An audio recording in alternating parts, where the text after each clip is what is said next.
nicht das Problem sein. Hörst du dann Koppel drauf? Ich höre es da hinten in der Ecke halt nicht. Gar nicht, oder? Geh mal hören und ich. Ja, aber ich höre. So, Markus läuft jetzt einmal im Raum rum. Ich spreche das Redepult dafür an.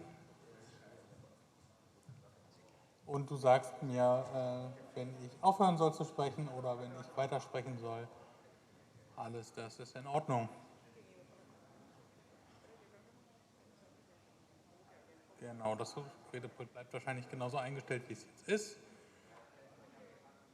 Der Kollege am Ton kann noch ein bisschen dann nachdrehen und dann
In countries where freedom is fleeting, Hong Kong facing some of the worst protests in the last decade. people refuse to bow. They speak when silence seems safer. They stand when it could cost them their lives. Writers and whistleblowers. Mothers and students. Prisoners and presidents in exile. The beating heart of one idea. That power belongs to the people. But today, authoritarians tighten their grip. Truth is censored. Dissent is criminalized. More than half of humanity lives without freedom. And still, the brave rise. Often alone, often unheard. The World Liberty Congress exists for them. For the dissidents in hiding. The journalists behind bars. The activists who refuse to disappear. We are a global alliance. From Caracas to Kiev. Tehran to Hong Kong. United to end autocracy in our lifetime. We connect isolated movements. We train freedom's front lines. We speak for the silenced. We free the imprisoned. We remind the powerful the world is watching. Tyranny thrives when we believe we are alone. But we are not alone. We are many. Louder than their propaganda. Stronger than their fear. Together, we will outlast them. This is our generation's work. To choose courage over comfort. To stand shoulder to shoulder across borders. We are the World Liberty Congress. And we will not rest until every person lives free.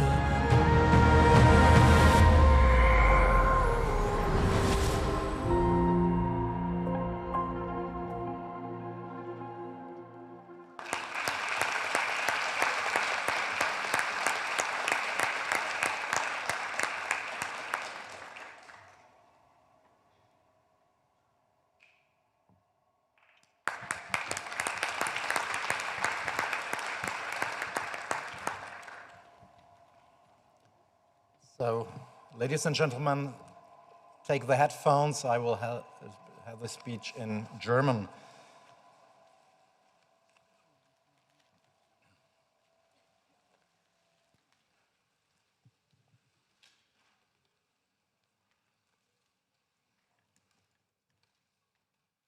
Es ist für mich eine besondere Ehre, heute die Generalversammlung des World Liberty Congress im Plenarsaal des Abgeordnetenhauses von Berlin willkommen zu heißen.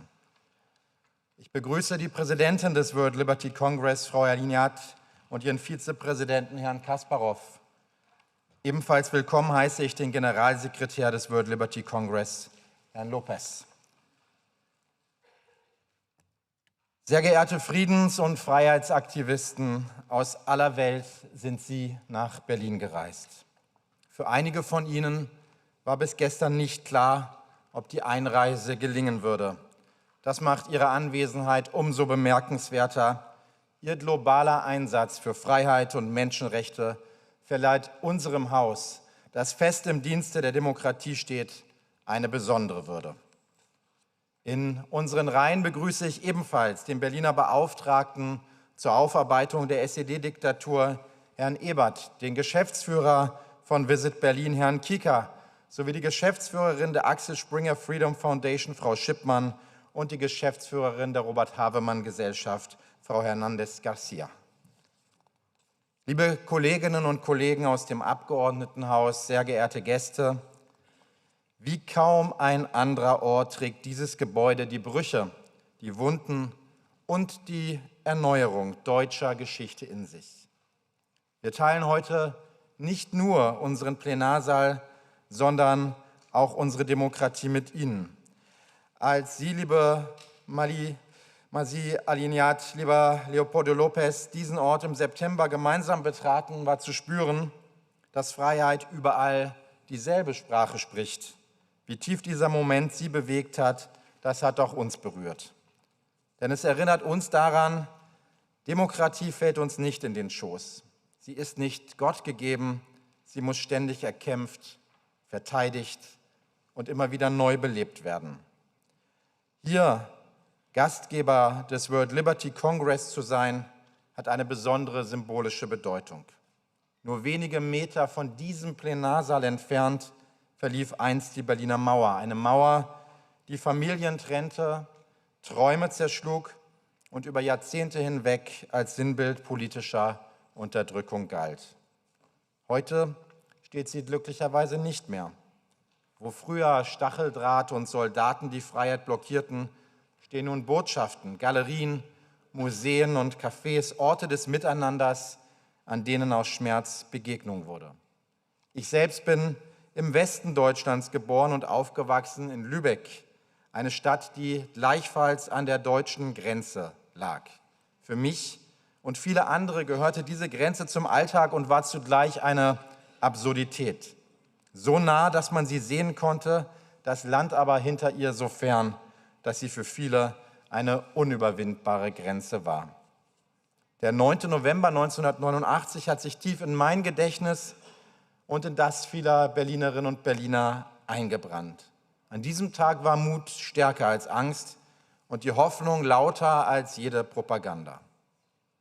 Die friedliche Revolution und schließlich der Fall der Mauer machten Berlin zur Stadt der Freiheit. Das ist sie auch heute noch. Und genau deshalb ist Berlin der richtige Ort für die erste Freedom Week. Ich bin stolz, dass wir Sie heute hier im Abgeordnetenhaus einläuten können, denn kaum anderer Ort spiegelt die wechselvolle Geschichte Deutschlands so eindrucksvoll wider. Dieses Gebäude wurde einst als preußischer Landtag erbaut und nach der Machtübernahme der Nationalsozialisten als Offizierscasino genutzt. Später war es Sitz der ersten DDR-Regierung und anschließend ständiger Sitz der staatlichen Plankommission und diente dem Ministerium für Staatssicherheit, der Stasi, als Abhörort. Dieses Haus war immer wieder Schauplatz von Auseinandersetzungen zwischen Demokratie und Diktatur. Seit 1993 ist es Heimat des Gesamtberliner Parlaments und Symbol des demokratischen Neubeginns. Unsere Demokratie des wiedervereinigten Deutschlands ist also eine noch nicht ganz so alte Dame. Aber wer glaubt, sie käme allein zurecht, wenn man sie nur lässt, der irrt. Sie muss gepflegt, gefördert und auch verteidigt werden. Sie ist kein Zustand, sondern ein Prozess, der Arbeit, Dialog und Miteinander verlangt. Als Dissidentinnen und Dissidenten muss ich Ihnen den Wert von Demokratie nicht erläutern. Sie alle wissen um die Bedeutung von Freiheit aus ihrem Leben.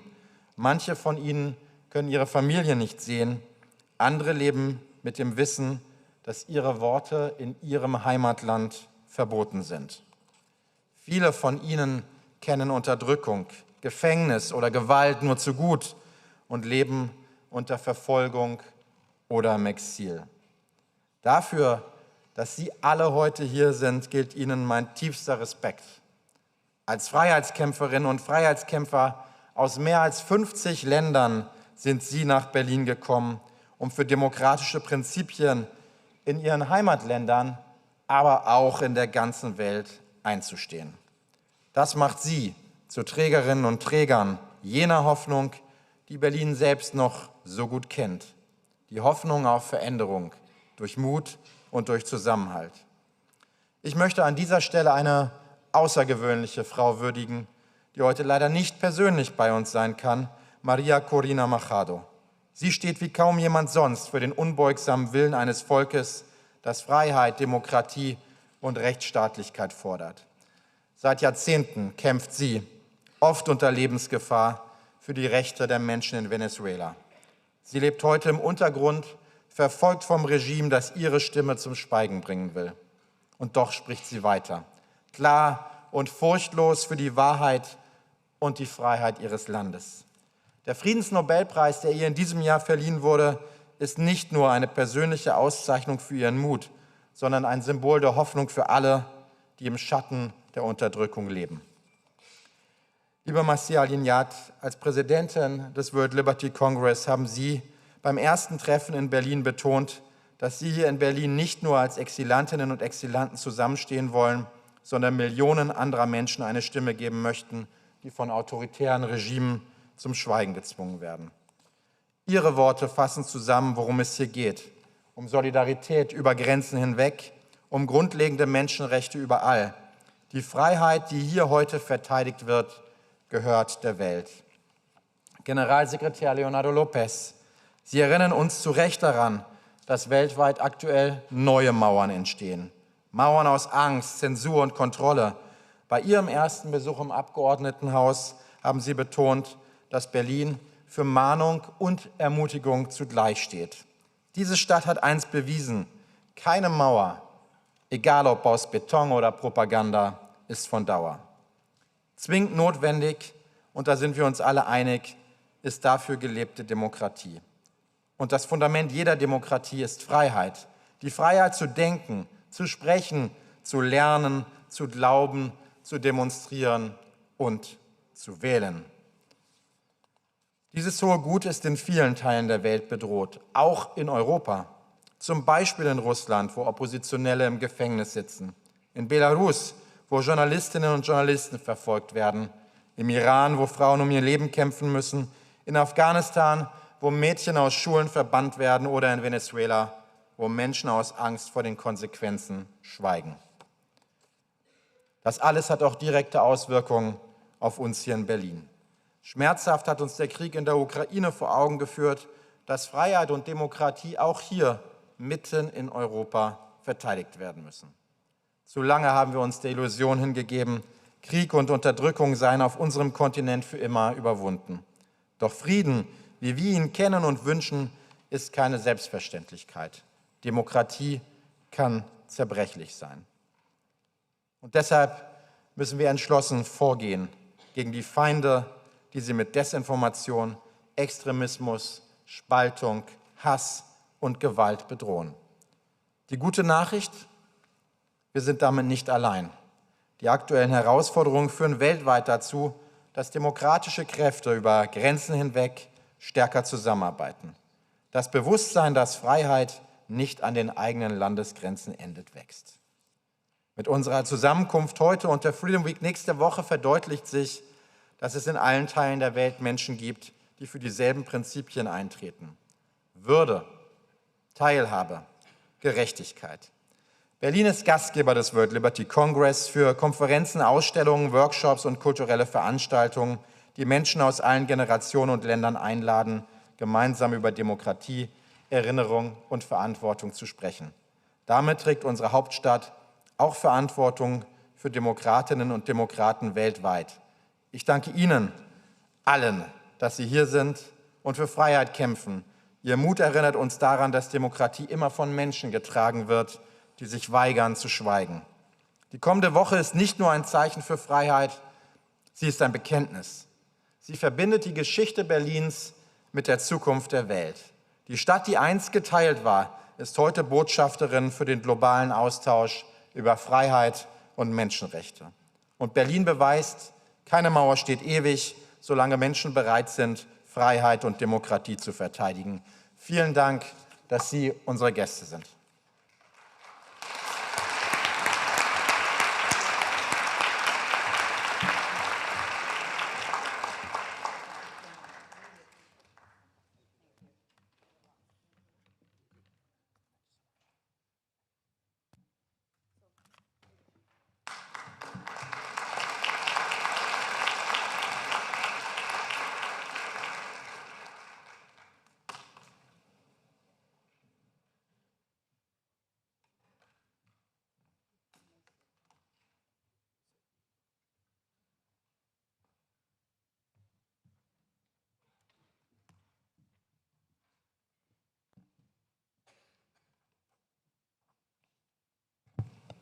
Hello, everyone.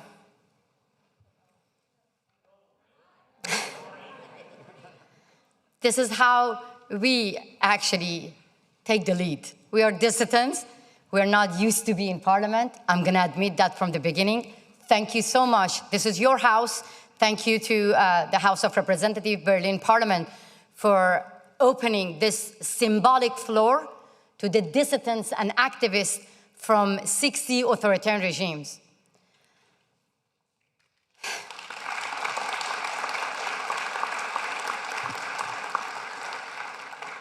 My name is Masih Alinejad. I am an Iranian woman and the president of World Liberty Congress, one of the most, yes, one of the most and biggest global network of dissidents. We are here to send a message to the free world that the time has come to isolate dissidents and activists who care about freedom, democracy, and dignity. We are here to send a message to the dictators in 60 authoritarian regimes that the time is over. We are going to be united to bring democracy in our own countries. I myself, before coming here, I asked myself, why Berlin? Because I grew up in a village. I never had a dream of leading such biggest global movement against authoritarian regime, World Liberty Congress. I grew up in a tiny village where I was told that my hair is a threat. My voice is a threat. My body is a threat. And now I'm here to say, yes, we are the biggest threats to authoritarianism, to our dictators in our own country.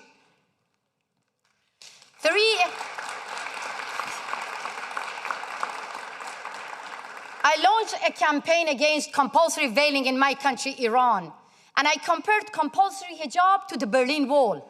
I called on women of Iran to tear the wall down. The supreme leader, Ali Khamenei, was angry because of the compression, the history, because of seeing that women of Iran tearing the wall of dictatorship down and believing that the fall of the Berlin Wall is nothing in history, but it is hope for millions of us in Iran. So he said to the Revolutionary Guards in my country, take action against that American agent who called to bring the Berlin Wall down. We, the women of Iran, we have agency. And we believe that when we are fighting against compulsory veiling, we believe in secular democracy. We believe in freedom. So the supreme leader took action against me, but Berlin invited us to be at the anniversary of the fall of the Berlin Wall, and where we talked about our global movement, World Liberty Congress, where we started alongside Leopoldo Lopez, one of the fearless opposition leaders from Venezuela, and Garry Kasparov, the chess champion, but the champion fighting against Putin's regime. There were only 3 of us. But we knew that our dictators are hijacking United Nations. And unfortunately, today we are here, we have to say that the United Nations, when we see them, dictators are the majority. So World Liberty Congress has the majority of the true representative of 60 authoritarian regimes. Yes, now we are not alone. We are united. And I believe that the World Liberty Congress no longer is about me, it's about Garry Kasparov or Leopoldo Lopez. It's all about you, every single of you. You represent your country with the flag, with the costume, with the dream in your heart, even with the death threats and bounty over your head. I always say that I survived 3 assassination plots. I have no fear, but I represent millions of people in Iran and now millions of people from authoritarian regimes who have no fear and who have a call for action to democratic countries. We, the people who fight for freedom, are better allies for the leaders of free world, for the people in Berlin. And we could not find the best city, the most amazing city which represents freedom in the world, the city of freedom, Berlin, to be here for our call to action. Join our fight, join our coalition to bring the wall of dictatorship down. We believe that together we are stronger. Thank you so much.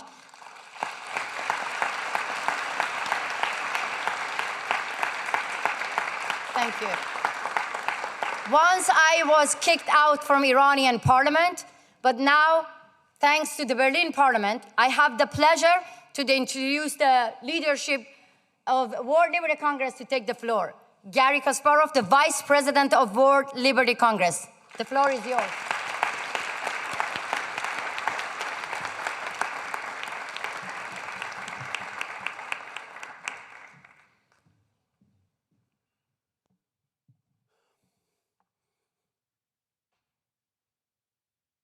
I'm happy to greet my fellow terrorists and extremists.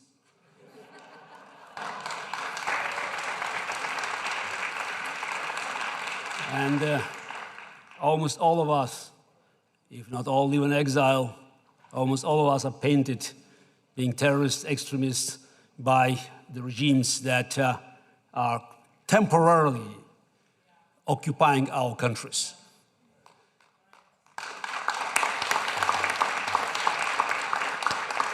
But we carry these quote-unquote titles as a badge of honor. It's a recognition of our work. My late friend and great ally, Boris Nemtsov, assassinated by Putin's regime 10 years ago, used to say that when you have no elections and no democracy in the country, the only way to measure your performance is the aggression of the state against you. By these measures, you all are great heroes and very successful.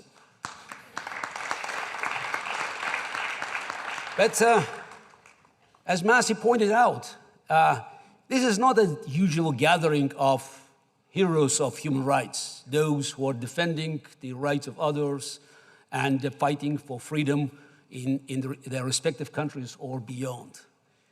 This is an organization that is far bigger than a simple human rights entity. I was a chairman of Human Rights Foundation, proudly, for 12 years. But I'm very happy that now I move on and I'm part of the leadership of World Liberty Congress because its organization has its political core. Every organization, human rights organization, is built from top to the bottom. Heroes being invited, they perform, they go on stage, and then they go home. Very, very important because it sends a message. Here is exactly the opposite. We are here to listen to you and follow the orders of the Assembly. This is a political entity. And that's why it's even more than the United Nations. It's more like, global governors of those who believe in fundamental values. And I think word liberty is very important because it's not just about freedom. It's about liberating our countries. The countries that are being, taken over, hijacked by terrorist thugs and dictators. And I believe, we are on the right track. Because the world now it's like, the moments when every civilization, comes to the nexus. You have to make a choice. And we are, like it or not, we're in the midst of the war. We knew it. We are here to send a message because many people, including some of our hosts here, they don't feel it. The war is happening not far away, less than 2,000 kilometers away from, I apologize for not knowing exactly the distance from here to the front line. It's happening. And only the heroism of Ukrainians is just preserving peace in Europe. And we should understand that being in the midst of the war, we also have to be objective. This is not just about making statements. We all would like to see peaceful transition in our countries, from authoritarian regimes to democracy. But objectively, it's not going to happen. Are you going to convince Maduro, Ayatollahs, Taliban, Putin? And it's a long list. I apologize, the list is too long to count all of them. They are not going anywhere unless we're strong, unless we believe that, we have to use every tool available to fight for, not just for our values, not just for freedom in our countries, but for the victory of liberty worldwide. And we owe this to those who are fighting on the front lines, Ukrainians and many others. But Ukraine, of course, is the main battlefield, where the future of many other countries will be decided. And I think that now, having this event in Berlin, the city that has very controversial history, but the city was a symbol that was of the divided world, and eventually it won freedom. So freedom is not a gift. Freedom is something we have to earn. And we are building the foundation here for something that will change the global balance of power. Not a mockery of United Nations, where you have China, Cuba, and a long list of other countries presiding over human rights. No, that's not the case. We are here to make things change. And so we believe we have to succeed. And this is the war that we have to win. And I believe, the day will come, rather sooner than later, where the true terrorists, true extremists, dictators will be named as they deserve. And we will lead not all our countries, but the whole world to the new, bright future. Thank you. We shall overcome.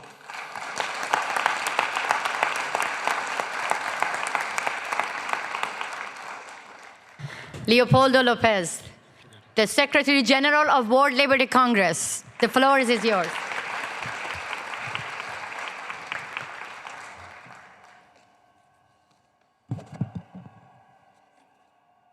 "12 years ago, I was imprisoned in Venezuela for calling for freedom in my country. At the time, 42% of the world population was living under autocracy. I spent 7 years in prison. Today, only 12 years after that moment, 72% of the world population is living under autocracy. So unfortunately, we are not winning the fight for freedom. We are not winning the fight for human rights and democracy. And we need to recognize that if we want to be free, we need to get together, we need to unite our efforts, and we need to fight for freedom in each one of our countries. I was forced into exile after I escaped prison and had to escape Venezuela. Exile, as many of us know, is very difficult. Exile is a form of imprisonment. You are torn away from your country, from your dreams, from your people. And I started to meet people like myself, different skin color, different religion, different history, different languages. But when we started to talk, it became very clear that our fight was the same fight. And that's how, in the year 2022, alongside with my sister, Masih Alinejad, my brother, Gary Kasparov, we came up with the idea of gathering democracy defenders and freedom fighters. And that's how this idea of convening freedom fighters and democracy defenders from all over the world came together. And that's how we came with this idea. I remember the night when we decided the name of the World Liberty Congress. Gary was saying the word liberty needs to be in the name because it needs to be a clear word in many languages. Back then it was an idea. It was the year 2022. It was the year when Russia invaded Ukraine. And we decided to gather for the first time in Lithuania. And I would like to thank Lithuania for giving us that opportunity to gather for the first time in Vilnius. It was an experiment at the time. And we had delegates from 40 nations. And we had this idea of coming together. And our conclusion was, yes, let's work together. And a year after that, we met again in Lithuania. And we decided to build this movement practicing democracy. And we not only decided an agenda, but we decided to elect our leadership. And that is why we have today our leadership council, these women and men who are sitting here that were elected in our first elections. We all remember that day in Lithuania, in Vilnius, when we had our election. I remember talking to many of our colleagues who were very sentimental. Many of you said, I am voting for the first time I am voting for the first time and casting a vote that is really meaningful. It was very emotional. But we decided to practice democracy to confront autocracy. So for the past 2 years, we have been building our institution. And last year, we were invited to come to celebrate the fall of the wall. Thanks to the Berlin city mayor who invited Masi and myself to give remarks on that special day. 35 years ago, I remember Masi saying, the wall fell. And then we said, for you Berliners, for you Germans, for you Europeans, this might be a moment of thinking about what happened in the history. For us, dear Berliners, this is a moment to remind us of the walls that exist in our countries. Because today, in our countries, there are walls that we need to tear down. And I remember clearly, after that event, talking to the city mayor, and he asked us, what can we do? And we said, the same way that Paris has the Paris Fashion Week, why don't you organize the Berlin Freedom Week? And here we are, the first day of the Berlin Freedom Week.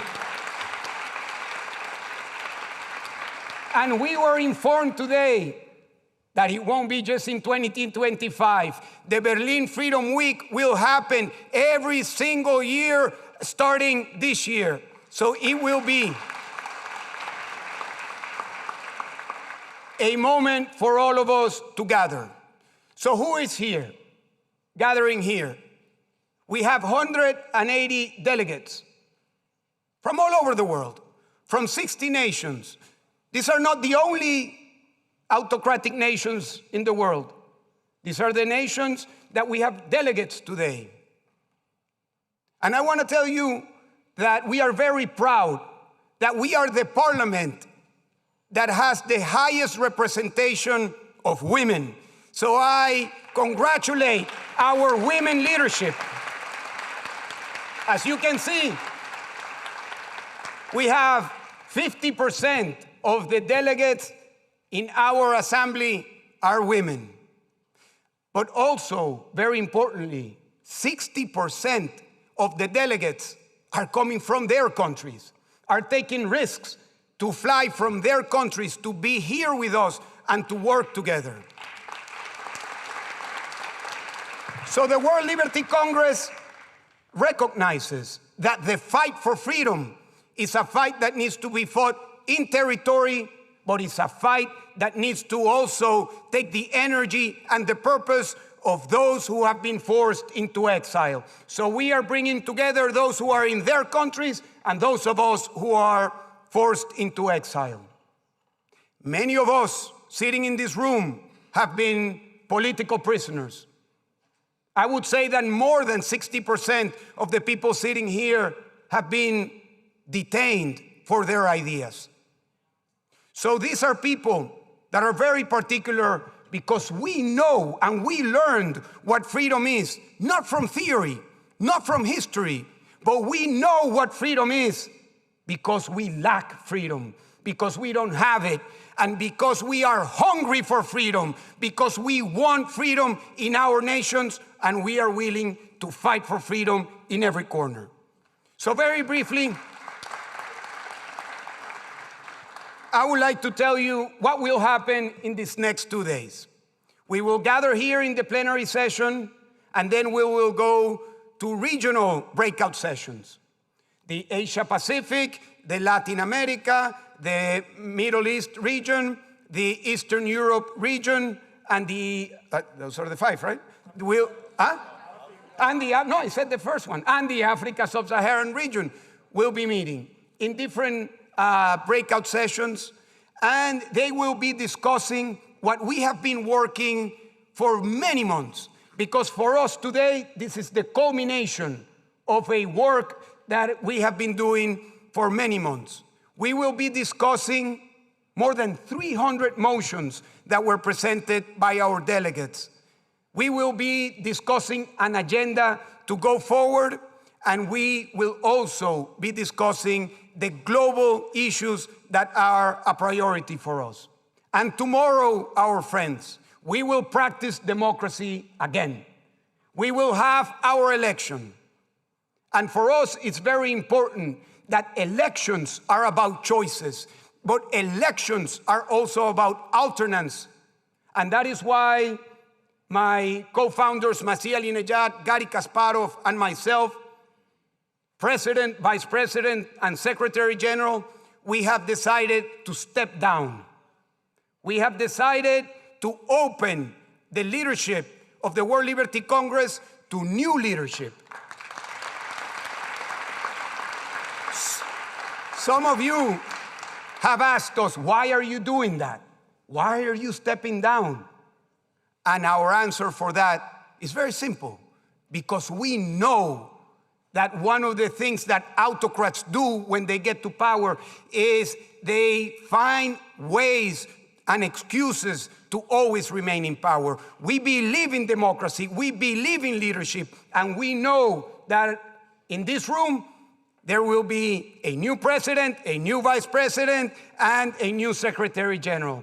Does that mean that we will abandon World Liberty Congress? No, we will remain working hand in hand with all of our sisters at the World Liberty Congress. And then, at the end of the day tomorrow, we will approve the Berlin Manifesto. And the Berlin Manifesto will be our guideline for the future, our guideline for the next 2 years, our agenda. So dear brothers and sisters in freedom, welcome to Berlin. Welcome to the Berlin City Parliament. Welcome to the World Liberty Congress. And let's be strong, let's be committed, because our nations will be free. Libertad, libertad, libertad.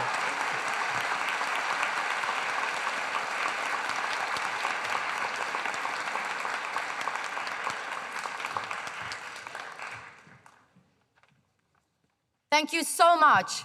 I think now we are full of energy.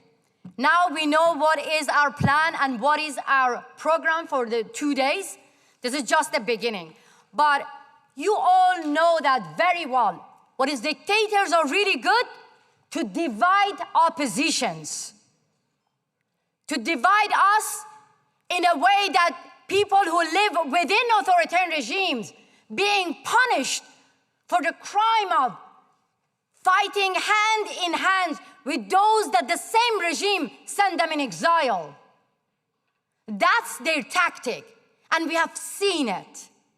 So for this, not only here, we have half of the members of World Liberty Congress coming within authoritarian regimes. We decided here in the Berlin Parliament, symbolic venue, to invite those who are fighting to free our nations from authoritarianism. Maria Corina Machado, who is risking her life to lead a movement against Maduro's regime. We invited the Nobel Peace Prize winner because we want to send a message to the democratic countries. Just giving a award to freedom fighters is not enough. We need action. Real action. So I invite you all to hear the real voice of a leader who have a call for action and who wants all of us to be united and get the democratic countries to listen to the message. Maria Corina Machado from Venezuela.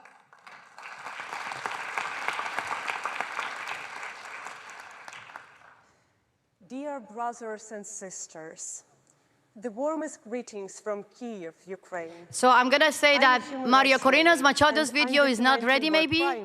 In this war which Russia has launched against Ukraine. It's our first practice, forgive me. Turns people into the numbers.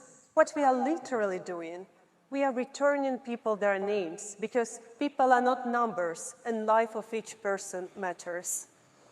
I know that in many countries worldwide, people are also fighting for their freedom and human dignity. And very often, they have no other instruments, only their own words and their own position. But eventually, it's not so little. Let me share with you one personal story. I interviewed Ukrainian professor Igor Kozlovsky, who spent 700 days in Russian captivity. Before that, I interviewed hundreds of people who tell me how they were beaten, raped, smashed into wooden boxes, their fingers were cut, their nails were torn away, their nails were drilled, there were electrical shocks of their genitalia. So it was little that could surprise me. But Igor Kozlovsky mentioned detail which was insignificant for the evidence base, but it's impressed me. He told how he was kept in solitary confinement in a tiny cell in basement with no light, no fresh air, no window. Sewage flows on the dirty floor, and through the opening of the sewage, rats were crawling down. And this well-known professor told how he gave lectures on philosophy to these rats just in order to hear a sound of human voice. And legally, Igor Kozlovsky was a victim. He was illegally abducted, detained, and kept in inhuman conditions. He was tortured so severely that he had to learn how to walk again, but he told me that all his experience, it's not a reason for him to treat himself as a victim, because the basis of our existence is dignity, not victimhood. And dignity is action. We are not hostages of the circumstances. We are participants of this historical process. And dignity provides us a strength to fight even in unbearable conditions. My dear brothers and sisters in freedom, I speak to you today from an undisclosed location inside Venezuela, where I have lived in hiding for more than 15 months. I cannot move freely, I cannot see my family, and I live every day knowing that those who defend truth in my country are hunted. I am not afraid, and neither are you. Wherever you are, in a prison cell, in exile, in the streets, I want you to know that I feel you. I feel your courage, your pain, and your determination. Our stories are different, but our struggle is the same. Whether you are in Iran, in Belarus, in Nicaragua, or here in Venezuela, we are all part of one front. Dictatorships may speak different languages, but they share the same weapons: fear, lies, and the attempt to make us feel alone. But look at us now, connected across 60 countries, defending the darkness together. To every woman listening to me, you are the beating heart of this fight.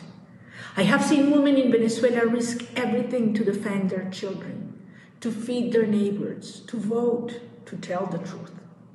I have seen the same in Iran, in Cuba, in Sudan, in Afghanistan.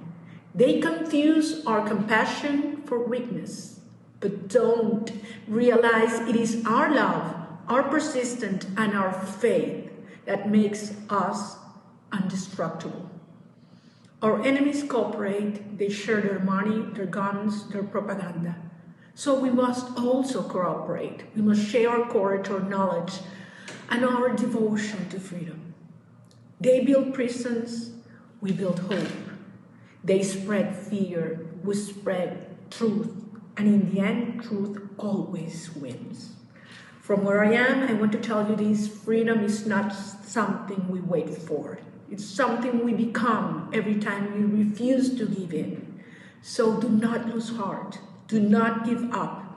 Our time has not passed. Our time is now more than ever.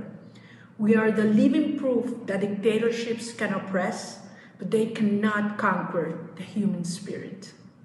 And together, women and men from every nation under tyranny, we will bring them down. With all my heart from Venezuela, I stand with you until the day we are all free.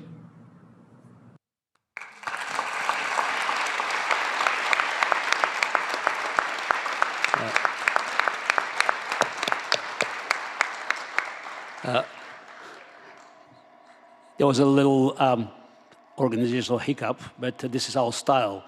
you will promise to hear from a female politician, human rights activist, Nobel Prize winner, but you got two. The first was Alexander Matvichuk, the Nobel Prize winner from Ukraine, followed by Maria Corina Machado.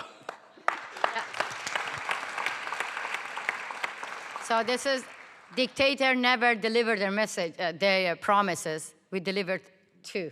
So, so yeah, I want to just add that Alexandro was one of the founding members of World Liberty Congress from the beginning in Lithuania. So thank you so much. And Leopoldo Lopez, you're in charge of the inviting Secretary General.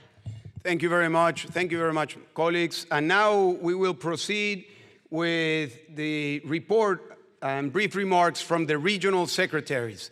The regional secretaries were elected in Lithuania, and they have worked with the activist leaders from the regions. And we will start with the regional secretary from the Middle East, from Afghanistan, Nilofar Ayobi.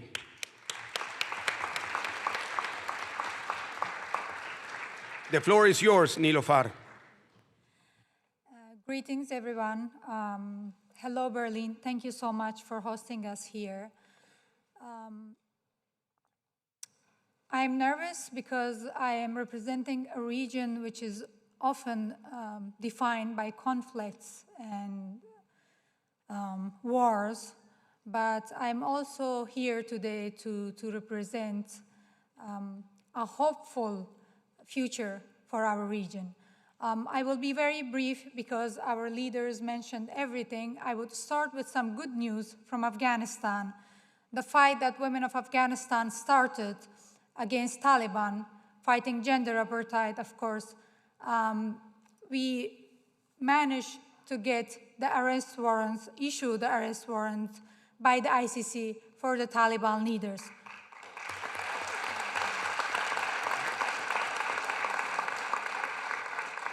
And the second good news is from Syria that we have now a free Syria, and our colleague, our parliamentarian, Ammar, who's with us here right now, is back to his country and hoping that we will be going soon.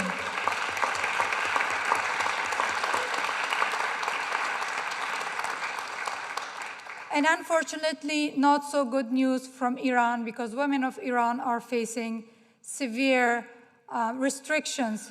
As I'm standing here and talking to you, the executions in Iran has increased severely, and the imprisonment is still continuing. And I'm sorry if I'm emotional, because there's so much to unpack, but I would like to end my brief with a note that hopefully in the coming 2 years, we will be back with the good news of free Afghanistan, free Iran, and free the region. Thank you so much. Thank you, Nilofar. Thank you. Now the floor is going to the Regional Secretary of Latin America, Alfredo Jimeno.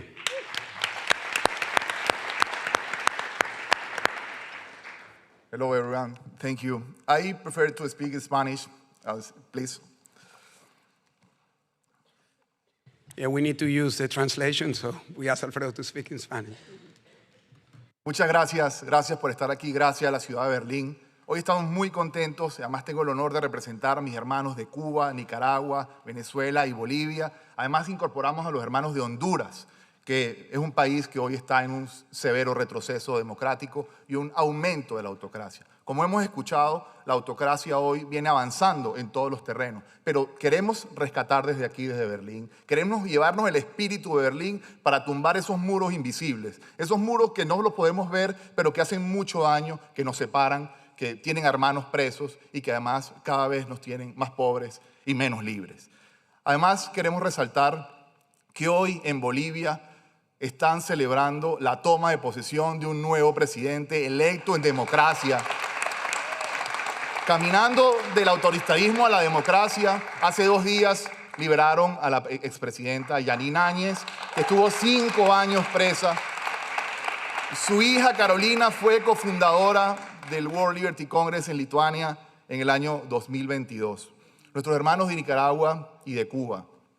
Gracias por darnos ese ejemplo y para seguir, a pesar de la adversidad, a pesar de la sofisticación de la represión que hoy viene liderada por Ortega, donde no solo se roba elecciones, persigue, encarcela, hay represión transnacional promovida por Nicaragua, por Cuba, por Venezuela, sino que también quitan nacionalidad a nuestros hermanos y hermanas de cada uno de nuestros países, como pasó con Leopoldo y como ha pasado con otros tantos, con Félix, con varios que forman parte del World Liberty Congress, hermanos de lucha, pero que hoy le quitan un papel, pero siguen siendo nicaragüenses, siguen siendo venezolanos, siguen siendo cubanos y bolivianos y hondureños, más fuertes que nunca, más convencidos de que vamos a lograr muy pronto la libertad de nuestros países. Celebramos el premio, el reconocimiento a nuestra querida María Corina Machado, líder de Venezuela, que hoy manda un mensaje al mundo de luchar contra la autocracia y de resistir desde la clandestinidad. Hoy Venezuela lucha por reconocer a un presidente que fue electo con más del 70% de los votos, pero que hoy, como les decía, siguiendo los modelos de opresión de los países vecinos, pues no hemos podido lograr ese tránsito hacia la libertad y hacia la democracia. El reto que tenemos es seguir trabajando en red, seguir compartiendo esas experiencias que hemos vivido y hemos podido compartir en estos 2 años, lo que ha sido las lecciones aprendidas, el tema de formación en herramientas de resistencia, el tema de formación en resistencia no violenta, pero sobre todo en ese apoyarnos que cuando haya un preso político en Nicaragua, lo reclamemos en Venezuela, cuando hay un preso político en Venezuela, lo reclamemos en Cuba, cuando haya un preso político en cualquiera de nuestros países, los demás nos montemos en esa ola de subir el volumen para poder lograr que esa libertad tan anhelada por todos nosotros la logremos en hermandad latinoamericana. Muchas gracias y que viva la libertad. Thank you, Alfredo. And now we will hear from our regional secretary from the Asia Pacific region, from Tibet, Shemi Lamo.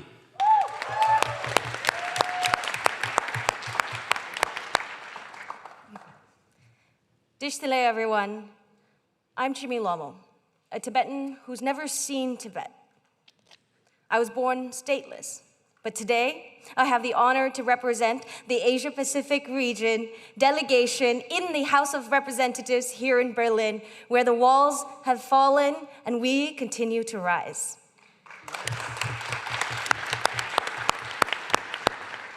Three years ago, when we first gathered here not here, but at the World Liberty Congress, our region was already standing at the front lines of resistance. Whether it was in Hong Kong to Myanmar, Tibet to Cambodia, from the Uyghur homeland to Vietnam, from the Thailand streets to the streets of the A4 revolution, to also the digital frontiers of Taiwan.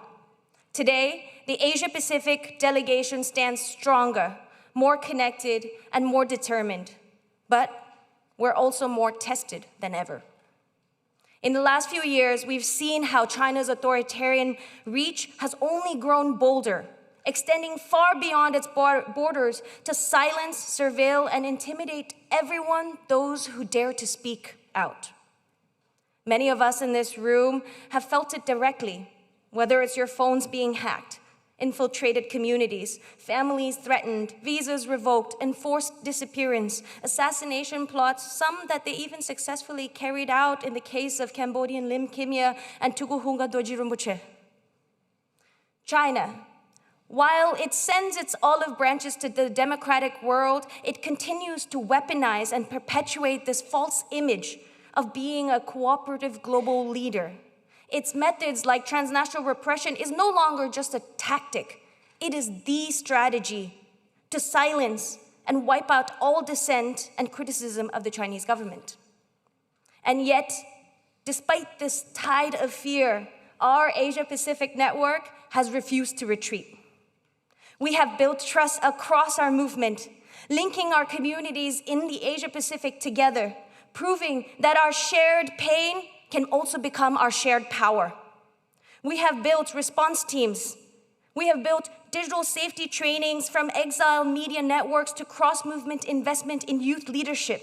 We're learning from each other. We're also inspiring each other, like our Thai delegates that are here today that have not only won an election, but right now are fighting for constitutional amendments. What keeps us going is not the anger, it's actually clarity. Clarity that authoritarianism feeds on isolation, and clarity that freedom grows through connection. So today, as we look ahead, our call from the Asia-Pacific region is simple.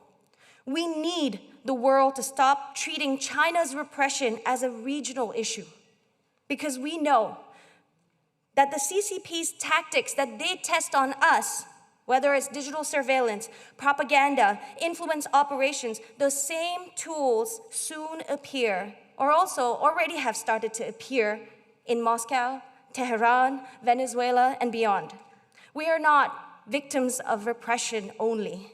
We are the experts in understanding the dictator's tactics. We are also the architects of resilience. You see, I'm no longer just a Tibetan who has never seen Tibet. I am a freedom fighter, part of the World Liberty Congress, where we will continue to unite the voices across Asia, across the world, not just as scattered movements, but as one movement with many hearts.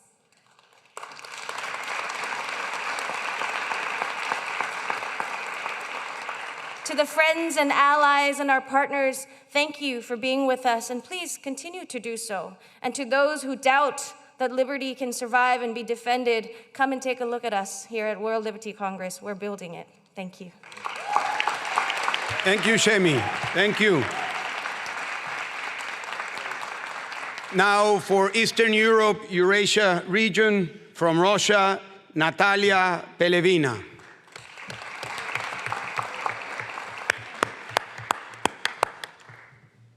Thank you. Great to be here. This is a place of real hope, I find. I'm sure we'll share that sentiment. However, unfortunately, in our region, the situation remains dire. In Azerbaijan, Aliyev has been in power since 2003, during which time full-blown dictatorship has been established. Opposition parties face persecution. There are constant arrests, tortures, and up to 10 people die in prisons every year. There are almost 400 political prisoners. Belarus continues to live under a regime of dictator Lukashenko.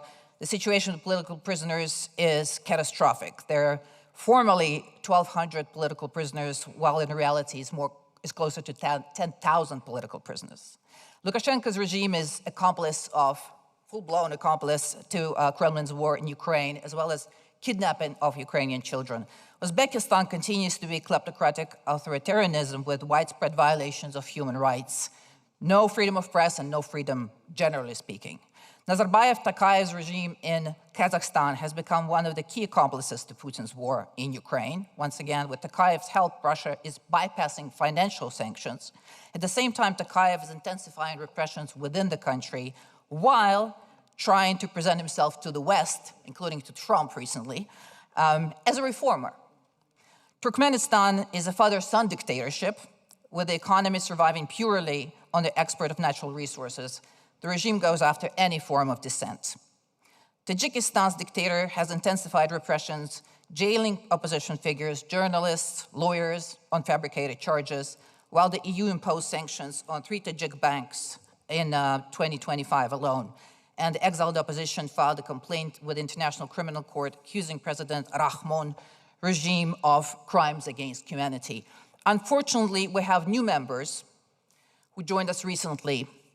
Serbia is now with us, very sadly so.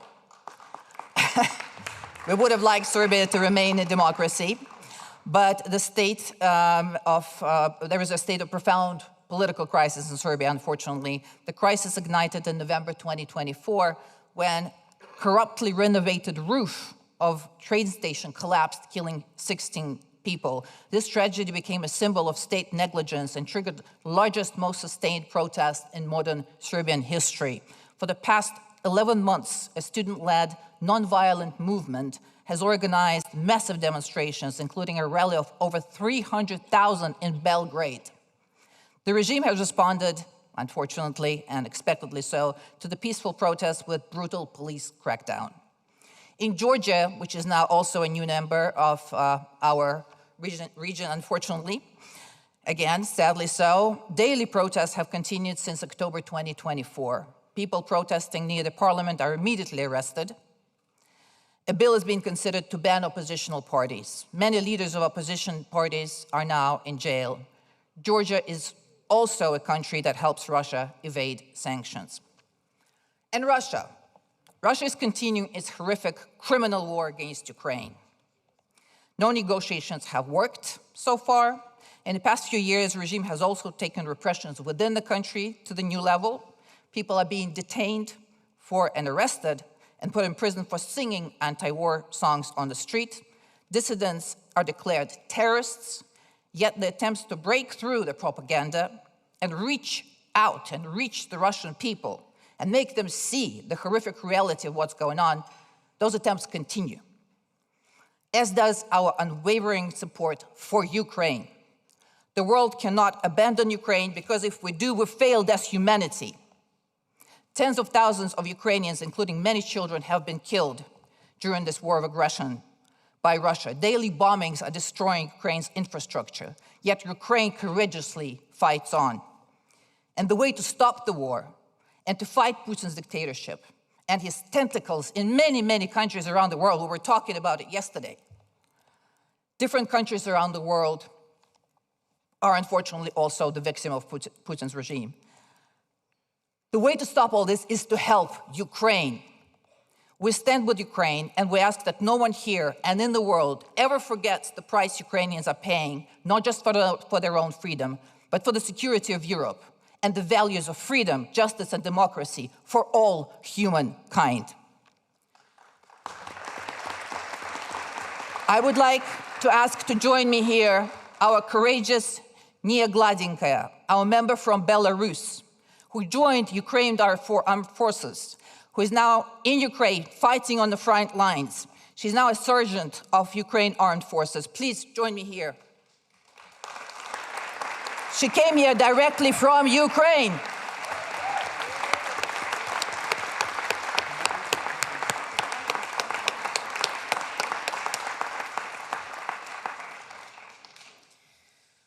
Dear friends, colleagues, fellow defenders of freedom, I'm speaking to you today not only as a human rights defender, but Belarusian opposition activist and Ukrainian servicewoman.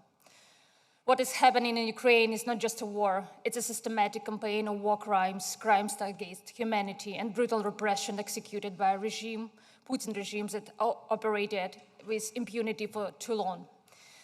But this is not just about Ukraine. Because if the Putin regime survives this war without real consequences, without international justice, without reparations, without recognition of guilt, then it wasn't just be Ukraine that loses. It will be all of us. Authoritarian regimes around the world are watching closely and are united. If we let this one go unpunished, we send a message. You can kill, torture, abduct it, bomb, and get away with it. And for the global human rights community, that would be the greatest defeat of our generation. That's why democratic forces around the globe, from exiled community to national parliaments, must come together, not just to resist, but to act. Not just to protest, but to dismantle the system of impunity that protects dictators. We owe it to the world. We owe it to Ukraine. We owe it to our beloved homelands. We owe it to ourselves. And once Putin's regime falls, as a domino effect, it weakens all the other authoritarian regimes, and they fall, and we rise. Thank you. Thank you, Nia, so much. We're very proud of you.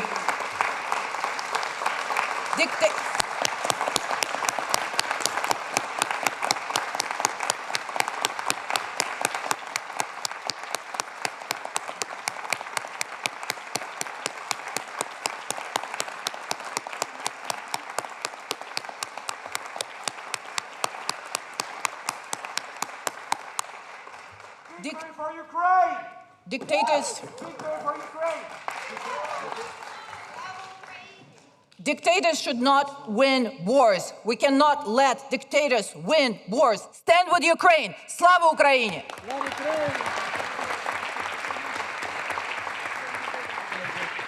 Thank you, Natalia. And now from Africa, a dear friend from Uganda, William Amansuru.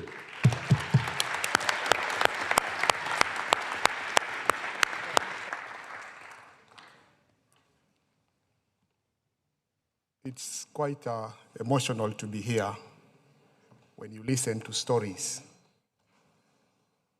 141 years ago, for 41 solid days, a struggle that was started in November, where we who are coming from Africa, our destiny was defined without our participation, without our consultation, without us equally knowing what was being discussed. That discussion took place in Berlin. Berlin is in a different reflection for many Africans.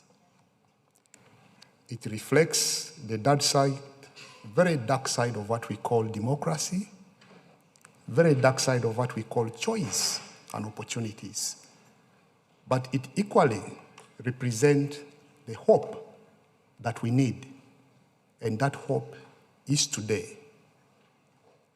People from sub-Saharan Africa are privileged to be here, not merely to listen, to take part and to decide the next course of their destiny.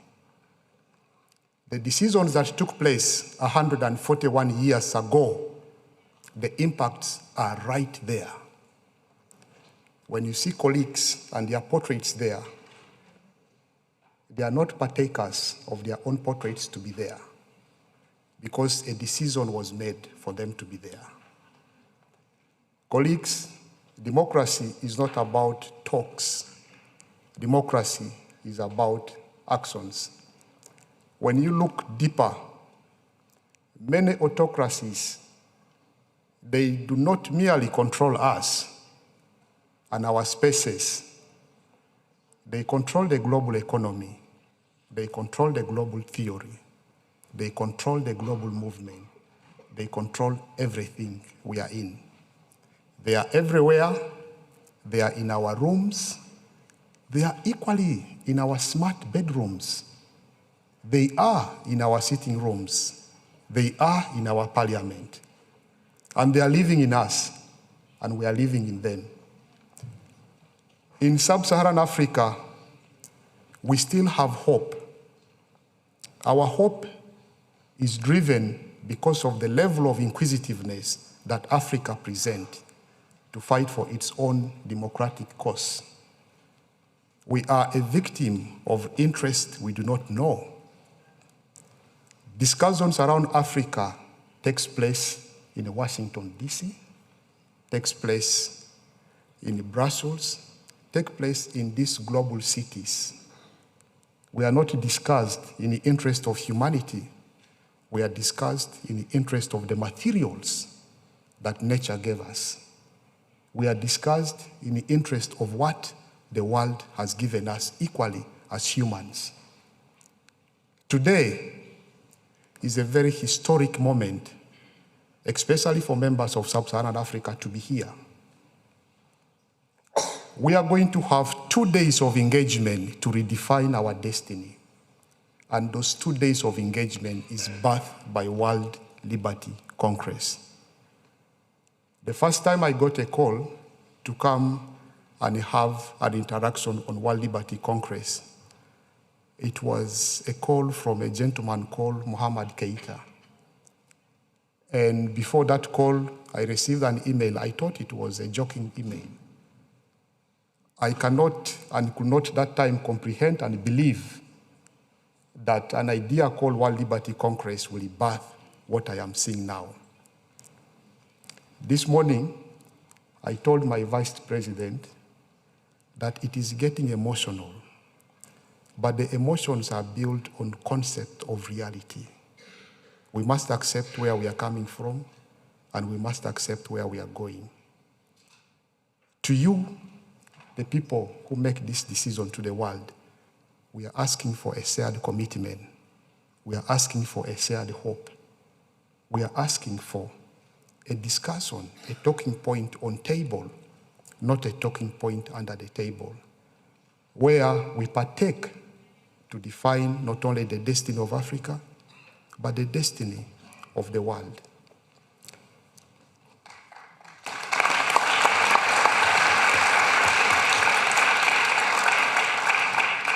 I am aware most times it is beyond commitment. The call here is, let's commit to the freedom we need, let's commit to the liberty we need, let's also commit to the freedom and the human rights, law and order that we need in all these various countries and destinations. Africa seems to present a very peculiar interest to the global discussions. Our peculiarity is right from our concept of our own democracy to our concept of how we need to be governed. And we are asking this platform, let's have a shared commitment and a destiny of discussion where Africa speaks as Africa and we speak as humans, but we don't speak as subsect and we don't speak as interest of freedom or interest of natural resource scrambled. Today is a revolutionary that has been birthed, a revolution of freedom, a revolution of liberty, a revolution of democracy. You all know what is happening, for example, in Tanzania. Hundreds and thousands of people are being brutally killed every day. No one speaks about it. Who supports those governments? You realize there are a lot of open reality that is coming from abroad. When you look at what is happening in Sudan, you look at what is happening in Democratic Republic of Congo, we don't deserve to be called humans, apart from being called uncontrolled animals that is venturing the humanity of the world. These are things that we should not only talk, but we must commit to end.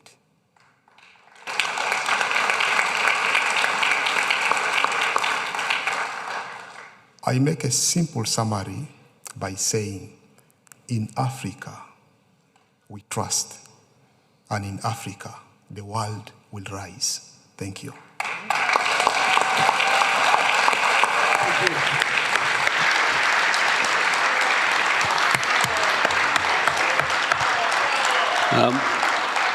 People power.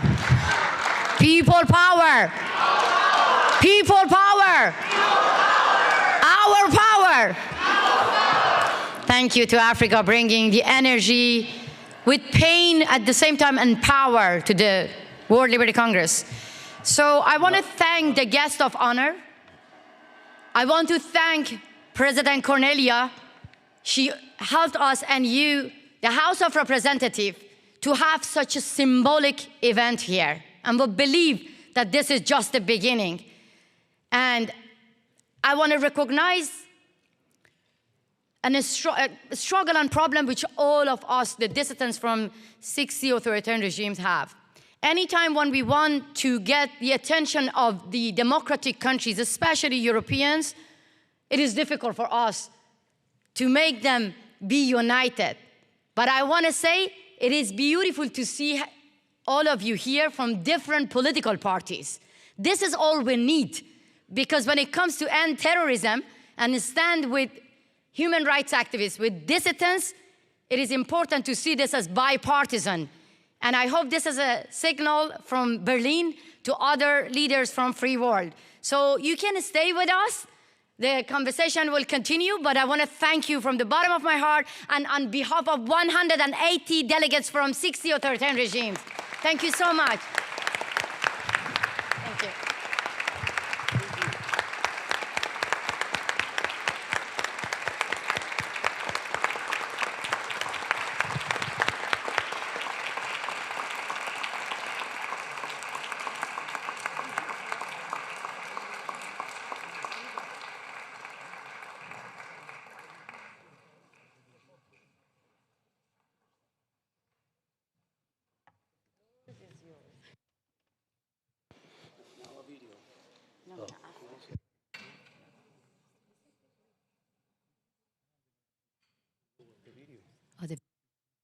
Now we're calling all of you to pay attention to a video. We have our spokesperson later.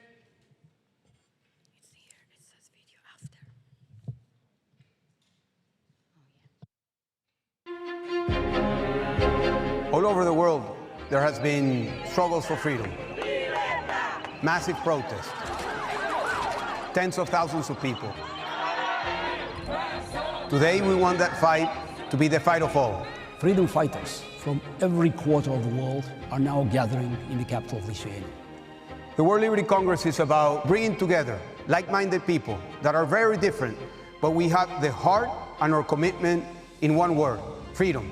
Tyrants are afraid of us. That's why they put us in prison or put us in exile. And we know for certain that together we are stronger. It's very important to understand that violation of human rights anywhere is violation of human rights everywhere. We are very happy to be here today to say never give up. Let's fight for the people and especially the women in our region. We have to destroy this friendship between dictatorship. And that's why we are here. This is your conference and this is your Congress. The World Liberty Congress is all about you. All these things will be useful in the years to come as we fight really what's a common enemy, which is the autocracies who've learned to work together, who share tools, who share information, who share tactics. And now we need to share things to fight back against them. And now, having here activists from more than 40 countries, we are sending our message loud and clear to every dictator on the planet. Our time has come.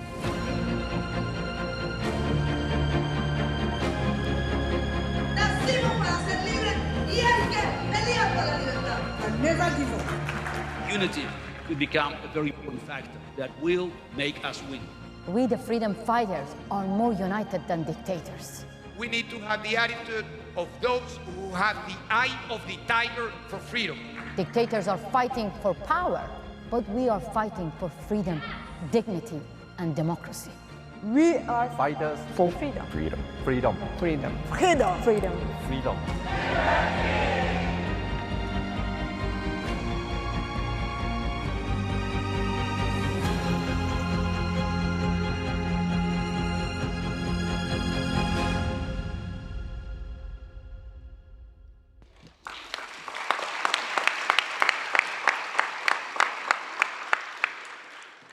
Oh, by the way, Masi, we're not done with Africa. And it's in our best tradition, to balance, to have gender balance. Now we have to counter a powerful voice from Uganda, a male voice, by a beautiful voice from Rwanda, elected member of our leadership, Corinne Kanimba. Your floor.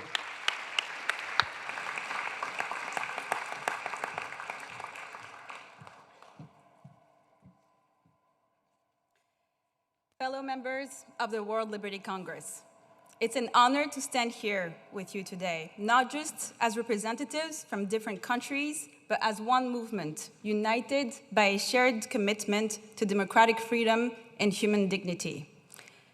2 years ago in Vilnius, we laid the foundation for the World Liberty Congress. We approved our founding document. We elected our leadership council and regional secretaries and made a clear choice that no democracy movement can win in isolation.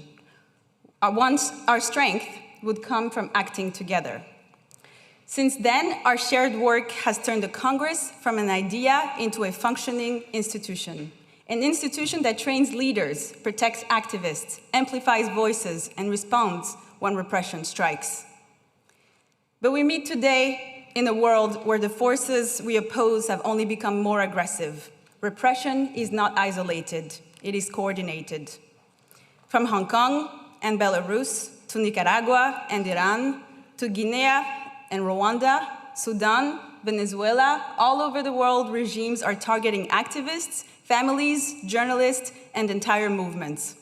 Across regions, we see ongoing wars, escalating crackdowns, and new forms of digital and cross-border repression.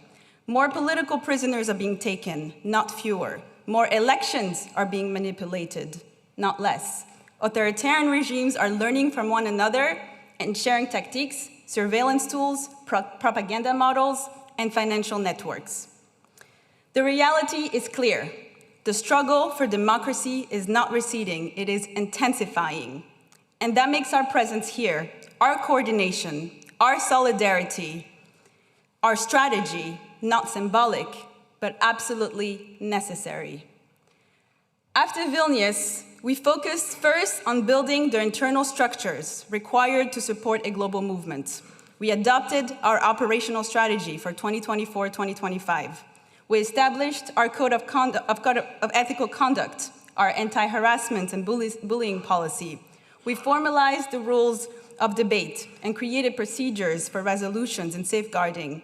We implemented onboarding and participation standards for members and for all new members. These steps were not administrative. They were established for us to have credibility, resilience, and accountability. As our foundation strengthened, our network became more active and more visible. Our members led conversations at the Copenhagen Democracy Summit, at the Oslo Freedom Forum, at the Summit for Democracy in Seoul, at the Future for Democracy Conference, at the Geneva Summit for Human Rights. At each of these gatherings, we shifted the dynamic. Democracy is no longer discussed about us, it is shaped with us. We have demonstrated what it means to respond collectively when one of us is targeted. When our Leadership Council member, Fonike Menge, was brutally kidnapped and disappeared in Guinea, we mobilized the Free Fonike campaign and seized all UN special procedures to press the authorities for his release. When Azerbaijani activist and father of our Leadership Council member, Zala Bayramova, Dr. Gubad Ibadoglu was detained, our members coordinated diplomatic pressure that contributed to his release to house arrest. When Gemma Jones, a lawyer from Equatorial Guinea, criticized the lack of independence of the judiciary in her country, she was threatened, forced to flee, and our collective support helped her return home and continue her important work. And when my own father, Paul Rusesabagina, was abducted and held hostage in Rwanda, this movement helped press for his release.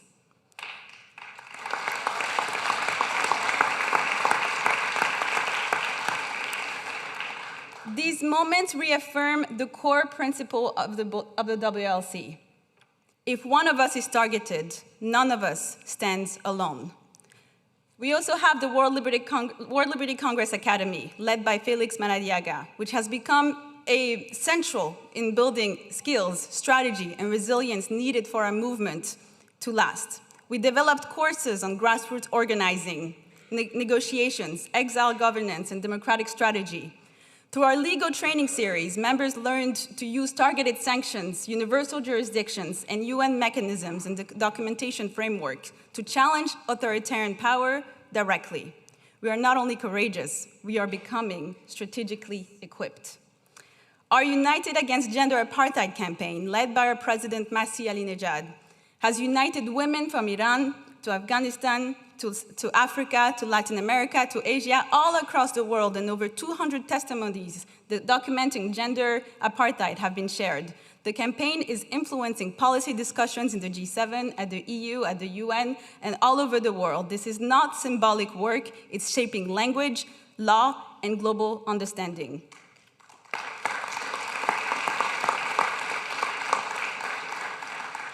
Across regions, our networks moved from connection to coordination. In Cape Town, the Platform for African Democrats, during the Platform for African Democrats meeting, over 50 leaders gathered to confront democratic backslidings and coups across the continent. In Miami, our Latin American Secretariat brought together leaders from Bolivia, from Cuba, from Nicaragua, and Venezuela to develop a shared regional action plan and adopt the Miami Declaration of Democracy. In Seoul, the Youth Liberty Congress stood on the global stage, not as observers, but as leaders, strengthening cross-border youth coordination from Tibet to Belarus to Hong Kong. And today, here in Berlin, we take our next steps. During this General Assembly, we will elect our next leadership to guide the Congress to the next phases of our shared struggle. We will launch the Berlin Manifesto, our collective strategic vision for confronting authoritarianism. We will debate and adopt resolutions that will shape our political direction, strengthen our coordination, and formalize priorities for our Congress. We will continue to coordinate campaigns for the release of political prisoners and ensure that their names are spoken and that their cases are seen and that no detainees disappears in silence. We will continue strengthening our cross-regional strategy to counter dictatorships and transnational repression, recognizing that authoritarian regimes collaborate, and so must we. Our work is entering a more difficult and decisive phase. Authoritarian regimes are coordinating, and now so are we. We are building the first transnational Congress of democracy movement, rooted in shared solidarity, shared knowledge, and shared purpose. Now to the dictators of the world. We know who you are. We know where you are. Putin, Maduro, Khamenei, Xi Jinping, Kagame, your time is up. Thank you.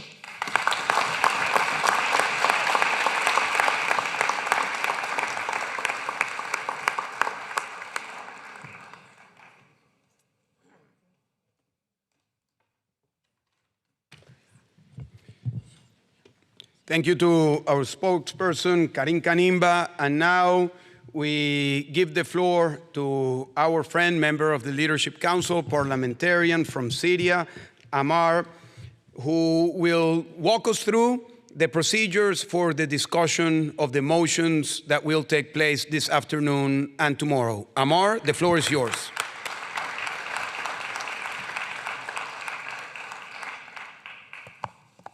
Fellow dissidents, activists, troublemakers, and otherwise decent people, I guess. I have the dubious honor of boring you to death over the next 5 minutes, so please bear with me, and don't take it against me, it's my job. Yesterday, I just want to make a note that yesterday we had a tremendous LC meeting in which we approved revisions to the founding document. And why is this important? Well, it's important because when dictators amend constitutions, it's to stay in power forever. We did it in order to allow for what Leopoldo said a while ago, is to allow for new leaders to emerge, while allowing also the founding fathers, the founding trio, basically to remain involved in the decision-making process. So we made revisions to allow for greater transparency and greater accountability. This is how we do things in the WLC. We try to live up to our ideals and practice what we preach. Now, I will go briefly through the rules of procedure, and I'm hoping that I will be brief as much as possible, but also clear as much as possible. And will be, during the regional breakout session, I will be moving from one regional group to another. So if there are any questions, any clarifications that you need from me, I will be there available to you. We are going to start by noting that the plenary sessions will take place here, and the plenary sessions will be presided over by the Secretary General, the outgoing Secretary General, who is Leopoldo Lopez. And regional secretaries will be chairing the regional discussion groups.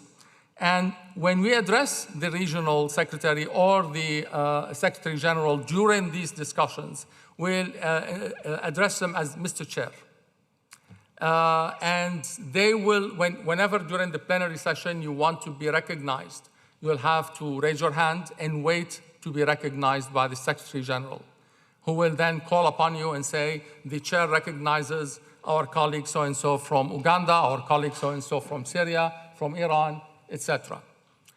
And the debates during the plenary session are very, we call ourselves colleagues. Usually in parliaments, we call ourselves, the gentleman from this state or the lady from the state. We are going to transcend that and simplify it to our colleagues.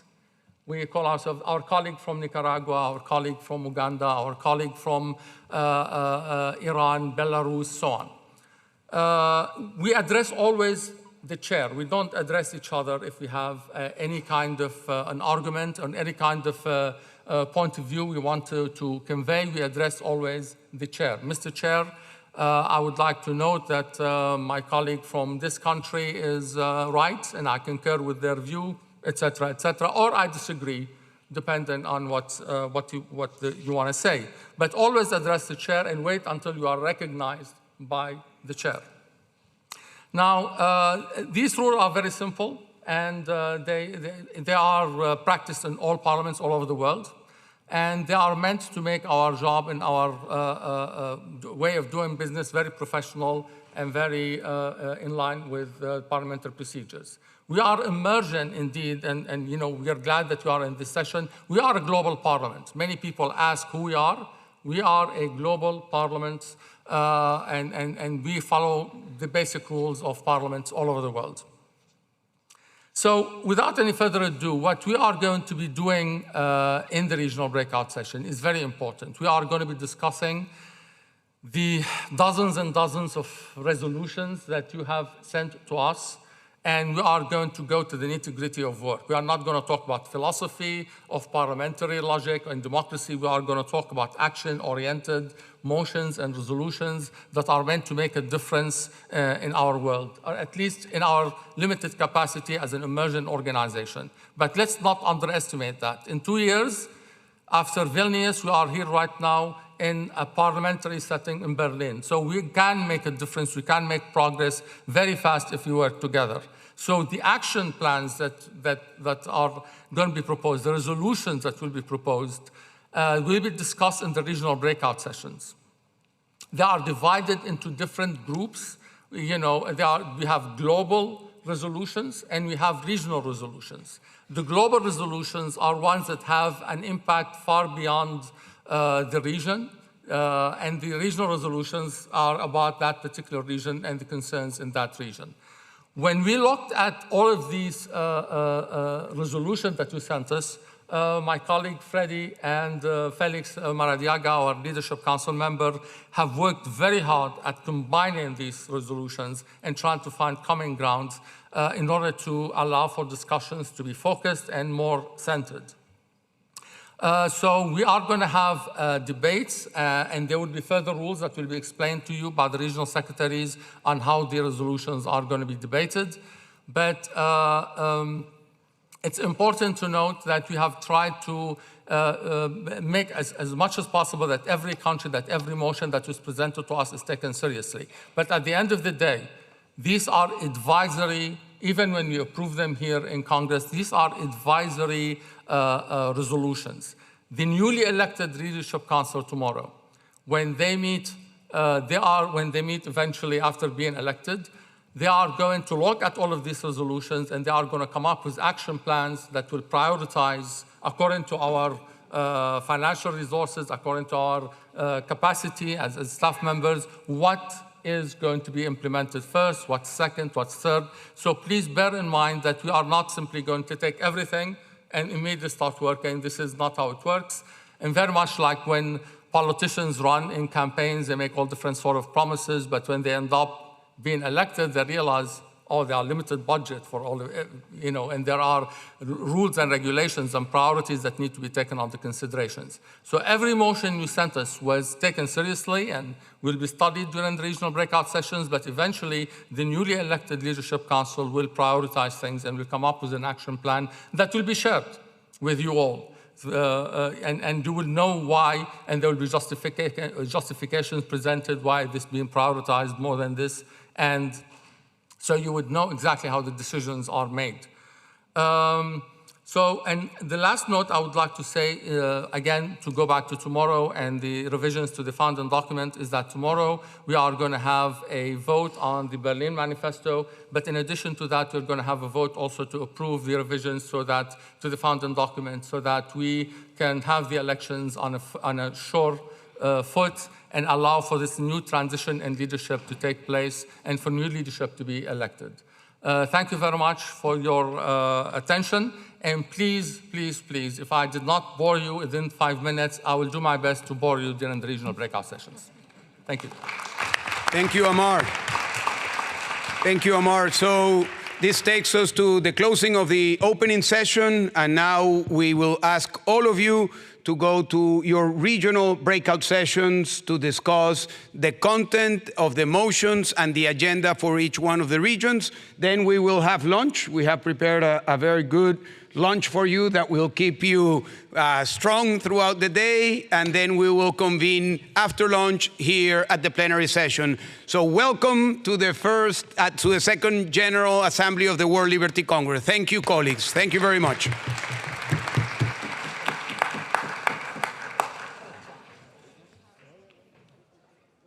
Oh, yeah. You will be advised, you will be guided to the regional breakout sessions outside. The staff members will guide you to your specific regional sessions. Thank you very much.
just a short announcement.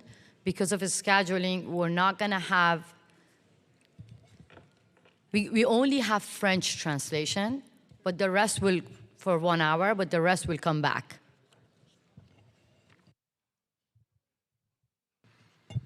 Okay, so welcome back. I hope you had a good lunch and a good discussion. I would like to thank all of you for actively participating in all of the regional discussions. As you all know, the discussions were very focused in the motions that were presented.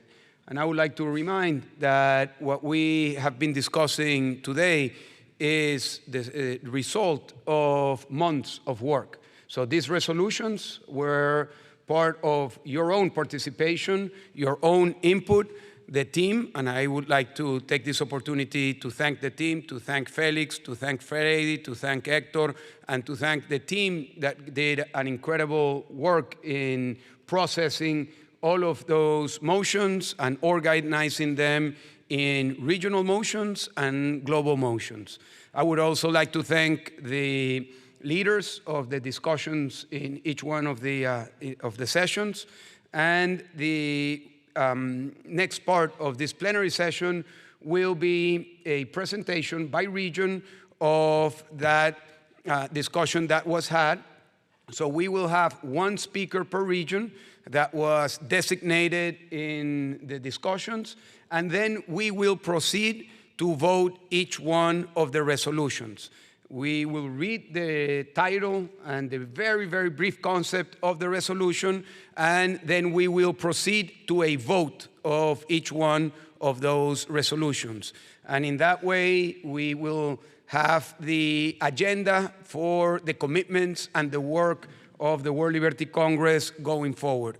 Just as a note, this is a very ambitious agenda. It is. It will require a lot of commitment, time, resources, but especially, and that's our philosophy in the World Liberty Congress, it will require networking, organization, alliances.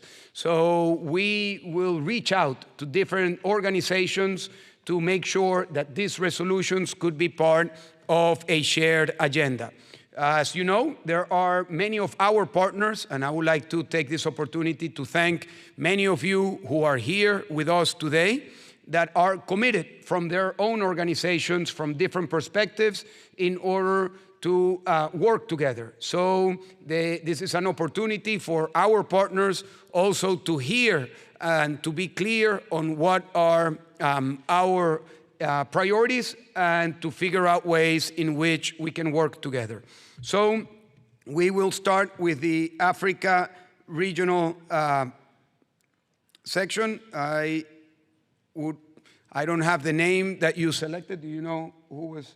Okay, so Karin will introduce the Africa delegate that will give the summary of a very, and we saw it, a very good discussion that the Africa group had.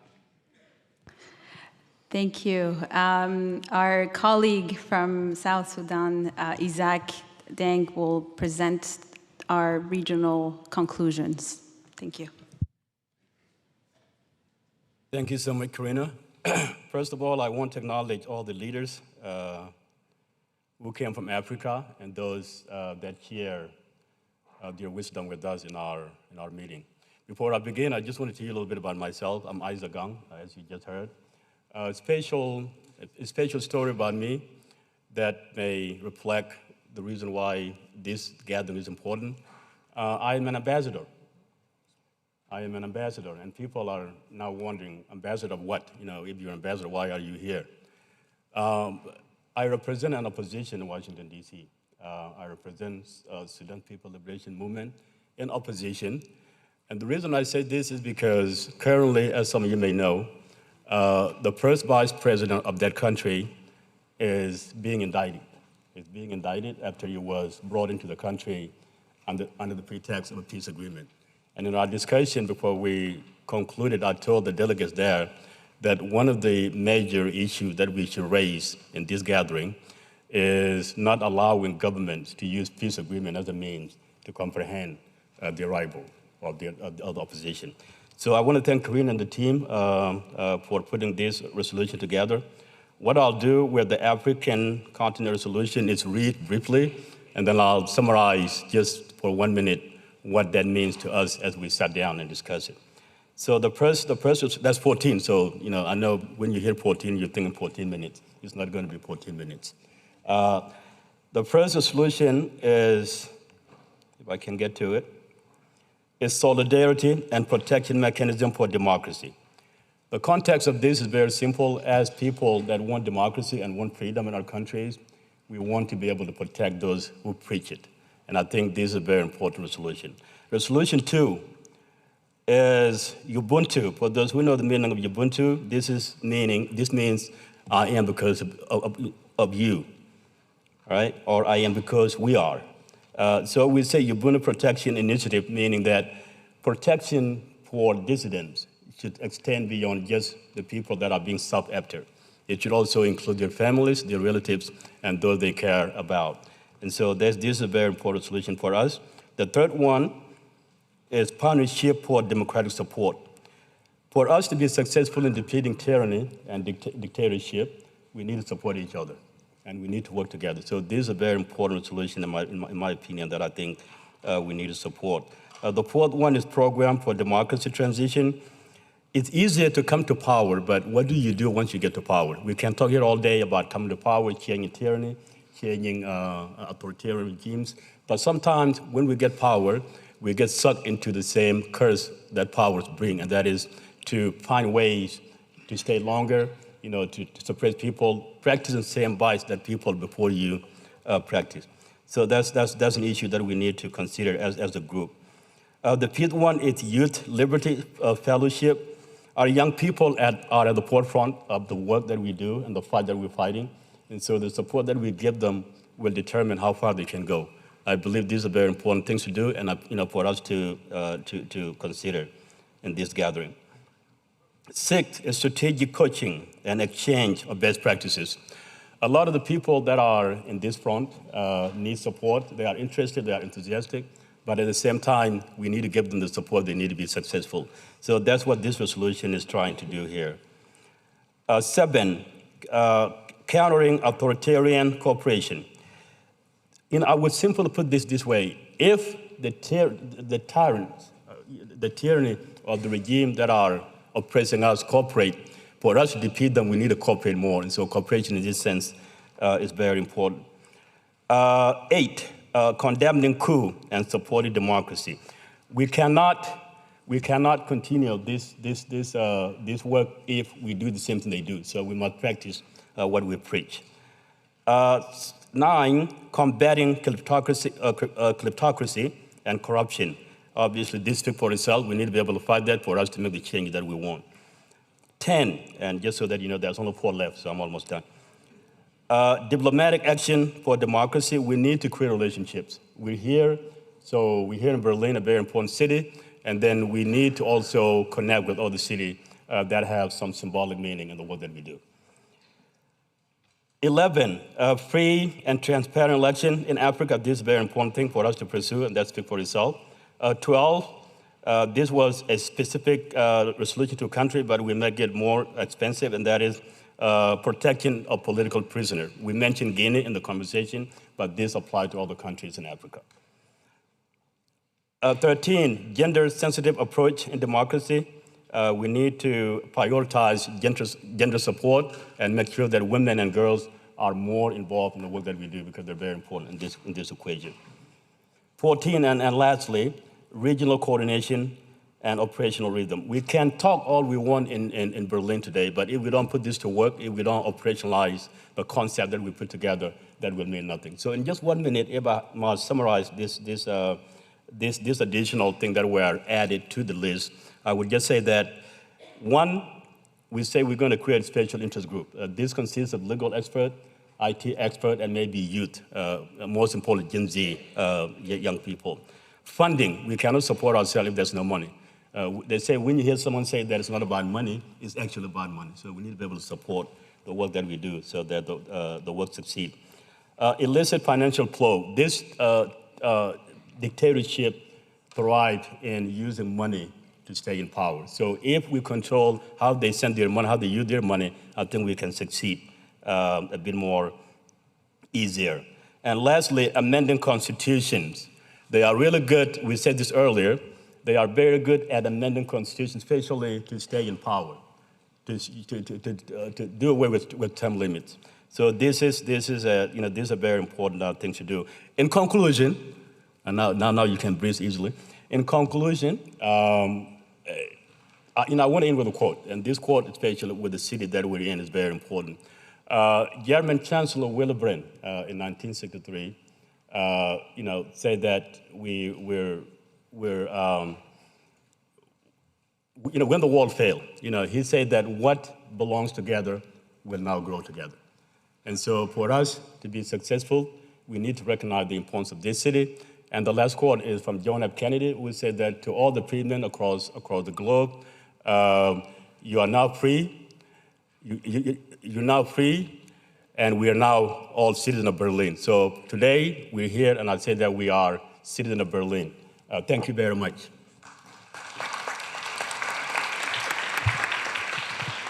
Thank you very much, Isaac. And now we will proceed with the first plenary voting. The way we are going to proceed with the vote is the following. I will read the number and the title of the resolution, and we will call for the vote. And we will vote with a show of hands. If there is an evident majority, the resolution will be approved. I would like to remind that the resolutions that are coming to the plenary session are the resolutions that have been agreed by the regional groups. So all of these resolutions were agreed by the regional groups. So that's why they're coming to the plenary. So yes, I would like to check the procedure with the parliamentarian. The procedure is according to the rules, and all of the resolutions that have been approved by the Africa Regional Group fulfill the rules of procedure. So we will proceed to the vote. Resolution R-AFR 01, Solidarity and Protection Mechanism for Democracy Defenders. All those in favor, show of hands. With an evident majority, approved. Resolution R-AFR 02, Ubuntu Protection Initiative. All of those in favor, show of hands. With evident majority, approved. Resolution R-AFR 03, Partnerships for Democratic Support. All of those in favor, with a show of hands, approved. Resolution R-AFR 04, Program for Democratic Transitions. All of those in favor, show of hands. Approved. Resolution R-AFR 05, Youth Liberty Fellowship. All those in favor, show of hands. Approved. Resolution R-AFR 06, Strategic Coaching and Exchange of Best Practices. All those in favor, show of hands. Approved. Resolution R-AFR 07, Countering Authoritarian Cooperation. All those in favor, show of hands. Approved. Resolution R-AFR 08, Condemning coups and Supporting Democracy. All those in favor, show of hands. Approved. Resolution R-AFR 09, Combating Kleptocracy and Corruption. All those in favor, show of hands. Approved. Resolution R-AFR 10, Diplomatic Action for Democracy. All those in favor, show of hands. Approved. Resolution R-AFR 11, Free and Transparent Elections in Africa. All those in favor, show of hands. Approved. Resolution R-AFR 12, Guinea and Political Prisoners. All those in favor, show of hands. Approved. Resolution RAFR 13, Gender-Sensitive Approach in Democracy Defense. All those in favor, show of hands. Approved. Resolution RAFR 14, Regional Coordination and Operational Rhythm. All those in favor, show of hands. Approved. So we have approved the regional motions presented by the African delegates. Congratulations to the Africa delegation. Now we move forward for the Asia-Pacific resolutions, and we have as a spokesperson Carmen Lau from Hong Kong. Carmen, the floor is yours.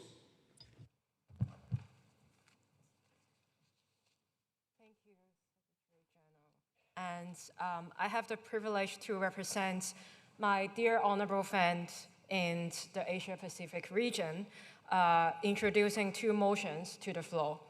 The first motion is about transnational repression, that we must recognize how this works. It starts small. It begins with microaggression, and it is not always a single prosecutable crime. From threatening letters sending to doorsteps of your neighbors, to taking our family back home as hostages, it is thousands of subtle acts of intimidation, making you feel perpetually unsafe. And then it escalates to Interpol abuses, forced disappearances, and targeted assassination. This is a deliberate scaling strategy. Regimes like China, Hong Kong, Malaysia, Cambodia, Myanmar, Southern Mongolia, Vietnam, and Thailand are enabling each other. Our response must be the same, coordinated, and showing regional solidarity. This resolution creates a regional specific mechanism to prevent, monitor, support, and defend our people, because freedom fighters deserve safe refuge, not fear. The second motion addresses a crisis that has tragically expanded: the expulsion of state-sponsored forced labor, modern slavery, trafficking, and digital exploitation across Asia-Pacific. From Myanmar and Cambodia to East Turkestan and Tibet, and from Laos and Philippines to China. These exploitations are two-folded.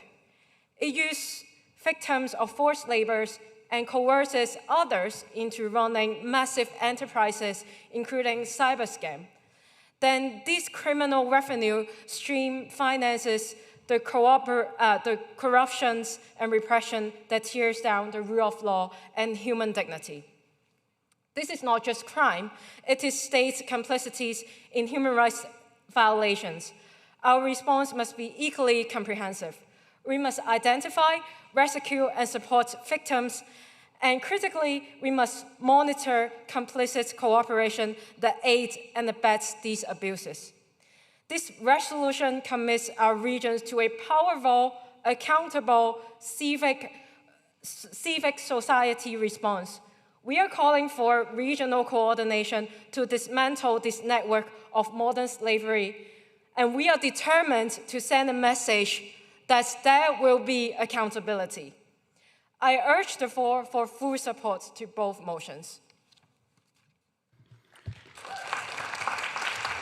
Thank you to our Africa spokesperson, Carmen Lau. If there is a comment, I would like to remind the procedure. If there is a comment, you may raise your hand and you will have, press the button in front of your microphone, and you will have 1 minute to make your comment. So if there is a comment before we move to the voting on the Asia resolutions, and I must say that we didn't do this for the Africa, so if someone for the Africa resolutions wants to do a comment, understanding that they were approved, also please know that you are welcome to make your comment.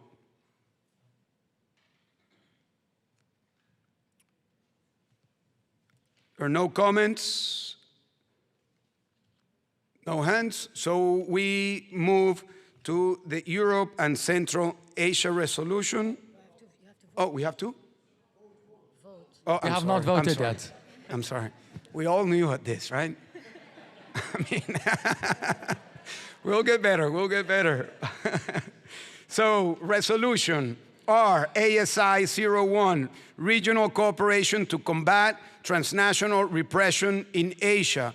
All those in favor, show of hands. Point of order before you vote, please. We need to follow the procedure. And I need to say that the resolutions presented by the Asia Pacific group fall within the approved procedural parameters. So we are clear to proceed with the vote. Now, please. Thank you. Thank you to the parliamentarian. We're learning. We'll get better at it. I'm glad it was not just me making mistake between two Nobel Peace Prize winners. All right. So now we go for the voting. Resolution R-ASI 01, Regional Cooperation to Combat Transnational Repression in Asia. All those in favor, show of hands. Approved with evident majority. Resolution R-ASI 02, Combating Human Trafficking and Cyber Scams in Southeast Asia. All those in favor, show of hand. With evident majority, approved. Congratulations to the Asia Pacific delegation and their resolutions. Now we move to the... Wait, no, I'm looking for the... No, it's here. Press the bottom. I accept.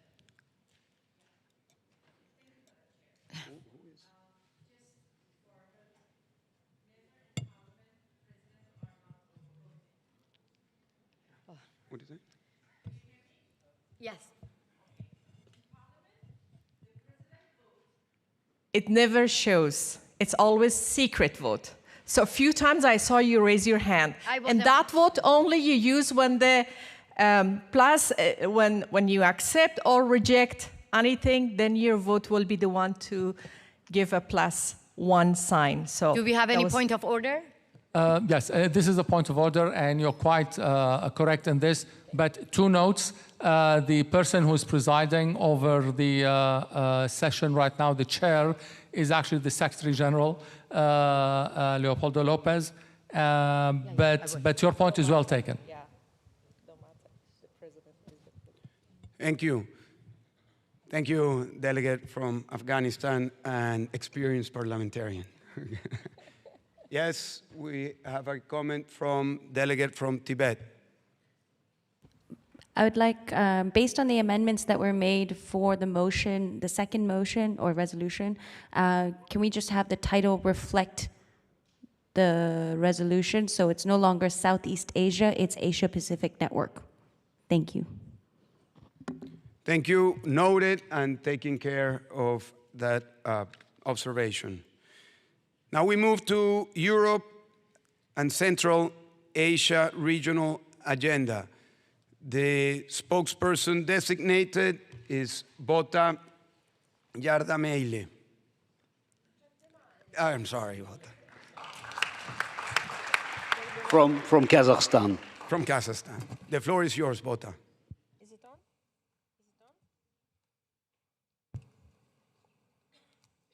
Okay, guys. Dear colleagues, I have a privilege to present the motions for resolutions from our region. And our region, I really have to name the countries right now because we grew a little bit. It's Russia, Belarus, Central Asian countries is Kazakhstan, Tajikistan, Uzbekistan, and Turkmenistan, as well as new members is Georgia and Serbia. So we would like to present 4 motions. First one is a protection and solidarity for democracy fighters. And I have to say that immediately when we started discussing this motion, we had very interesting point that was brought up by our new members from Georgia. Because the original name was Protection and Solidarity for Democracy Defenders. And our Georgian team said that to defend somebody, you must have it. We never really had democracies. So we are not here to defend what we never had. We are fighting for it. And that's why it's reflected in our new name, Protection and Solidarity for Democracy Fighters. And thank you, for Georgia.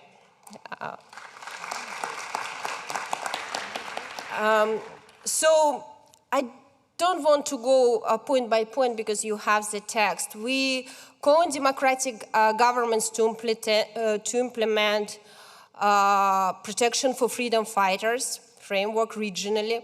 We urge international and national NGOs to provide legal aid, relocation pathways, and emergency advocacy for prosecuted activists, as well as we would like to coordinate humanitarian and advocacy support for freedom fighters from our region. We also would like to request World Liberty Congress to establish regional monitoring group of repressions within the Global Protection Task Force. Just a second, guys.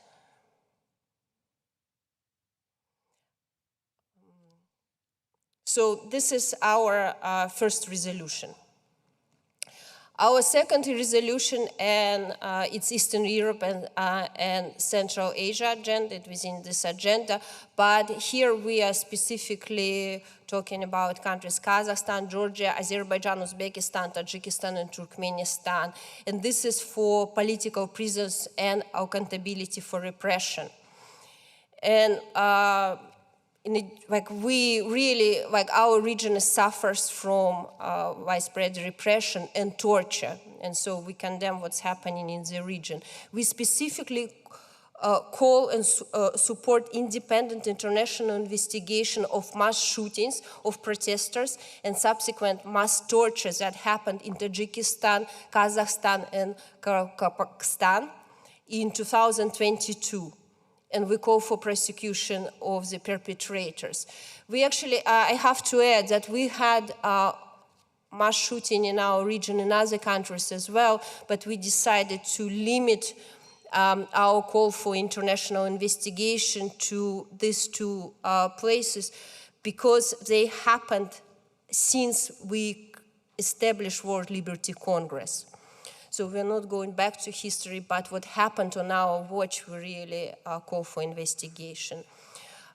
We would like to expand regional implementation of political prisoner support to our region as well. And we also call for democratic states to offer humanitarian visa and political asylums for prosecuted dissenters and their families, specifically from our region, because right now they are facing big problems. Our next resolution, it's devoted to one particular country, on Belarus, and this is for political prisons and accountability for repression. We very much repeat what we asked in the previous resolution for political prisons and accountability from the countries that I mentioned previously. But we would like to have a separate resolution on Belarus for one sad reason. Is Belarus is the country in our region that has the highest number of political prisoners per capita. And the official number that so far recognized by, for example, international human rights organizations, that doesn't really reflect the reality. So we want to be an organization that establishes its own list of political prisoners in Belarus, and nobody should be forgotten. Our last but not least resolution is basically it's a regional cooperation against transnational repression. And we would like to share our verified data with World Liberty Congress Transnational Repression Task Force. We call on Western democracies to prevent abuses of mechanisms of international cooperations, such as extraditions, mutual legal assistance requests, Interpol diffusions and red notice, and also prevent forced deportation.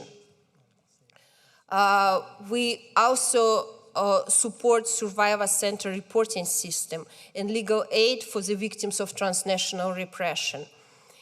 And we call on Western democracies to prevent weaponization of banking data and asking them to stop financial transnational repression. That's our 4 resolutions. Please vote. Thank you very much.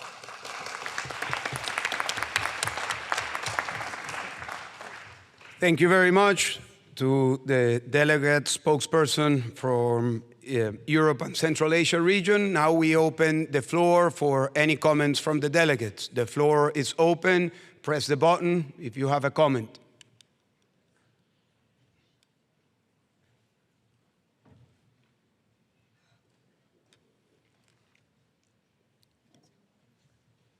There are no comments, so we proceed with the voting. Resolution RECA 01. Before the vote, please. Oh, I'm sorry. Mr. Chair. I'm sorry. Thank you, Mr. Chair. Yes. The resolution presented by Europe and Central Asia Group fall within the approved procedural parameters. We are now clear to proceed with the vote. So we now proceed to the vote after the green light from our parliamentarian according to procedures. Resolution RECA 01, Protection and Solidarity for Democracy Fighters in Eurasia. All those in favor with a show of hands. With an evident majority, resolution approved. Resolution RECA 02, Belarus, Political Prisoners and Accountability for Repression. All those in favor with a show of hands. With evident majority, approved. Resolution RECA 03, Karakalpakstan, Respect for Autonomy and Human Rights with modifications that include the other countries. Mr. Chair, this is the resolution that they changed. They revised it. Can you please give us the revised title, please? The revised title that was given to me was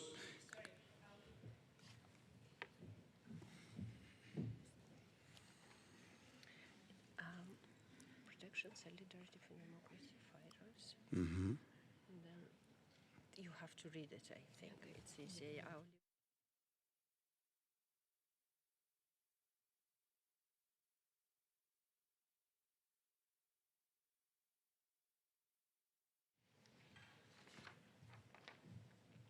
Sorry, we changed it. Okay. Resolution RECA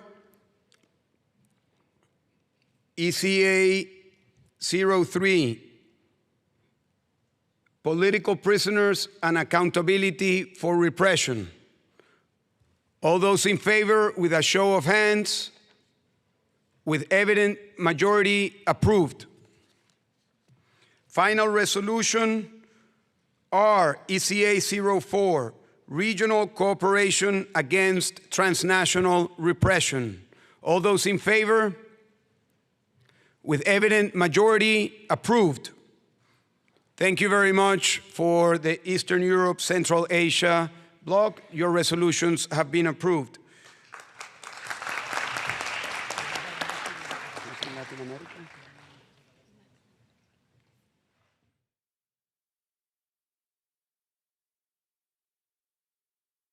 Move to Latin America and the Caribbean regional agenda.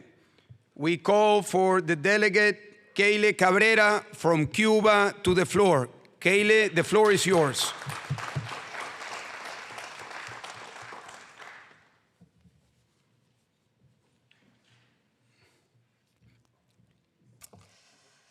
Hello, and thank you all again, as well as thank you to my regional colleagues for giving me the opportunity to present these resolutions with you all today. As a fourth-generation human rights activist against the oldest dictatorship in the Western Hemisphere, the Castro communist regime, it is a blessing and an honor to be here with you all. So, our first resolution that we will be presenting for our region today is a regional solidarity and coordination plan for democracy in Latin America. We ask upon the World Liberty Congress to recognize the shared challenges of democratic backsliding and authoritarian resilience throughout Latin America. Affirm the regional solidarity, information sharing, and coordinated advocacy as an essential step to protecting the human rights defenders and democratic institutions in our region. And recognize the sustained cooperation that can strengthen collective capacity to defend freedom and respond to the crises in our region. That is our first resolution that we will present on the floor. Our second resolution is focusing on Venezuela, particularly the democratic transition, leadership, and international coordination of Venezuela. We ask the World Liberty Congress to recognize the historic democratic victory of the Venezuelan people in the 2024 presidential election. Also, acknowledge the resilience and sacrifices of the Venezuelan citizens, recalling the designation by the United States and other democratic partners of the Maduro regime as an international narco-terrorist organization, given its criminal structure and participation in transnational drug trafficking and terrorism. That is our second resolution that we will be presenting. Our third resolution is focusing on Cuba, particularly the status of human rights, political prisoners, and overall international policy coherence. We ask the World Liberty Congress to recognize the persistent violations of fundamental freedoms by Cuban authorities, as well as their long history of diplomatic infiltration and exportation of their ideological and totalitarian model worldwide. We also want to recognize the alarming reports of Cuban nationals being recruited to fight in the war in Ukraine alongside Russia. We would also like to affirm the need for international policies towards the Cuban Castro regime to be coherent with democratic and human rights principles. That was our third resolution. Now moving on to our fourth resolution, focusing on Nicaragua, particularly the illegitimacy, persecution, and protection for the exile community. We ask the World Liberty Congress to recognize the lack of democratic legitimacy of the Sandinista regime led by Ortega Murillo, following fraudulent elections, crimes against humanity, and systematic repression. We also ask to be recognized the alarming persecution of religious leaders, widespread political imprisonment, and the practice of denationalization of political dissidents and dissidents in general. That was our fourth resolution. Our fifth resolution now focuses on Bolivia, particularly democratic renewal and support for a democratic transition. We ask the World Liberty Congress to welcome the successful general elections held in October 2025 in Bolivia and congratulate the Bolivian people for reaffirming their democratic vocation. We also ask for the recognition of more than 20 years of democratic erosion and the continued lack of independence among branches of government, acknowledging that over 200 political prisoners still remain illegally and inhumanely detained in Bolivia.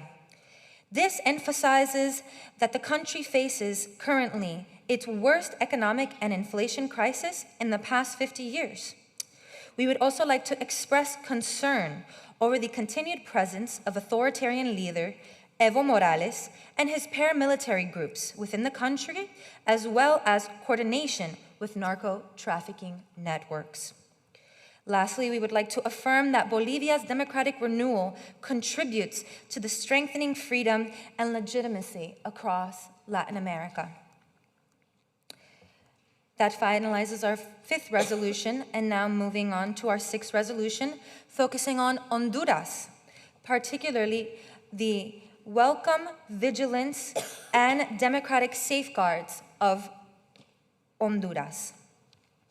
We ask the World Liberty Congress to welcome Honduras as an incorporating member into the regional World Liberty Congress network, aware of signs of democratic backsliding and the need to preserve institutional checks and balances, independent media, and transparent and trustworthy elections. Lastly, our 7th, and definitely not least, resolution is a particular note on Haiti, its humanitarian and security emergency. We ask the World Liberty Congress to show alarm as to Haiti's severe humanitarian and security crisis and the near total collapse of the state of authority, affirming the need for international assistance consistent with UN resolutions and respect for Haitian sovereignty. Overall, we have a final, actually, 8th resolution of cooperation among democracies, a hemispheric principle. We seek that the World Liberty Congress further affirm the solidarity among established democracies and peoples fighting for freedom that is essential to countering authoritarianism. Please recognize the value of joint initiatives that combine experience sharing, civic training, observation, and coordinated diplomacy. Thank you all. We proceed to the vote. Thank you to Kaylee Cabrera, our delegate from Cuba. Now we open for comments by the plenary on the resolutions presented by Latin America. Please push the button. We have. Okay. I would like to bring this to the discussion because I think it is an issue that we can share that is about political stateless. I've been speaking with delegates from Belarus, from Hong Kong, and different parts of the world. So I think that's an issue that really matters and needs a task force in the World Liberty Congress. As long as we have been seeing a pattern from different dictatorships of depriving of the citizenships, the activists, in order to avoid us to make our job. We made this proposal for the Latin America cohort, is a common issue in Latin America, but I don't know if in any part of the discussion we could also include it like a global issue that activists we are facing in this Congress. Thank you. Thank you very much to Alexa from Nicaragua. Yes, your comment is well taken, and the issue of stateless activists or citizens is considered in one of the global resolutions that we will discuss in the next section. It will be in the Protection for Freedom Defenders agenda. So it's well taken, your point, and it's part of the agenda. Thank you very much. Is there another comment? Open for comments. If there are no more comments, then we move forward to the voting. I would ask the parliamentarian. Good, Mr. Chair. Thank you. Okay. Yes, I'm sorry, point of order by Felix Madariaga.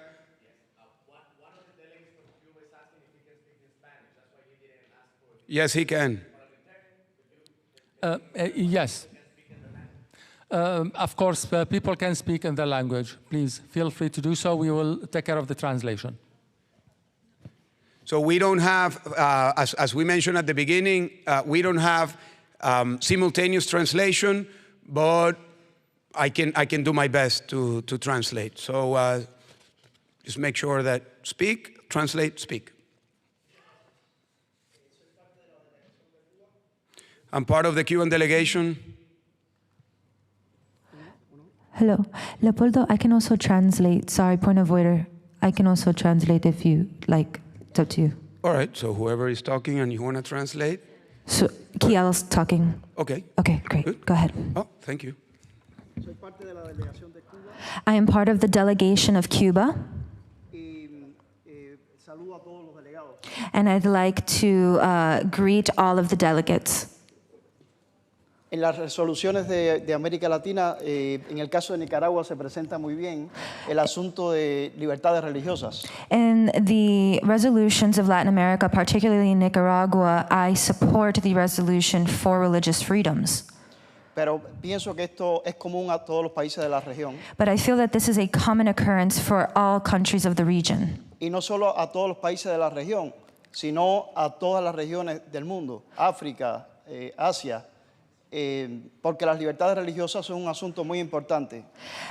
This applies to, again, all countries of the region because religious freedoms are extremely important.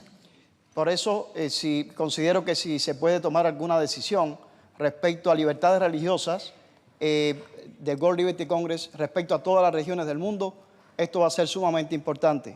That way, if we could present a resolution geared towards all regions regarding religious freedoms, I would like to propose that. I think that's an excellent suggestion.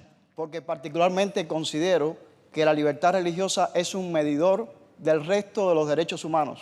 Because I personally believe that religious freedom is a proper moniker of overall human rights in the countries. O sea, un país donde se violen las libertades religiosas, casi seguro que el resto de los derechos también será violado. Being that if religious freedoms are violated within a country, most likely the rest of the human rights are also being violated. O viceversa.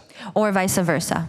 Pero también el asunto de libertades religiosas es muy importante. But also the topic of religious freedoms is very important. Teniendo en cuenta que tal y como dice el artículo 19, keeping in mind that Article 19 of the Human Rights Declaration, este derecho fundamental de libertad religiosa, this fundamental human right of religious freedom, no habla solo del derecho a creer, not only gives you the right to believe, sino también del derecho a no creer, also the right to not believe, o de cambiar de religión, or to change religion. Por eso propongo que si se aprueba alguna resolución respecto específicamente al tema de libertades religiosas, creo que esto sería muy provechoso para el World Liberty Congress y los países miembros. That's why I propose that we make an overall resolution for all regions to safeguard religious human rights and freedoms. Muchas gracias. Les habla un pastor bautista cubano. Thank you all. Personally, I am a Baptist pastor from Cuba. Que sufrió en carne propia la represión religiosa. That lived in my own skin what is a religious persecution in Cuba. Por considerar, al igual que Martin Luther King, for thinking just like Martin Luther King, que la sociedad puede ser cambiada. That we can have true change. Si las personas que creen, for those who do believe, tienen un compromiso con la sociedad en que viven. We have a responsibility for the society in which we live in. Muchas gracias. Thank you all. Thank you. Thank you to our Cuban delegate. Point well taken. And similarly to the prior comment, that proposal is in the global resolution GE01, freedom of religious belief. So it will be discussed as part of the global resolutions. Point well taken. And as you can see, there are some issues that are particularly important for a country, for a region, but there are also widespread global interests for them, and this is one of them. So thank you very much. Open the floor to another comment on the resolutions presented. If there is no other comment, I ask the parliamentarian if we can follow with procedure. The resolutions presented by the Latin America and the Caribbean group, Mr. Chair, fall within the approved procedural parameters. We are clear to proceed with the vote. Thank you, Mr. Parliamentarian. Now we proceed to the vote. Resolution RLAC 01, Regional Solidarity and Cooperation and Coordination, and a coordination plan for democracy in Latin America. All those in favor, show of hands. With an evident majority, resolution approved. Resolution LAC-02, Venezuela, democratic transition, leadership, and international coordination. All those in favor with a show of hands. With an evident majority, resolution approved. Resolution R-LAC-03, Cuba, human rights, political prisoners, and international policy coherence. All those in favor with a show of hands. With an evident majority, resolution approved. Resolution R-LAC-04, Nicaragua, illegitimacy, persecution, and protection for the exiled. All those in favor with a show of hands. With an evident majority, resolution approved. Resolution R-LAC-05, Bolivia, democratic renewal and support for the transition. All those in favor with a show of hands. Resolution approved. Resolution R-LAC-06, Honduras, welcome, vigilance, and democratic safeguards. All those in favor with a show of hands. With an evident majority, resolution approved. Resolution R-LAC-07, special note on Haiti, humanitarian and security emergency. All those in favor with a show of hands. With evident majority, resolution approved. Resolution R-LAC-08, cooperation between democracies, a hemispheric principle. All those in favor with a show of hand. With evident majority, resolutions approved. Congratulations to the Latin America, your resolutions have been approved.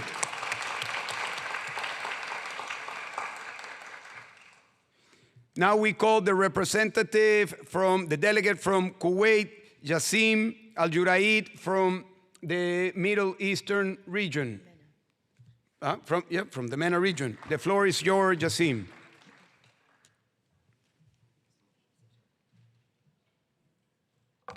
Mr. Chair, dear colleagues, I'm here to represent our resolutions for the MENA region agenda. And we were talking about a few topics that we have a lot of ambitions, goals about it. So we will start with the resolution MENA 1, constitutional secularization and equal citizenship.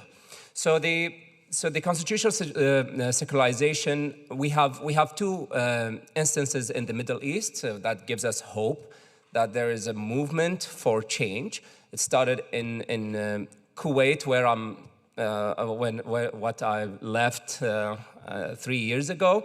I was calling for a constitution change, and that's why I was promoting this resolution as well for the entire region, to have a constitutional balance with the coexistence and the freedom of speech, and to take the religion out of the state power. Now Kuwait is working on a new constitution for the first time in Kuwait's history. The second one is the Emirates. The Emirates started to work towards this progressive idea to separate religion from state and respecting all religions, and the Emirates has done a good job there. Still, we need to see more. That's why we want to present this resolution to my dear colleagues. First of all, I will talk about the World Liberty Congress position, that recognizing that equal citizenship and the state neutrality are essential foundations for democratic governance in the Middle East and North Africa. Acknowledging the region's ongoing struggles with the secularism, exclusions, and authoritarian manipulation of religion. In the Emirates, it's also worth mentioning, last year, they have passed a law, and it became a general law now and in action, that there is a freedom of religion in the state. I never dreamt to see this in the Middle East. I saw it in the Emirates. I think with our efforts here, we can do even more. Affirming the need for inclusive constitution reform, processes that uphold freedom and belief and ensure equal rights for all citizens. reaffirming the WLC's commitment to promote secular constitutionalism as a guarantee for pluralism and stability. I'm going to jump to the operative part of our motion. Implements regionally the constitutional secularization framework by supporting inclusive dialogues and legal reform in the entire region. Second, facilitates cooperation among jurists, civic leaders, and faith-based actors to promote equal citizenship and state neutrality. Now, in our discussion with my colleagues, we have removed the religion part of this item. So now it became facilitates cooperative among jurists, civic leaders, and actors to promote equal citizenship and state neutrality. Number three, within the secularism, encourages public education and media initiatives that foster understanding for secular democracy and freedom of belief. And this is the crucial part of our work. We need to think about the next generations to own their own decisions in the future. Enough being under people who are not thinking about the next generations, and they put them in a lot of conflict of discussions going on, and then it turns to a violent movement. Lastly, reports progress and lessons to the WLC Academy's Constitutional Reform Network. And this is the horizon of 24 months renewable initiative. That was our first motion. The second motion and resolution: freedom of religion or belief and protection of minorities. Sometimes when you see us focusing on religion in the Middle East, or the freedom of speech and the freedom of religion choices is crucial. That affects economy, that affects freedom of speech, discrimination, and also the future of the Middle East that we wanted to foster amongst our neighbors. So the preambular, the World Liberty Congress, is saying that alarmed by ongoing prosecution of religious and belief minorities across the Middle East and North Africa, recognizing the defense of freedom of religion or belief is fundamental to human dignity and democratic coexistence. Affirming that interfaith and humanist cooperation strengthens social cohesion and tolerance. Reaffirming WLC's global commitment to protect, coincide diversity and pluralism. On the operative side of our motion, or our second motion, is applies regionally, and the FORB, the Freedom of Religious Belief framework, prioritizing contexts with acute prosecution of religious or belief minorities. Coordinates with regional human rights organizations to document abuses and provide legal and humanitarian support. Promotes interfaith and humanist cooperation to advance tolerance and coexistence. Integrates gender-sensitive and youth-focused approaches in all regional FORB, the Freedom of Religion Beliefs, activities. And the horizon of this action will take around 18 months renewable initiative. I'll go to the resolution number 3.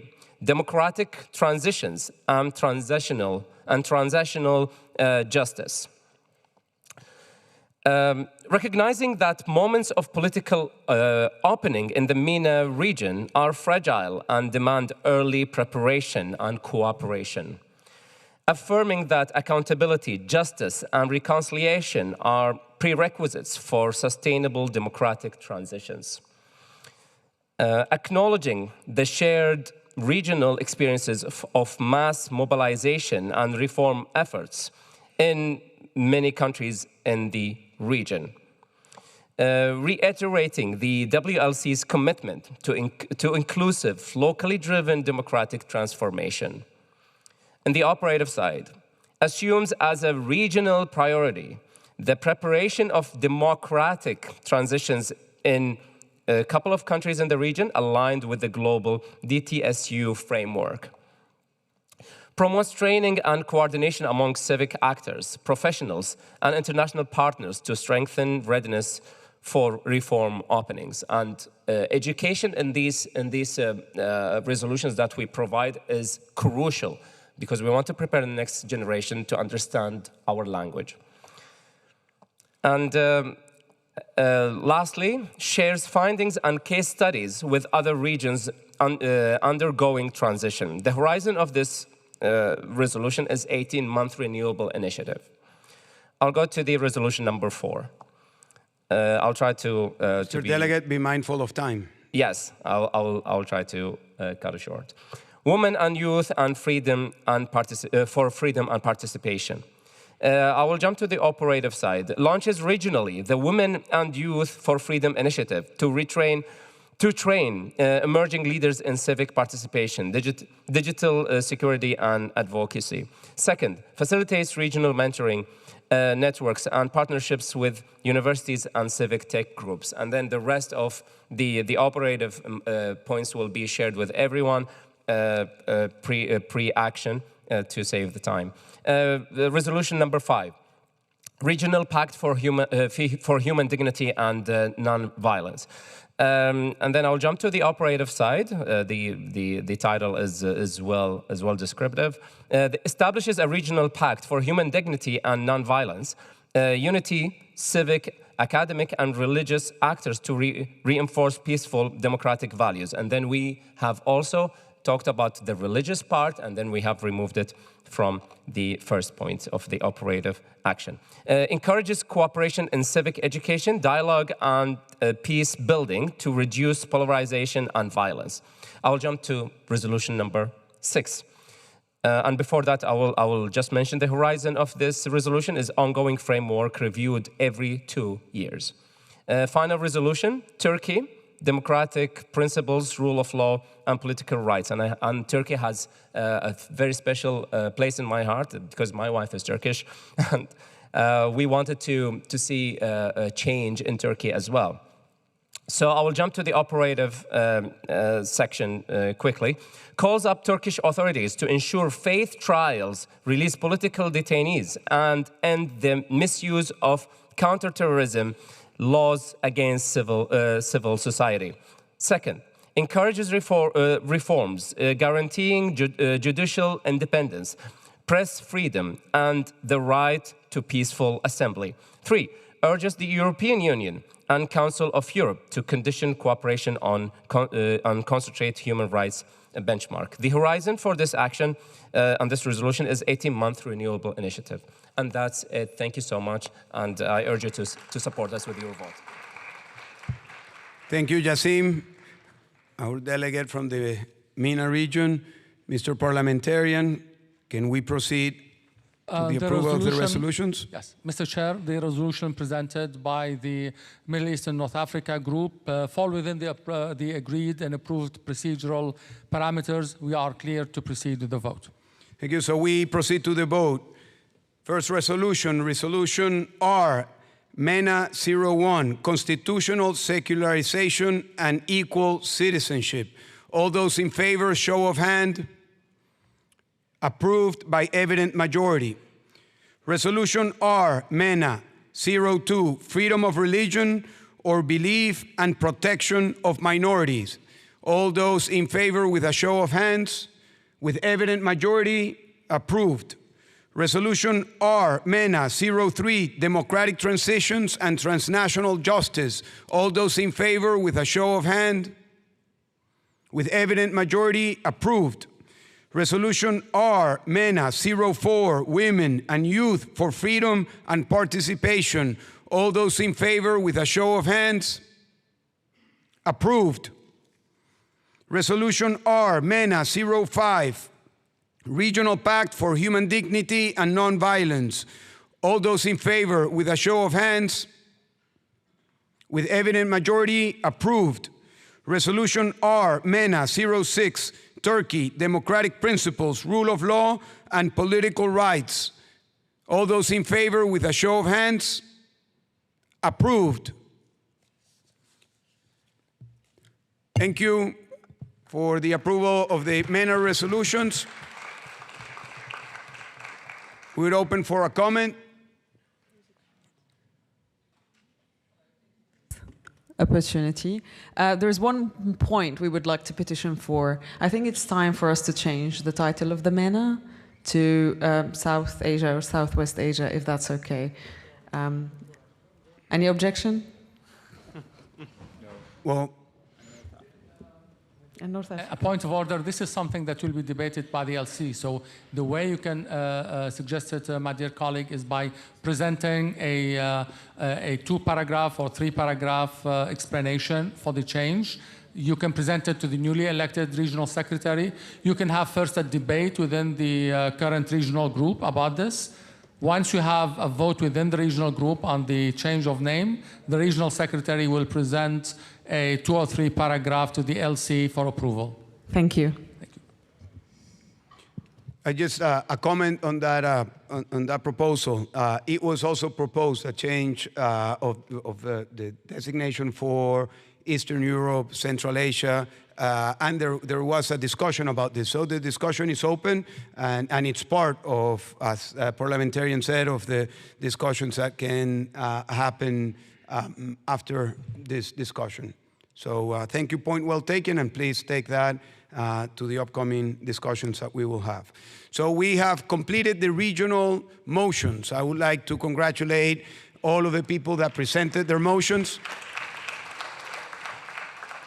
As a reminder of the procedure, these were many, many hours of work, a lot of engagement from you, the delegates, and from other members that are not here with us, that are not delegates, but also participated in these discussions. So thank you for all of the hard work, and now we move for the global resolutions.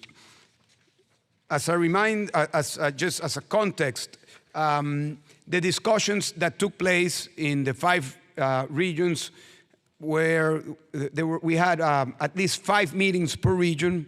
All of the delegates were invited, and other members were also invited. And there were many proposals that were presented in those discussions, and many proposals that were submitted. There was over 300 motions that were presented. And as I explained before, our team organized those proposals in regional proposals that we just approved, and global proposals. So now we will be addressing 5 blocks of global proposals: technology and freedom, accountability and justice agenda, equality and social rights agenda, governance and institutional reform agenda, protection for freedom defenders agenda, knowledge, innovation, and support for freedom agenda, and a final resolution on the implementation framework. So we will proceed with the technology and freedom agenda. Our delegate, Bota, will present the technology and freedom agenda. Welcome, Bota. The floor is yours. Okay, which one? Hello? Yeah. Okay, dear colleagues, I know it's been long, but stay with us. We have to struggle a little bit more, okay? But it's totally worth it. So my first motion for resolution is a resolution for Technology for Freedom program. It's basically digital freedom, resistance, and resilience. That these resolutions recognize that struggle for democracy is really right now fought on the digital territory, and the world is changing and we have to adjust. We see how authoritarian regime shut down internet to suppress protest. Many of us were victims of the spyware that was used by the regimes to track our activities.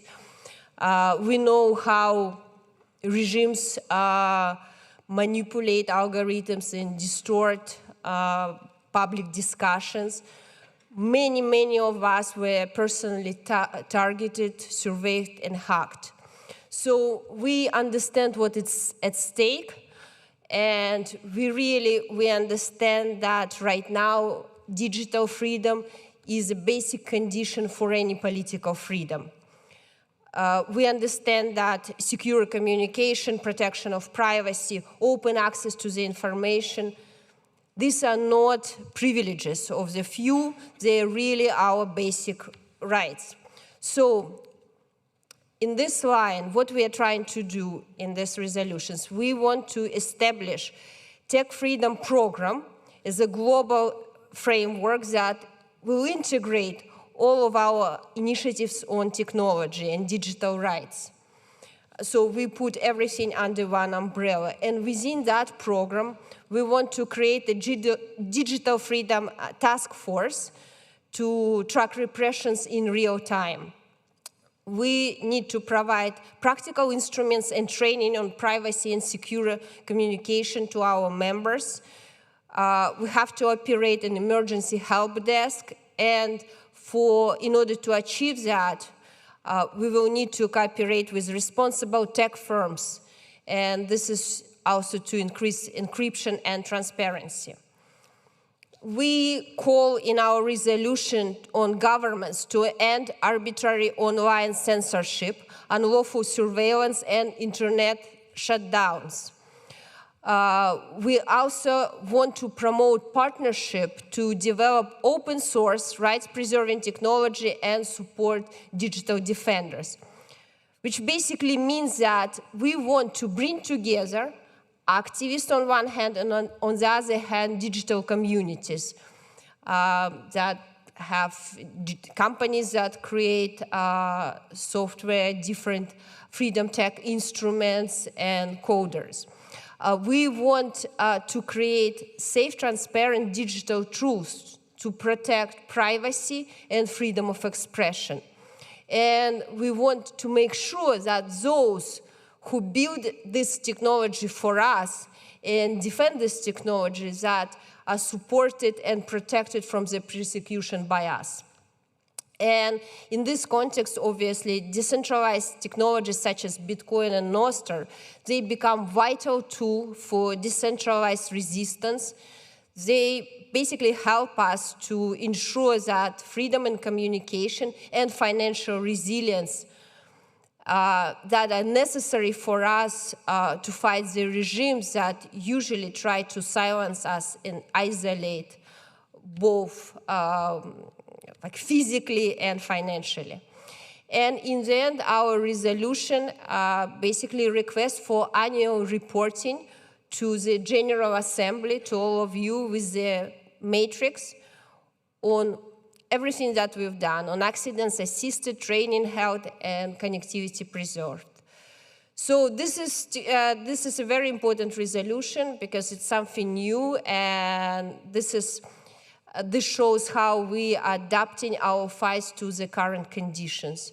The governments are smart, our enemies are smart, but we have to oversmart them. We have to move faster. Thank you very much.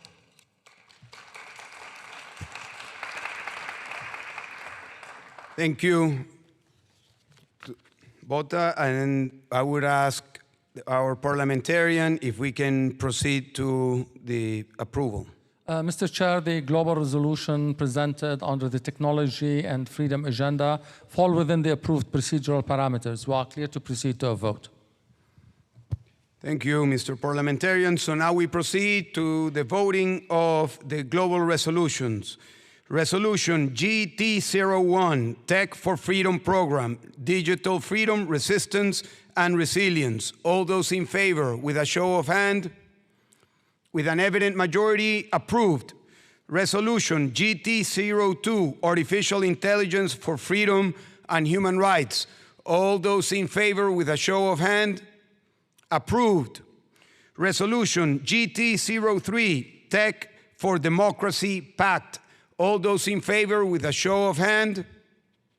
With an evident majority, approved. Resolution GT04, Spyware Moratorium and Cyber Accountability Initiative. All those in favor, with a show of hand. With evident majority, approved. Resolution GT05, Financial Autonomy and Bitcoin Freedom Fund. All those in favor with a show of hand? With an evident majority, approved. Thank you very much. The resolutions have been approved.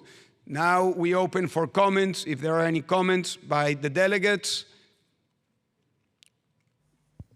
We have someone. Yes. Yes, my name is Daniel Kauma, delegate from Uganda. I'm based in Maryland, United States. I had a quick question, maybe for some of the members who are part of putting together this resolution on IT. I know Starlink has been one of the solutions that have helped the issue of censorship in some of the countries, including Ukraine, and some of the other areas in Africa. One of the tactics most of the regimes use is shutting down internet, especially when we head into elections. So it's become a major form of mobilizing or oppressing opponents by cutting off rural areas, and that's how usually most of the elections are rigged. So maybe engaging in make sure that Starlink can be more accessible in other areas could be part of the solution that could be added to these resolutions to make it effective as well. Thank you. Thank you. No, very important point, and I think it's a very important issue, and I know that one of our delegates from Iran has been actually working for freedom of the internet, and I don't know if he has a comment. Yes, our delegate from Iran on access to internet. Well, yes, of course. Starlink has been instrumental to keep the internet, and open access to the internet online during the shutdowns. In the last year, we experienced 264 shutdowns around the world. In Tanzania, just recently, before the election, they shut down the internet to rig the election. And I think, it's very important for us with Starlink and other emerging technologies. Amazon is releasing Kuiper and OneWeb on the European side. We have to be united and advocate for to make a human rights case for these big companies to provide the coverage over the countries that they are experiencing these shutdowns. And of course, as you mentioned, this is allows us to establish a government independent internet infrastructure, which is out of their control. And by doing so, it enables us also to neutralize their billions of investment which they are doing, buying surveillance technologies from China and Russia and Iranian regime to establish these firewalls. Of course, as we are tearing down the old walls, the brick walls are turned down, but the great firewalls are rising. And we need to crack them and just tear them down with all these new technologies. Yeah, so I would ask our parliamentarian, according to procedures, is there a way, Mr. Parliamentarian, is there a way to include or amend one of the global resolutions to include freedom to access for internet? I know we have a hand in the back. Mr. Parliamentarian. Yes, Mr. Chair. First of all, I would like to acknowledge Felix and recognize because he has a comment on this point exactly. Yes, Felix Madariaga from Nicaragua. Floor is yours. Yes, so we will approve a resolution towards the end of global resolutions that empowers the newly elected Leadership Council tomorrow to strengthen these global resolutions, to edit them if you recommend such thing. And just to use the example, one of the colleagues mentioned, for example, Starlink and so on. So I will simply inform the plenary and ask our parliamentarian to ratify, if what I'm saying is correct, that the Secretariat is taking note of all your additions or modifications. And the newly elected Leadership Council has, I believe, 90 days, Mr. Parliamentarian, you can correct me if I'm wrong, to basically make sure that all the edits, comments are as you suggest. If I may use the example from another area that is very sensitive, and some of you have come to me, with all due respect, is outside of this precise topic, but I think it's very relevant. A quick example. political prisoners. There are different resolutions of political prisoners, and some of you have come to us and asked us why the resolution is not including the specific name of a political prisoner. So that's a very good example. We need to make sure that we honor every single political prisoner, that no political prisoner who is related to any of you or who is represented is left behind. So the newly elected Leadership Council, for example, under the resolutions of political prisoners, they will add the specific names of political prisoners. The same example I would use with the technology resolutions and so on. Mr. Parliamentarian, you can clarify if my explanation is correct. Thank you. Thank you very much, our colleague Felix Maradiaga from the Leadership Council. Yes, indeed. The way to proceed is to actually have a proposal submitted to the newly elected Leadership Council. It will be discussed, and we can then tag it in the Technology and Freedom Agenda. Thank you, Mr. Parliamentarian. Point well taken. We have a delegate in the back.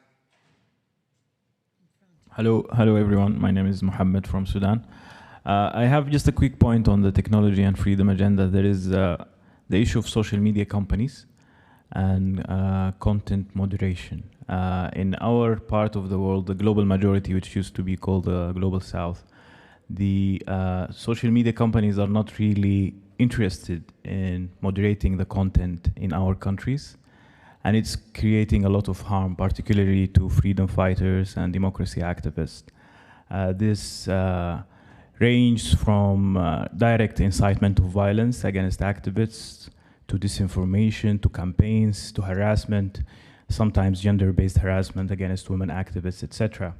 And I think such a forum here of WLC and all our partners, there could be some work engaging with social media companies specifically on that issue, because as you know, a lot of us don't really has any kind of leverage against social media companies. So I'm not sure if it can be included now or in the future, but that's, I think, is an important issue to raise. Thank you. Yes, as I believe that specific point it's part of one of the resolutions. I remember reading the entire resolution, so it was part of it, but the Secretary will take note, and as Representative Madariaga mentioned, it will be part of the agenda for the next Leadership Council. But it's a very important point, and I believe that it's all of us are targets and victims of disinformation, smear campaigns, and abuse of content. So yes, we have our delegate in the front row and then in the fourth row, please. Thank you, Mr. Chair. This is a general question that applies to a lot of the motions that were presented. I've noticed that there is a limit on the horizon of these motions. It's more of a question. Why is that? Is that because as long as we are freedom fighters, a lot of these things will always be relevant? Mr. Parliamentarian, clarification? Yeah, again, can you please repeat the question, please? The end of the motions, there is a horizon, like a limited period where, I don't know, if it's supposed to be worked on. Why is there a limit when it's always relevant for freedom fighters?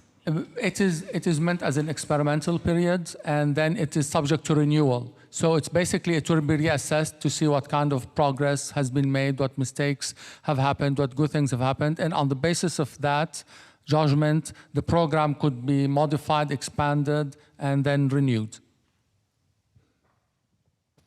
Mr. Chair. Yes, we have in the fourth row, and then Jassim.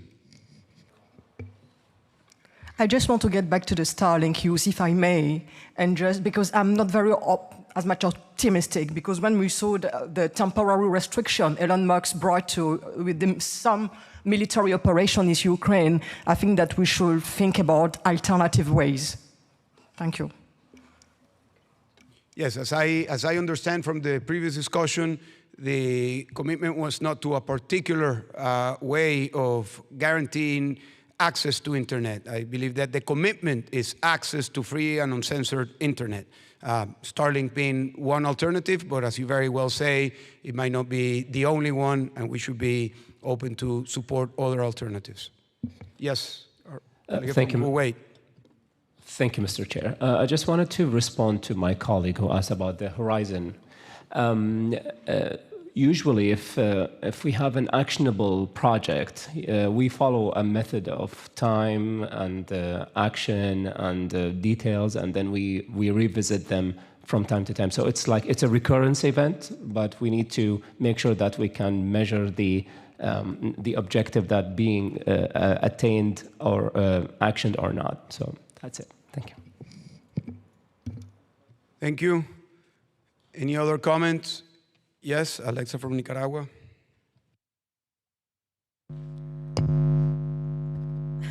Hello. Sorry, it sounds weird.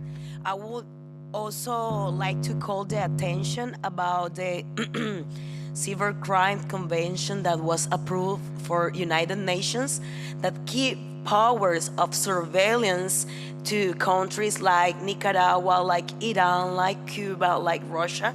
Even if you are living in a free country, they are able to monitor your online activities to criminalize. So I think that we should be thinking about the safeguards of the application of this international agreement, because in fact it was promoted by Myanmar, Russia, Venezuela, Iran, Cuba, Nicaragua, and that puts at risk even people who works in exile for being targeted, and they can be taken back for their origin countries. So I think just like a footnote that it is something we should be working or having in our mind. Thank you. I believe that is part of the resolution GT04 spyware moratorium and cyber accountability initiative. Your comment will be included if it needs to be expanded. But as you very well say, this is an issue that we need to deal with. And I take the opportunity to remind all of you that our partners from Citizen Lab are here at the Parliament. They have a booth in order for you to check your phones and to see if you have been infected with spyware. I would highly recommend that you go through this procedure. These are trusted partners, and I can say that in previous meetings that we've had of the World Liberty Congress, they have found some of our members infected by spyware, particularly Pegasus. One of those victims is sitting right next to me, Karim Kanimba, who was infected with the Pegasus spyware by the Kagame regime. So our friends from Citizen Lab will be outside and open for you to check your phone today or tomorrow. Yes? Yeah, hi, this is Nadal Salman from Bahrain. While you said about the Pegasus, I'm one of the victims of the Pegasus. In 2020, Citizen Lab themselves, they called me to tell me that my number was of the numbers which they found. So I advise, as what you said, everybody to check their mobiles, because Pegasus is something else, because it is without a click.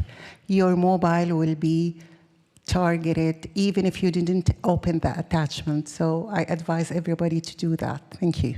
No, thank you. And I must say that I believe that this is one of the rooms with the highest percentage of people infected by Pegasus.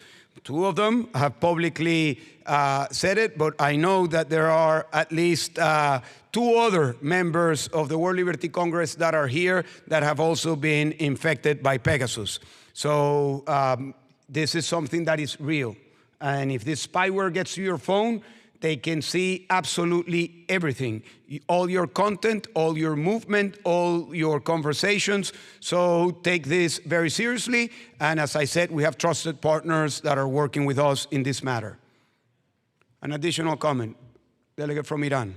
I'd like to ask for an amendment to the artificial intelligence for freedom and human rights. As sensors, control the data, they control the narrative and the data that AI models are trained for, and it automatically repeats and shapes the models to repeat the sensors' language, because their propaganda is the main content on the internet. And it's important to do advocacy to push, this AI companies to put guardrails on deterring, their models from being trained on propaganda and censored and being trained on the censored content.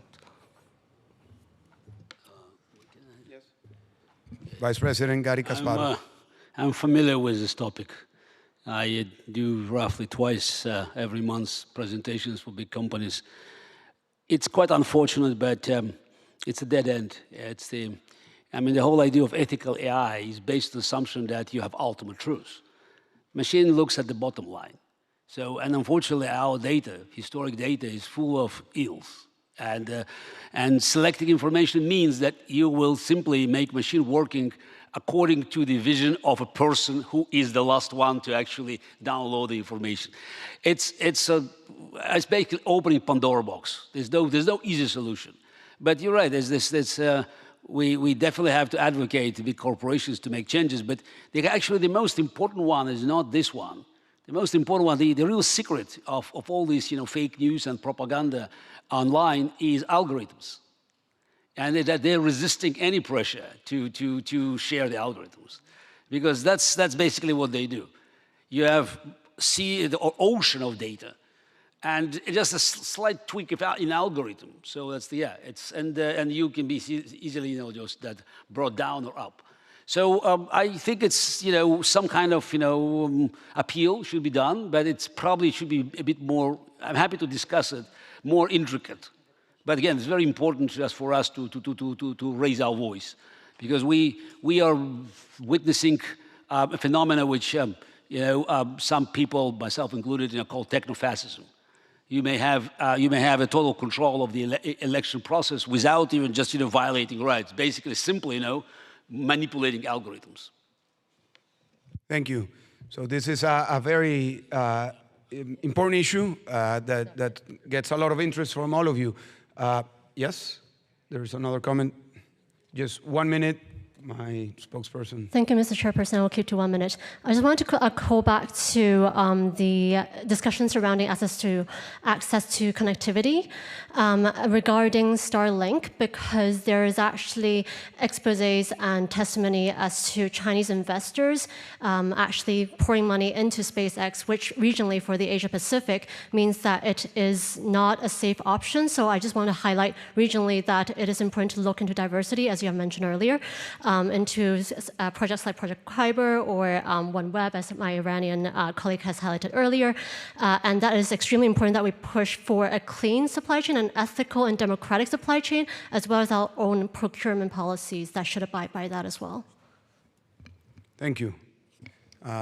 Important point to be taken for the Leadership Council and to promote this.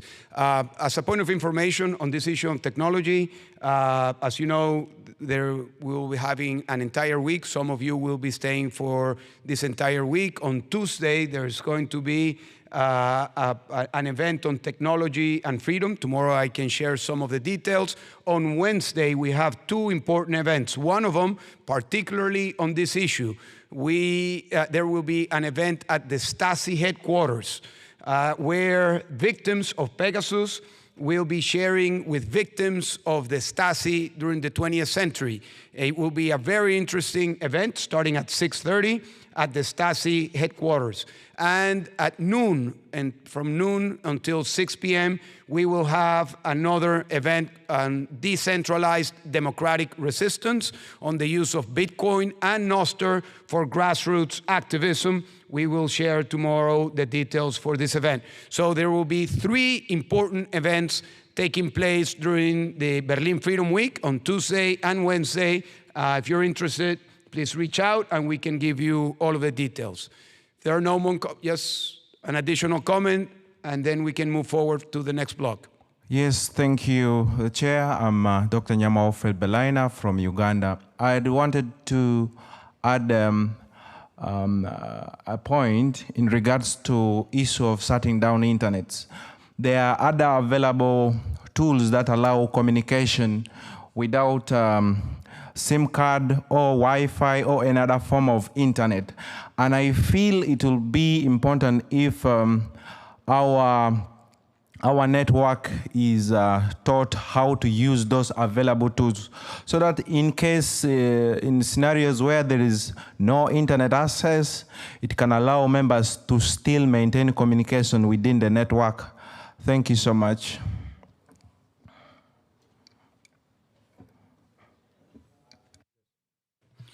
Yes, if there are, yes, let's have one more comment in order to move on. If there are additional comments, you can always share your comments, your proposals to the Leadership Council, and we will make sure to include them for the discussions and the agenda elaboration. You have the floor. On the defense tech, like to have emotions or like amend on it, like how the authoritarian regime is using and sharing the defense tech. We're talking a lot about surveillance tech and there's gonna like the conversations, but I feel like the defense tech, how the regimes are sharing would be good to track, and who actually supply them and make them accountable would be critical. Thank you. I mean, the defense technology, the defense as of including drones and a lot of defense technology, including drones and other things. For instance, in case of Myanmar, it's being supplied largely by the authoritarian regimes. And sometimes it's not just the regime in itself. It has a lot of software throughout the supply chain. I think it would be great to track on it and make people accountable across the globe. Thank you. No, thank you, thank you. It's evident that this is an issue that sparks a lot of interest amongst all of us. So one of the working groups that the new Leadership Council will need to organize is to engage on all of these issues. And I can hear, we have all heard that we have not just engagement, but knowledge amongst our delegates. So congratulations, and we can move on to the next block of the global resolutions. For the accountability and justice agenda, we have Natasha. Natasha from Rwanda, you have the floor.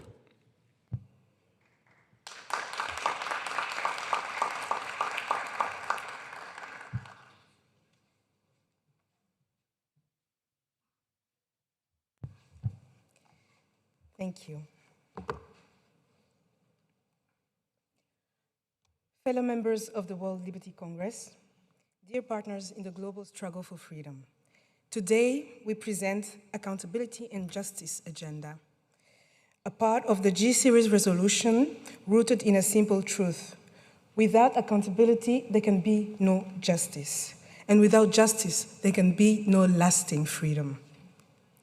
Across the world, authoritarian regimes continue to abuse power with impunity. They imprison and torture dissidents, they plunder national wealth, they manipulate courts and elections, and export repression across borders. They rely on corruption and secrecy to stay in control. Many of us know what it's like to live in a country where justice is used not to reveal the truth, but to silence it, where courts protect the powerful, not the victims, and where the law itself becomes a tool of fear rather than of fairness. That is why our accountability and justice agenda turns outrage into action through 4 concrete resolutions. First, Resolution GA01, the Magnitsky Dossier and Accountability Hub. It creates a global coordination center to consolidate and verify documentation for sanctions and prosecutions of authoritarian abuses, transforming evidence into real accountability. Second, Resolution GA02, the Anti-Kleptocracy and Asset Recovery Lab. Because kleptocracy is not just theft, it is the financial engine of dictatorship. This lab will trace illicit assets, coordinate litigation, and redirect recovered funds towards civic and humanitarian purposes. Third, Resolution GA03, the Sanctions Evasion and Financial Transparency Watch. It will expose the hidden financial networks that protect dictators working with investigative partners to ensure that no regime can hide behind shell companies or secret accounts. Finally, Resolution GA04, the Grassroots Democracy Watch. It puts citizens on the front line of accountability, empowering communities to monitor governance, document abuses, and defend democracy from the ground up.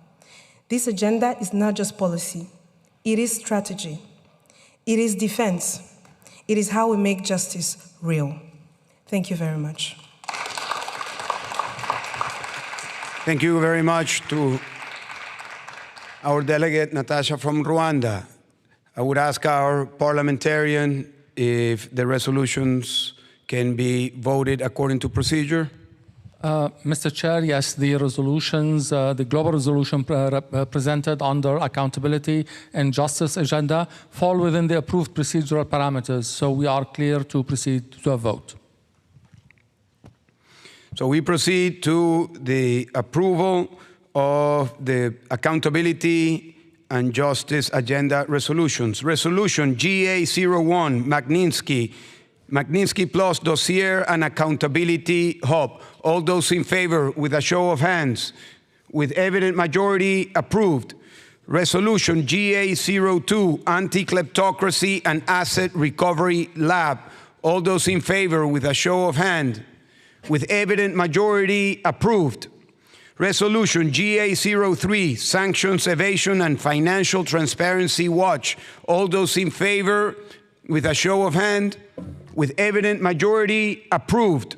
Resolution GA04, Grassroots Democracy Watch. All those in favor with a show of hand. With evident majority, resolution approved. We open now for comments on these issues. Yes, our delegate from Uganda. Yes, greetings again, everyone, my fellow delegates. This resolution, in my view, looks at one side of the equation, relying on the West to target the perpetrators in our countries. Many times we find that there are perpetrators in the West and East, and we are really not leaving every stone unturned in this situation. The common denominator in this room is that we have many of us in political asylum in United States, in UK, in EU and other nations. That's a big resource you have to put pressure on the other side of the equation, which I feel can be included in this resolution. So what am I talking about? One, who profits from conflict?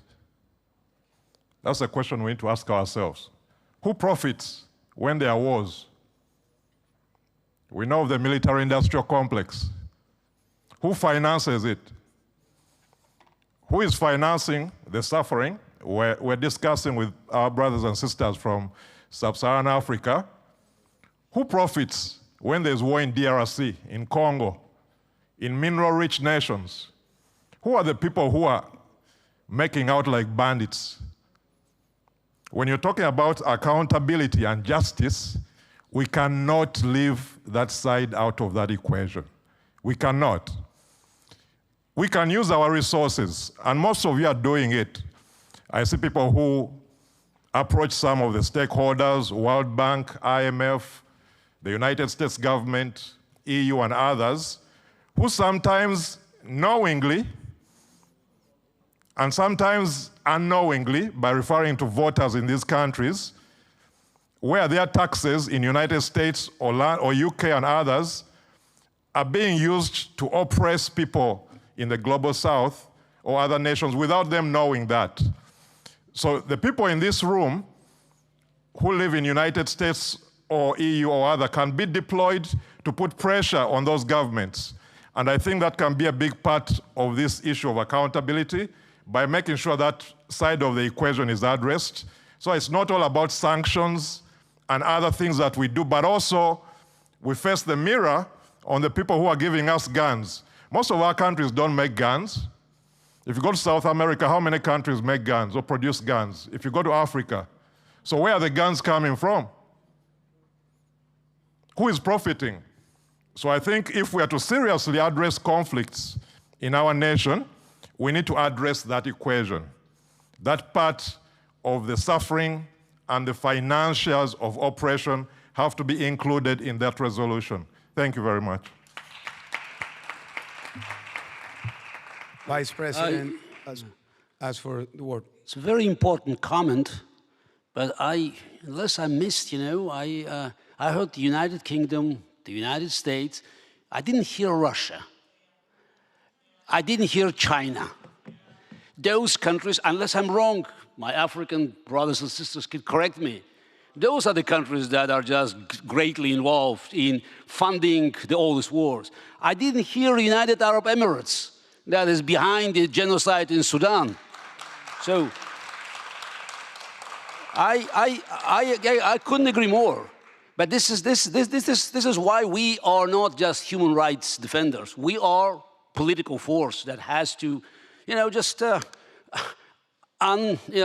that hit every stone, so open every door. So this is this making sure that we go to the bottom, because there are political reasons. And yes, you made a great point, that is weapons not being manufactured in Africa or Latin America.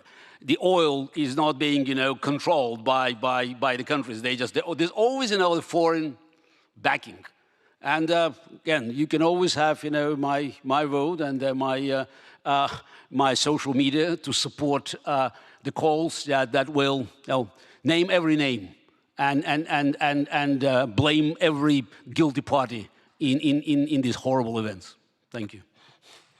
Just to add something, Mr. Vice President forgot to name the Islamic Republic of Iran, sending drones to Putin to kill innocent Ukrainians, where we had the hero here, and also sending military training of having contract with Bolivian government, with Venezuelan government, educating them how to oppress people and sending weapons to them. So I just wanted to add this as well. Thank you. Thank you, Mr. President. Thank you, Mr. Vice President. Yes, there is another comment. Please keep the comment to 1 minute. We need to continue.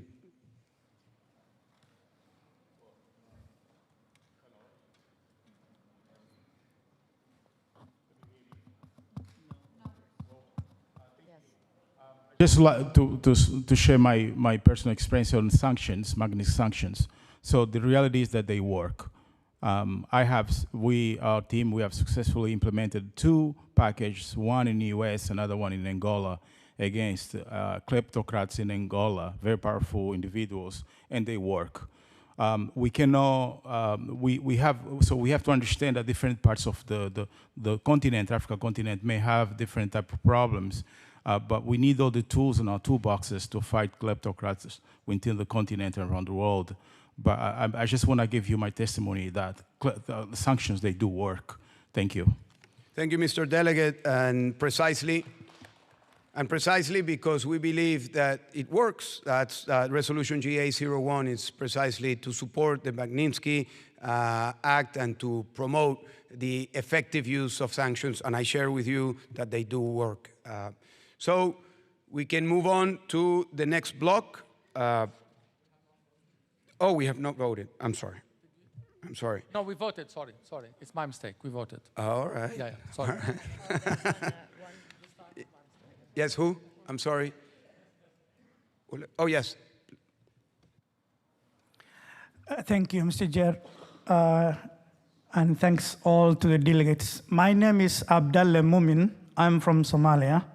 I'm in exile based in the United Kingdom. The time where dissidents were targeted in their countries has ended. Autocratic regimes are now targeting journalists, human rights defenders, and people like myself in the free world.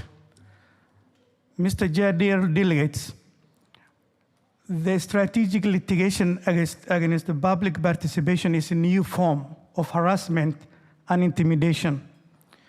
And I just wanted to see that under the agenda, justice and accountability agenda, be included into the case of using slabs against dissidents who are living in countries like United Kingdom, where the British law has got loopholes to allow powerful and wealthy autocratic regimes to bring cases like the one I am now facing in the United Kingdom. I'm not alone. Other political prisoners who are in the UK previous, who left Russia or who left Iran or UAE are also facing similar cases in the United Kingdom. And I have been facing this for the past 9 months, still struggling to fight for my freedom.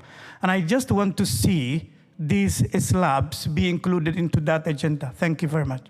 Thank you very much, Mr. Delegate. That is one of the issues that got more participation from our delegates. And as we will see in the Bloc Protection for Freedom Defenders agenda, you will see a lot of content on transnational repression. It's an issue that I believe many of us have been victims of. I'm sitting right next to a woman that was the target of an assassination attempt in US soil. But if I look around, I can see other targets of assassination attempts, and I believe that most of us, in one way or another, have been the target of transnational repression. So point well taken, and it is part of the agenda, and it is part of our commitment to push this agenda against transnational repression. So the resolutions have been voted, and we move to, let me take to the Equality and Social Rights agenda. Yeah, who is it? Yeah, yes, our delegate from Iran, Neda. The floor is yours.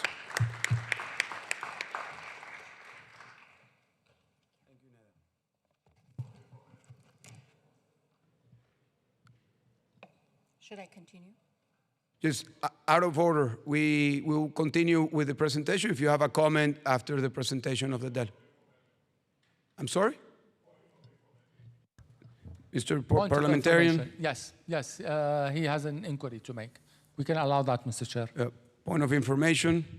So the suggestions we made, is there an amendment process or a way in which they can be included in the resolutions that were passed on? Or because it feels like we are voting before the comments are made. So what's the process to include some of the suggestions that are being made in those resolutions? Yes, as we explained, the last resolution that we will approve is a resolution that gives a mandate to the new elected Leadership Council to include all of the amendments and to define a strategic approach to the implementation of this agenda. So at the last resolution we will discuss and approve is the one that will give that mandate to the Leadership Council.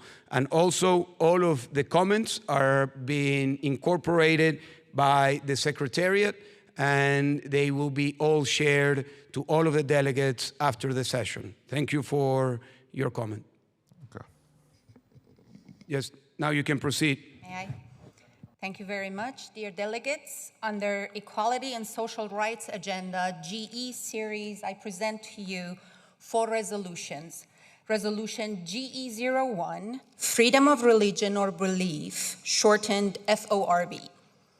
This resolution affirms freedom of thought, conscience, and belief as a universal right. It calls on governments to end discrimination, abolish blasphemy and apostasy laws, and release prisoners of conscience. It also creates a coordination mechanism to document violations, support victims, and strengthen global cooperation on FORB protections. Under Resolution GE02, Gender Apartheid Action Platform, the resolution establishes a global platform to recognize gender apartheid as a crime under international law. It supports survivor-led documentation, legal action, and advocacy to hold perpetrators accountable. It also promotes collaboration between women's rights movements, legal experts, and democratic governments. Under Resolution GE03, Civic Education for Depolarization and Democratic Culture, the resolution promotes civic education as a tool to counter polarization and rebuild trust in democratic societies. It encourages partnerships with schools, media, and communities to foster critical thinking, respectful dialogue, and media literacy through adaptable open resources. And finally, last but not least, Resolution GE04, Cultural Resistance Fund. The resolution creates a fund to protect and showcase artistic and cultural expression under repression. It supports safe platforms for artists, filmmakers, and musicians to tell their stories, and also introduces a sports and freedom protocol to protect athletes and resist sport washing. The resolution calls for ethical curation guidelines, regional showcases, digital archives, and an annual progress report over a 2-year renewable period. Thank you. Thank you. Thank you, Neda. So let's open for comments, and then we can go for the voting. It won't change the dynamic of what we have discussed, but we take the point of our delegate. So we open for comments on the block on equality and social rights agenda. Yes, our delegate from Cuba. I'll keep my discourse brief. One, I had a comment regarding the previous resolution that was presented, specifically also wanting to add context, since this is being recorded by the Secretariat, that when it comes to promoting guerrilla warfare and weaponry, the Cuban regime within the Western Hemisphere is also very notorious of that. So to answer to my fellow delegates, that is also something to take note about who is propagating guerrilla warfare and weaponries within the Western Hemisphere. Also, another idea of amending the previous resolution would be to think of lobbying efforts as maybe a middle ground, right? If we want to bring this attention to the West, we can do so through proper lobbying. Now, my question for the current resolution at hand is if we could expand a little bit on the sports washing aspect of this current resolution. I'd like to understand specifically the context of what that is. Thank you so much, Mr. Chair. Thank you. Your question is, what is sport washing? Yes. Yes, sport washing is the use of sports to wash the image of dictatorships. And I'll give you an example. My son and my family, we are fans of the Atlético de Madrid in Spain, not the Real Madrid, Atlético de Madrid. And we were surprised to go to the stadium and to see in the T-shirt that they are wearing as a uniform, Visit Rwanda. Oh, wow. And they have done this in different sports that are Premier League, La Liga, and this is happening all over. So there is sport washing, there is also it's being used by musicians, artists. Yes. So sport washing is a method used by dictatorships to wash their image. So more to come on this about things that we could do, but this is something that we can do a lot of activism on, a lot of activism. This is something that we can take it to the ground in order to express our voices and our discontent with the use of sports for this. Thank you. Yes. Yes, our delegate from Bahrain.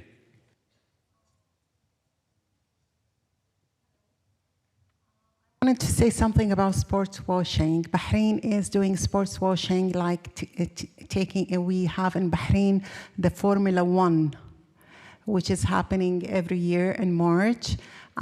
This is a sports washing, like showing the entire world, like Bahrain giving a chance for sports and encouraging foreigners to come and everything, while the reality they're arresting the sports Bahraini sportsman who was against the government and torturing them. So this is sort of sport washing.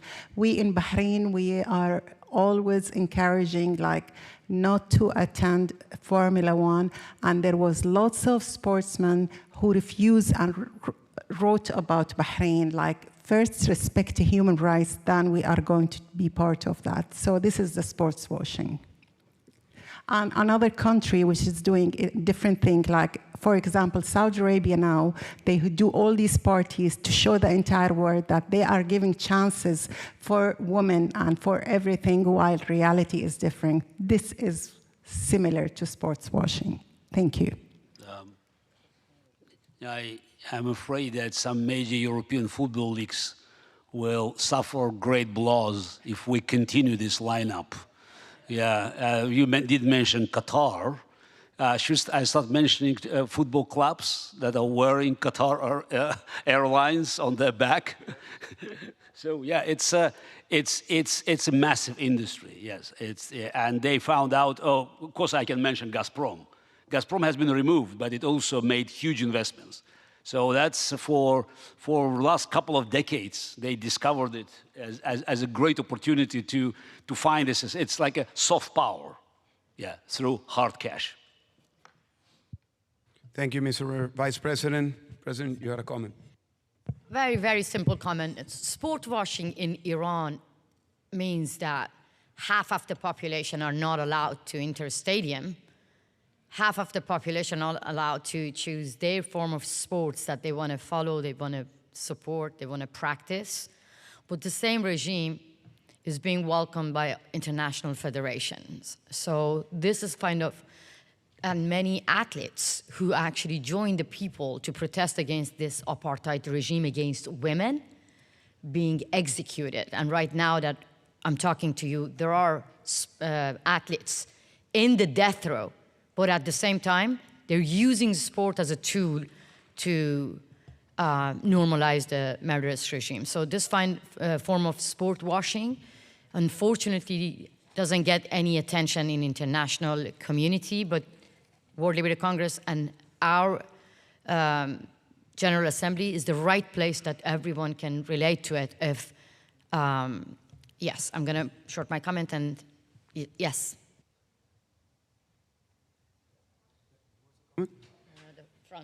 Yes. Very important issues, and I think that maybe we need a special resolution about the role of sport for dictator, because when I heard about the, for example, Atletico Madrid, before the Rwanda, Azerbaijan dictator Ilham Ali pay money for the Atletico Madrid, then about the Bahrain formula, again, Warfest, then Bahrain. It's very important topic, and I think that maybe we need a special, a separate resolution, role of sport for dictators. Thank you.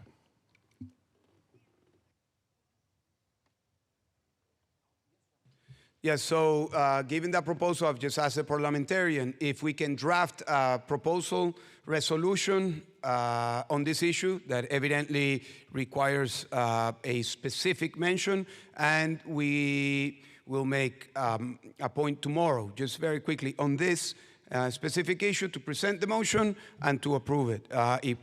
We will be able to present that tomorrow. Oh, yes.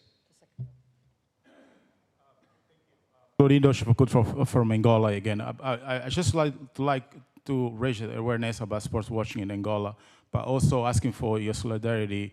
So the Argentina national team was paid, according to local news and international news, more than 10 million to play next week in Angola.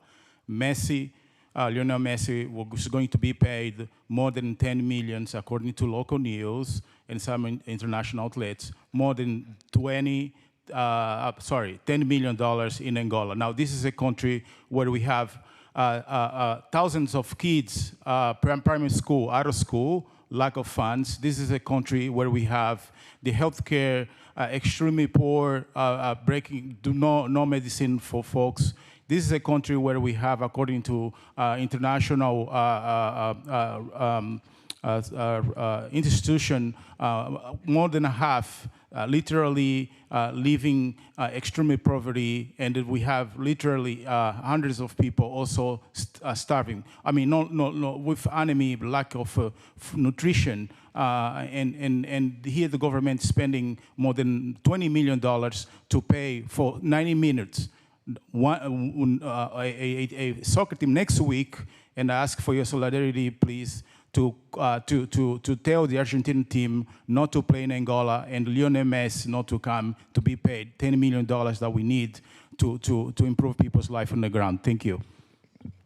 Thank you very much. One last comment, Felix. Well, two comments. Please keep it very brief. We're a bit behind in the agenda. Felix and a representative in the back. Felix. Very precise. Since resolution GE01 on religious freedom has been approved, just to inform that next year the International Religious Freedom Summit that convenes 80 faith traditions from around the world will be devoted to political prisoners because of their faith. And just to inform the plenary that last year we had delegates from the Uyghur community, from the Iranian Baha'i community, from the Venezuelan evangelical community, from the Ukrainian Orthodox Church, and many of you, if you know in your countries people who are prisoners because of their faith, please include them now that we have this resolution so they can be highlighted on February of the next year in the International Religious Freedom Summit. Thank you. So please note that, Mr. Parliamentarian. Thank you. One final comment before we move to approval. Merci beaucoup. Moi, je veux parler en français. En fait, je vais revenir sur cette problématique de le blanchiment par le sport. Parce que nous, on a en RDC, je suis Samuel Boussassé de la République démocratique du Congo. On a connu il y a quelques mois un véritable scandale parce que notre ministre des Sports a conclu de contrat avec les FC Barcelone, l'AS Monaco, pour un montant global de 50 millions pour que l'on puisse coller au maillot d'entraînement juste l'insigne Visite RDC, ou bien RDC Terre d'Espoir. C'était 50 millions qui ont été claqués, alors qu'on n'a plus un champion de football qui fonctionne normalement, on n'a pas d'infrastructure sportive digne de ce nom, on a limite 2 stades pour un pays de 2 345 000 km². C'est assez incroyable. Je pense que cette façon de pouvoir présenter une image assez lisse d'une gouvernance, alors qu'en réalité, le véritable problème se trouve au niveau de la pauvreté de la population et des besoins qui ne sont pas, des aspirations de la population qui ne sont pas exaucées, alors qu'il y a des gaspillages qui se font à l'extérieur pour essayer de permettre d'accorder une image plutôt lisse d'une gouvernance, alors que la réalité sur le terrain est tout autre. Je voulais vraiment qu'on insiste sur la question. Je crois que nous, on reviendra encore demain par rapport à la formulation qui sera présentée en termes de résolution pour avoir une présentation beaucoup plus musclée pour cette question. Merci. Yes, thank you to our delegate from the DRC. So given the interest in this issue, what we would do is I would ask the parliamentarian to frame a resolution for the approval of tomorrow.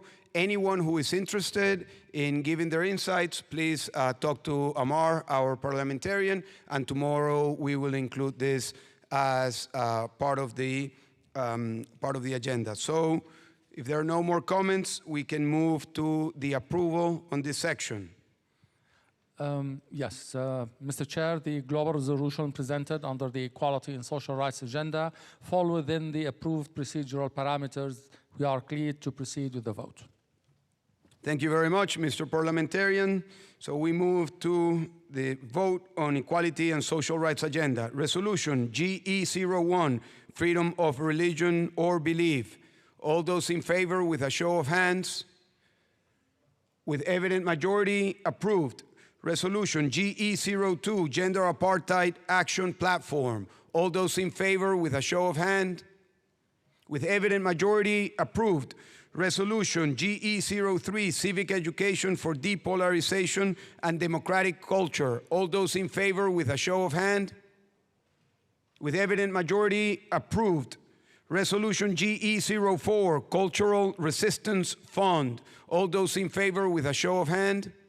With evident majority, approved. Thank you very much. And now we move to the next block. We have 2 more blocks to go. The next block will be Governance and Institutional Reform Agenda. Our delegate, Jonathan from Nicaragua, will take the floor. The floor is yours. Good afternoon, colleagues. Fellow delegates, colleagues, and defenders of liberty, the Governance and Secular Reform Agenda represents our shared effort to strengthen the foundations of democracy when it is most fragile and to prepare for the moment when freedom's doors open again. Across these resolutions, the World Liberty Congress advances 4 core instruments for democratic renewal. First, through Resolution GG01, we commit to constitutional secularization, the separation of religious authority from state power. Around the world, the fusion of religion and politics has often been used to divide societies and legitimize oppression.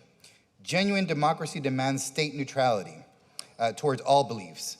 To that end, we are creating a transnational task force for constitutional secularization based in the World Liberty Congress Academy. Its mission to work initially in Sudan, Tunisia, and Lebanon, documenting best practices and drafting a secular constitution playbook, and convening scholars, civic leaders, and faith-based reformers who share a vision of freedom and conscience and equal citizenship for all. Second, through Resolution GG02, we established a Democratic Transition Support Unit, a readiness structure to accompany societies emerging from dictatorship. Transitions are rare, fragile moments. When they come, they require speed, coordination, and principle. This unit will prepare playbooks, train partners, and stand ready to support transitions, starting with Syria and Bolivia. Ensuring inclusion, justice, and accountability, it will also oversee the Transitional Justice Unit to guide truth-seeking reparations and institutional reform in the aftermath of authoritarian rule. Third, Resolution GG03 introduces an election integrity and institutional readiness toolkit, a practical set of tools for movements, civic actors, and election observers working in restricted environments. It will train local groups on documentation, evidence, preservation, and chain of custody awareness, while building secure channels for reporting and whistleblowing. Because democracy begins not on election day, but in the preparation that ensures every vote counts. Finally, Resolution GG04 creates a corporate democracy due diligence standard. We recognize that businesses are not neutral actors. They can either defend democratic values or enable repression. This standard will help companies identify authoritarian risks, ensure transparency in data and procurement, and train executives to act responsibly when pressured by regimes seeking censorship or surveillance. Together, these 4 resolutions form a coherent agenda for governance reform, linking constitutional secularism, transitional justice, electoral integrity, and corporate accountability into one continuum of democratic preparedness. Each initiative begins with a 12-month mandate, practical, measurable, and open to renewal based on results. Each builds not only on structures but culture, a global network of readiness that unites civil society, academia, business, and faith communities in defense of liberty. The task before us is urgent. Authoritarian systems exploit chaos and confusion. Democrats must respond with clarity and coordination. The Governance and Secular Reform Agenda gives us both. Thank you. Thank you very much. So now we have any comments?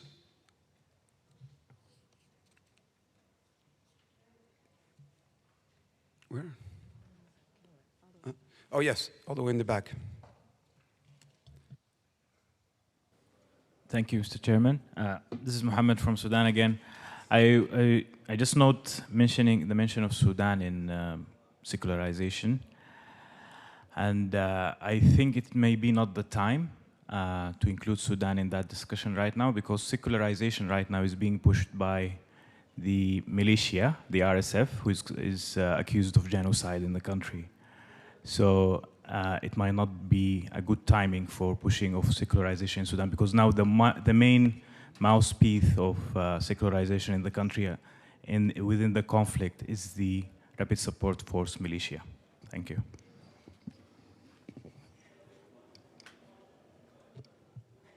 So It's an important point. I would ask the parliamentarian. Oh, yes, delegate from Kuwait. I think secularization is ready for any time, in my opinion, because if you say, let's leave the floor for them to decide what is the next step for the region, I think it's going to something dark. So secularization, I think, in my opinion, it's applicable anytime. Felix from Nicaragua. I propose a change of language, separation church and state, which is universally recognized. We acknowledge the sensitivities of a unique country case. So if you use the language of, and this will be a mandate under the academy, I simply suggest, if there's no opposition, to change the language to work on separation church and state instead of secularization, if that's okay. No? You want to keep secularization? If I may, Mr. Chair, interfere in this, it's a question of language. I think the issue can be of secularization, can be mentioned in this term, that we can note the situation in Sudan and say that this does not constitute support for any militias that is under the name of secularization committing and perpetrating war crimes and acts, and genocide in a sense. So that can be dealt with this way. This is only an opinion. The decision is yours. Just to a quick Felix, replica. yes, please. And I think I withdraw my previous point there. Thank you. There is a proposal on the floor to amend the proposal with the clarification of the case of Sudan. Mr. Vice President. I think we have to be very cautious. I mean, I fully recognize, the problems caused by the fact that one of the most genocidal group in the world is using the language and suggesting certain good things. But if we look at the policies of Stalin, Hitler, or just all other monsters, modern monsters, they do some positive things. I mean, Hitler built autobahns in Germany. Doesn't mean that you have to stop talking about, creating better roads. So I think we should be consistent, but of course, making some kind of, just fine notes makes sense. But I would not start compromising on key ideas just because, again, horrible guys are including them just in their agenda.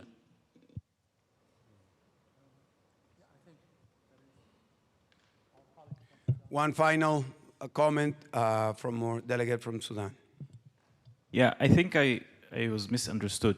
I'm not against secularization or the separation of state and religion. I'm saying that the militia, who has no real intention of providing secular state in the country, which is a genocidal militia, is using the term to build a narrative that they are fighting for something moral. And it's not, my issue is, the issue of separation of state and power right now in Sudan is not an important issue. It's not like, why are we saying Sudan in this context right now? That's my issue. It's not against secularization. Why are we bringing Sudan as an example that we want to work on right now in the context of what's happening in Sudan? The war in Sudan is not a religious war. It's not about secular state or a religious state. This is not what the war is about in the country. And of course, the secularization debate in Sudan goes way back in the history. It has its own pro-forces, pro-democratic, real grassroots forces who are working towards it. Thank you. Thank you, and I believe that point will be taken care of with the proposal of the parliamentarian, including specific mention of the case of Sudan. Yes, one final comment. Thank you, Mr. Chair. I just want to, I know the Catholic Church doesn't get mentioned a lot, but they are very silent, to be diplomatic, when it comes to women abuse and children abuse in Burundi. And I was just wondering, I know you're not defining how you're going to do this, but is that going to be taken into account in terms of appealing to them to do something on the African continent about those abuses? Yes, I believe that would be a different issue, but it's an important one. It would be an appeal for everyone to different institutions to be public and engaged in all of the abuses. But the secularization, as it was mentioned, has to do with the separation of church and state. Point well taken. I'm sorry, it was, maybe I didn't express myself, but they are very influential when it comes to state. The two things go hand in hand, and often they are very supportive of these authoritarian regimes. And that's what I mean. Separation, yes, by law, but in practice, they're not. And these abuses do go on because they don't say anything. That's what I meant. Thank you. Do we have another comment? Yes? Janice from Bolivia. Thank you. On the issue of transitional countries, and I really thank my delegates, other delegates for mentioning this, I think it would be wonderful, just as is proposed, to see a team supporting transitional countries. As of now, we're talking about Bolivia and Syria. And at the same time, it would be wonderful, given that there are so few clear victories in our field that are recognized internationally, that we figure out a way so that there is also a learning process from the transitional movements and countries for the World Liberty Congress to understand what it is that worked well and how we caught the weakness in autocracy and in order to achieve this. And at the same time, I think it would be wonderful to see as many of you involved in this particular project, because in helping us shape our transition, you will be able to see and foresee what type of accidents or discussions or surprising events can happen when your transitions come. So that by participating in our transition, you are rehearsing your own transition in a way. And therefore, even though sometimes we think that because a country is beginning a transition, it's actually out of the club, in reality, I think it's the weakest moment in which we all need to put our hands together, because it's a learning moment for all of us. And it's a big pain for the dictators that we're standing against. Thank you. And it's a very important point because we have two member countries that are actually in that process, Bolivia and Syria, different context, but it's been noted in our internal discussions. When do we say that a country is no longer a member of the World Liberty Congress? And it's not at the moment when the autocratic regime falls, but with the moment when actual democracy is functioning. So this is a very important issue that we have been considering, and it's part precisely of the Democratic Transitions Support Unit. Yes, so now we move to the approval of the resolutions on governance and institutional reform agenda. Yes, please, go ahead. Yes, Mr. Parliamentary. I was going to say, because of the, well, not objection, but the request for modification to the Constitutional Secularization Task Force language, I propose that we postpone the vote on that until we address that issue with our colleague. And then we can go back, perhaps tomorrow, when we also approve the sports washing resolution, we can go back and revisit that issue. So this is a proposal, and in order to remove this from the approval agenda today and present it briefly tomorrow, I would submit it to a vote in a show of hands.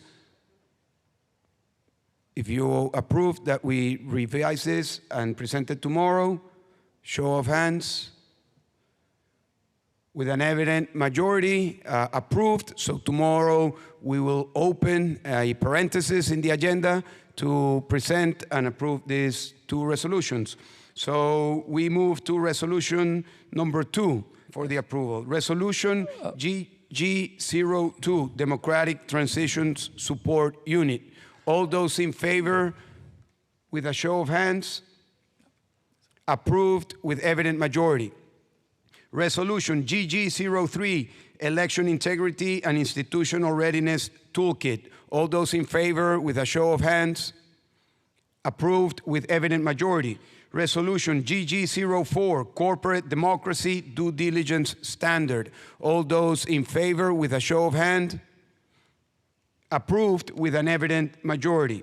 So we move to the next block, Protection for Freedom Defenders Agenda. Who will be presenting? Yeah. Felix Madariaga will be presenting. No, Felix, you present the next one. Is this? Yeah.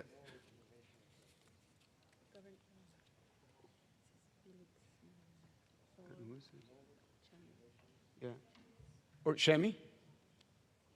That's what we have here. Well, we had, what? Luis Carlos.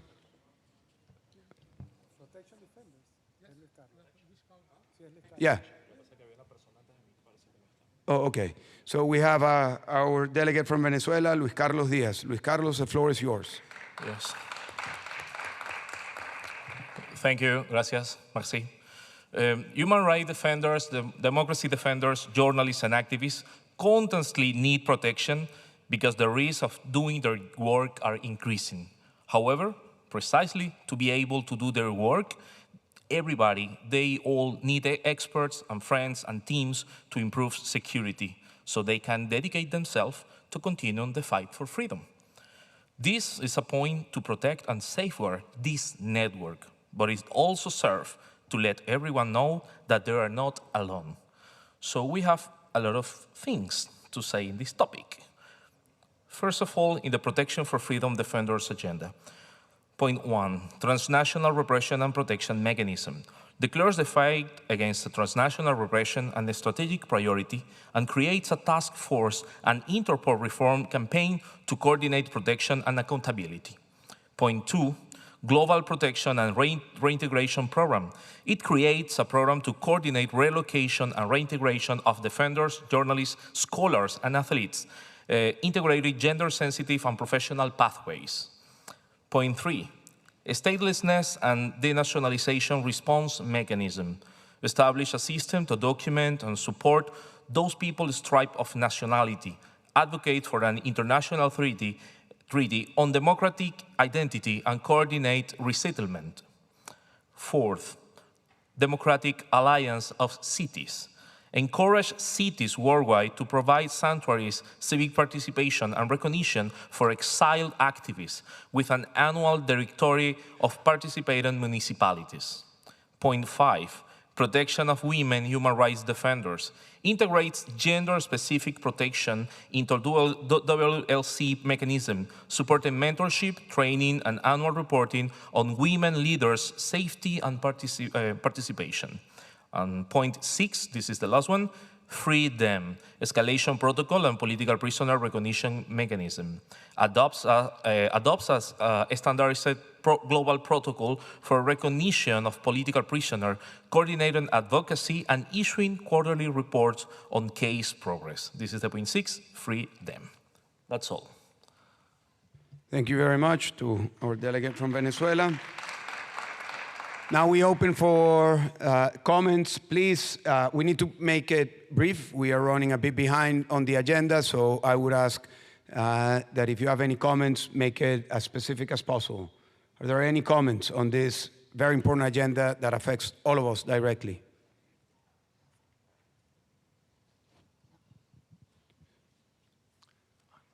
So we have no comments. Yes, our delegate from Bahrain. Yeah. Human rights defender, this is the best topic, and I was expecting lots of questions, especially when it comes to women human rights defender, who normally the government always attack human rights defender and try to silence them, but they attack the woman more because the woman, especially in our region, the way they can shame and, I mean, rumors against you and everything, and it is really a topic. Especially for myself, one of the cases against me is engaging with the UN. This is how governments attack human rights defender. Even when you are in platform, which you think that it will give you protection, protection doesn't happen. So the being united and being among a human rights defender, I believe that every one of you is my voice. You will be my support if something happened to me. And that's how we should build relation with a human rights defender. Together we can be united and we can be strong. Without the support of each other, we will never be strong. Thank you very much. Sorry, kind reminder to keep your comments to 30 seconds. Thank you.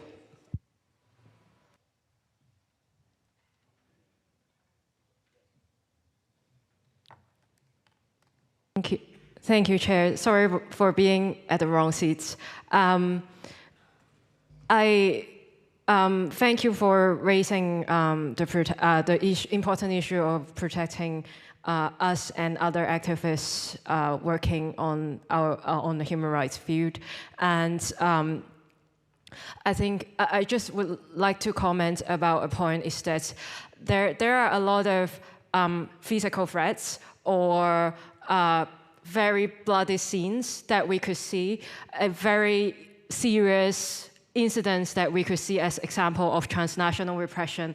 But I also want to raise one important point is that, as I said in my previous speech, that there are a lot of different forms of transnational repression, and a lot of them are not being able to use the courts to show justice, and they often been undermined by a lot of people. And these bit by bit acts of mild transnational repression acts are actually those who are more important or more serious in tearing down our mental states. So apart from the things that are included in the resolution, I would also hope that the WLC could consider to support activists on mental health and psychological support. Thank you.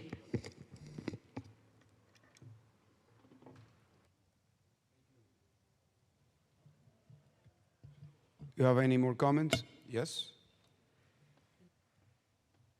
Just one more comment, as it's important to protect women and specifically talking about gender, I think we need to highlight as well pink washing. Some states would try to shed the light on some marginalized groups. However, like Iran, like Israel, they would try to look good covering what they're doing by shedding the light on some of the marginalized group and covering their human rights allegations and all the crimes that they're committing. Thank you. You have another comment? No more comments on this agenda. I have a quick comment, sir. Where? Yes, our delegate Yes, from Uganda. I think there's an issue, and I might have to review the resolution again. There's an anti-immigrant wave which is sweeping the whole globe. And one of the escape routes some of the asylum seekers had is countries which were welcoming to dissidents or people who are being hunted down. I don't know how we can address that issue because the filter is getting a little bit tighter. And of course, I understand the different dynamics going through many of these countries, but I feel the opportunities for folks who are being hunted down to seek asylum are getting limited in some of the countries. I don't want to mention names. Last time I mentioned names. So I think it's something which has to be thought about, how we can do outreach in the organizations we have that have been helpful historically in giving a safety net or a safe haven for freedom fighters across the globe. I think that's something which should not be ignored, because I'm seeing even countries that never used to antagonize immigrants joining that pool. That is starting with some of the other countries. So that's something which I think we need to think about as well. Thank you. No, thank you very much. And I think that issue could be included as part of the Democratic Alliance of Cities. I understand that it should have to do with the migration, and you're right. And this is something that is affecting many of our fellow citizens. So we should include it as part of the agenda, and I believe that in that point, it could be included. Mr. Parliamentarian? Yes, we can definitely include this point in the right place. So if this is, however, also the end of the conversation, we can proceed to a vote. Thank you. So we can proceed to the vote on the Protection for Freedom and for Freedom Defenders agenda. Resolution GP01, Transnational Repression and Protection Mechanism. All those in favor with a show of hand. Approved with an evident majority. Resolution GP02, Global Protection and Reintegration Program. All those in favor with a show of hands. Approved with evident majority. Resolution GP03, Statelessness and Denationalization Response Mechanism. All those in favor with a show of hands. Approved with evident majority. Resolution GP04, Democratic Alliance of Cities. All those in favor with a show of hands. Approved with an evident majority. Resolution GP05, Protection of Women and Human Rights Defenders. All those in favor with a show of hands. Approved with an evident majority. Resolution GP06, Freedom, Escalation Protocol and Political Prisoners Recognition Mechanism. All those in favor with a show of hands. Approved with an evident majority. The resolutions for the agenda of Protection for Freedom Defenders has been approved. We moved to the Knowledge, Innovation, and Support for Freedom agenda presented by Felix Madariaga. Felix, the floor is yours.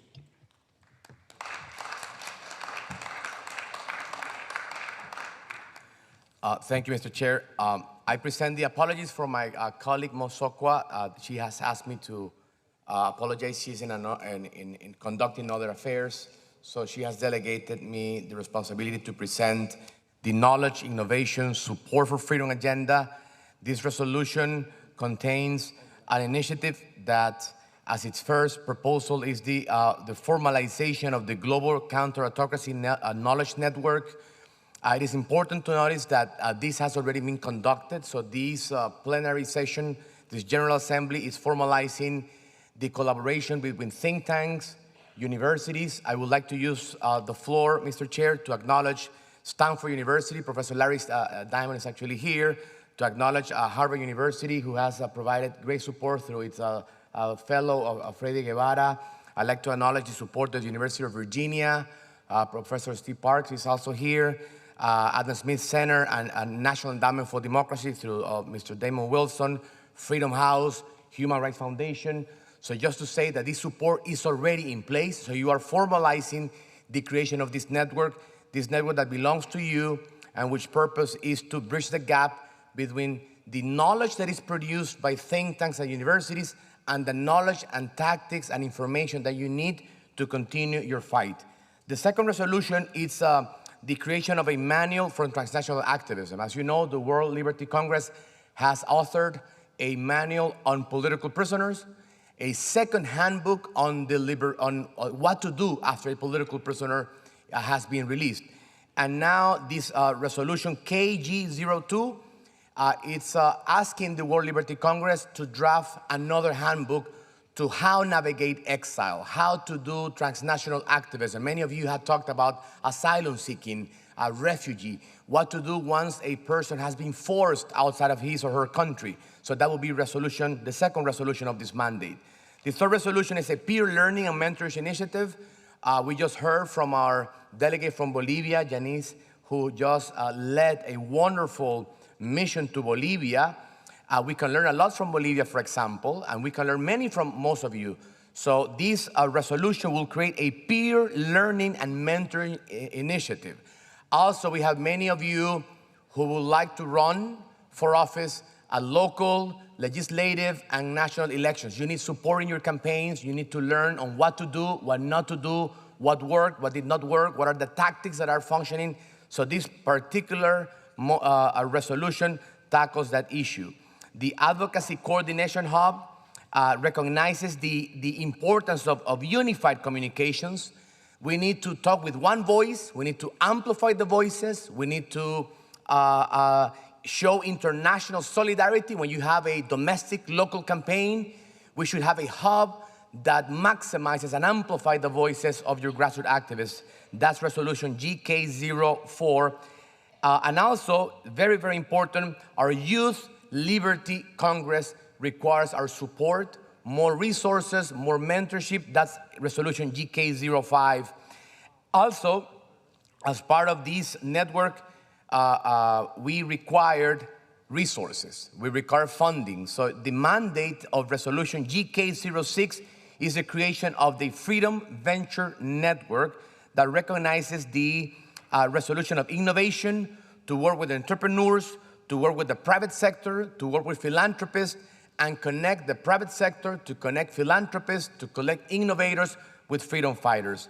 Mr. Chair, there are other ideas, but due to the limited time, that is the general summary of this set of resolutions. Thank you very much, Felix. Now, the floor is open to comments. Yes, our delegate from Cuba. I would like to have a comment regarding the previous resolution to also add a section or context regarding the use, specifically we could use the case of Cuba, but dictators using forced mass migration and forced exile to put pressure on democratic countries to release sanctions or normalize relations with these dictatorships. For instance, in the case of Cuba, following our July 11th, 2021 protests, we had mass repression on the island that led to a forced migration of over 800,000 Cubans to the diaspora, particularly the United States, in order to put pressure on these democratic countries in order to normalize relations. So I think that this is a very important note and tactic that we should take into account for the previous resolution. Thank you. Yes, this belongs to the previous resolution. As we said, we will be presenting an amendment around this issue, but evidently it's an issue that has a lot of interest on our delegates, and point well taken. Comments on the presented resolutions on knowledge, innovations, and support for freedom agenda? There are no comments, Mr. Parliamentarian. Can we move to a vote? Yes, the resolutions that were submitted under the Knowledge, Innovation, and Support for Freedom agenda fall within the approved parameters, so we can proceed to a vote, Mr. Chairman. So we proceed to the vote. Resolution GK01, Global Counter-Autocracy Knowledge Network and Strategic Framework. All those in favor with a show of hand? With an evident majority, approved. Resolution GK02, a manual for good practices for transnational activism. All those in favor with a show of hands? Approved with evident majority. Resolution GK03, peer learning and mentorship initiative. All those in favor with a show of hand? Approved with evident majority. Resolution GK04, advocacy coordination hub. All those in favor with a show of hands? Approved with evident majority. Resolution GK05, Youth Liberty Congress. All those in favor with a show of hands? Approved with evident majority. Resolution GK06, Freedom Venture Network. All those in favor with a show of hands? Approved with an evident majority. So the block of knowledge, innovation, and support for freedom agenda has been approved. Now we move to the final resolution, implementation framework and delegation of authority. Our delegate from Chad will present the final resolution. Dolenbay, the floor is yours.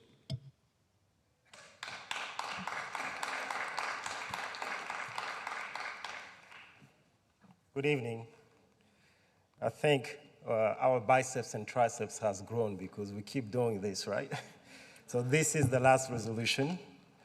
It's called Implementation of Framework and Delegation of Authority to the Leadership Council. Hereby resolve. The General Assembly clarifies the adoption of resolution constitutes strategic guidance and expression of intent. Implementations shall be pursued on the best efforts based on its contingents on available resources, lawful operation conditions, security considerations, and viable partnership. Nothing herein shall be construed as creating a mandatory obligation for the WLC or its member to implement every resolution in whole or within a fixed time frame. Delegation to the Leadership Council. The General Assembly authorizes and instructs the newly elected Leadership Council to develop a Congress-wide action plan to operationalize adopted resolution. Scope of the plan, of the action plan. The action plan shall prioritize resources using transparent criteria, impact on freedom, urgency, feasibility, risk, and alignment with WLC strategies. Identify implementation pathways and invite partnership with democracy governments, multilateral bodies, civil society organizations, academic institutions, and responsible private sector actors. The action plan shall also design a resource mobilization strategy, including engagement of philanthropies, foundations, individual donors, and institutional partners while upholding WLC's independence and integrity. The action plan shall assign leads and work stream, propose indicative timelines and milestones, and incorporate risk management and security protocols. It will also establish a monitoring, evaluation, and leading framework and clearly indicate the periodic public summaries omitting sensitive details that could compromise safety. In preparing the action plan, the Leadership Council shall consult regional chapters, working groups, member organizations, and the General Secretariat to ensure broad input and buy-in. In the reporting, the Leadership Council shall present a draft action plan within 90 days of its election, followed by quarterly progress update to the membership. The General Secretary is requested to provide logistical and analytical support and to maintain a secure track of progress. The collective responsibility to the General Assembly calls upon the WLC members, friends, and ally institutions to collaborate with Leadership Council to mobilize resources and partnership necessary to advise prioritization resolution. And finally, the legal and ethical compliance. All effort undertaken pursuant to this resolution shall comply with applicable laws, safeguard human rights, and prioritize the security of activists and partners. Thank you. Thank you very much.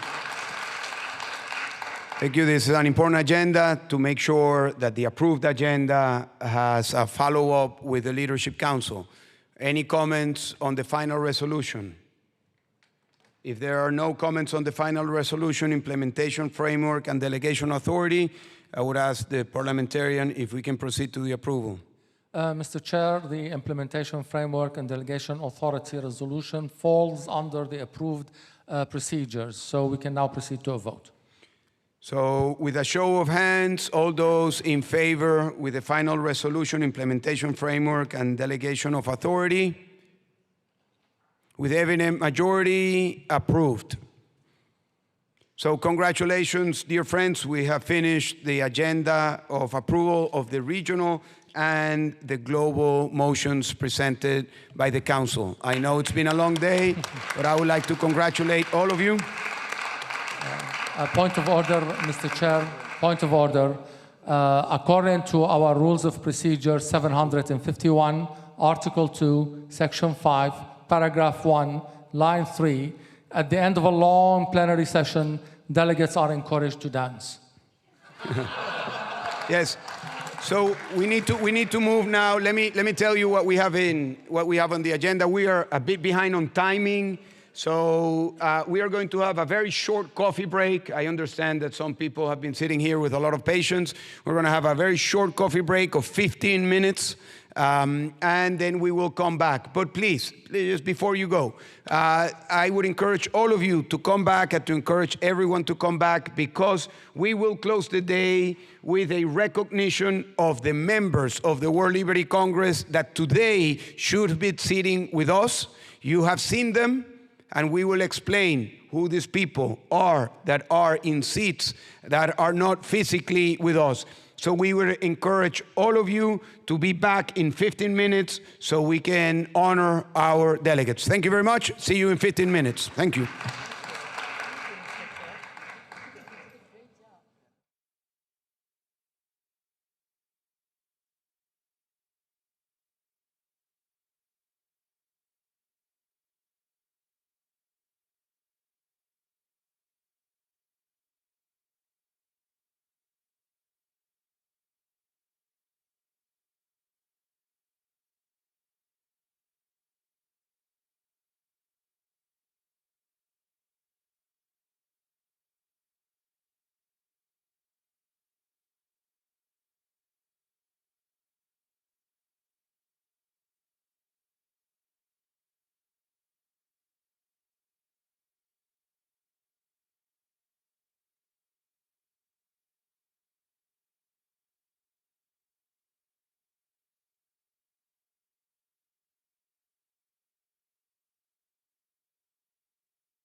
Mr. Paul Rivera, please make sure that everybody comes in the room. I couldn't. I went everywhere. I couldn't find the coffee.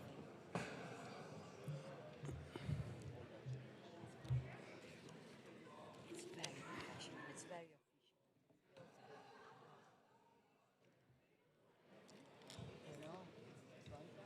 Please, those who are outside the room, come in if anyone wants to help us. Sherping. Exactly.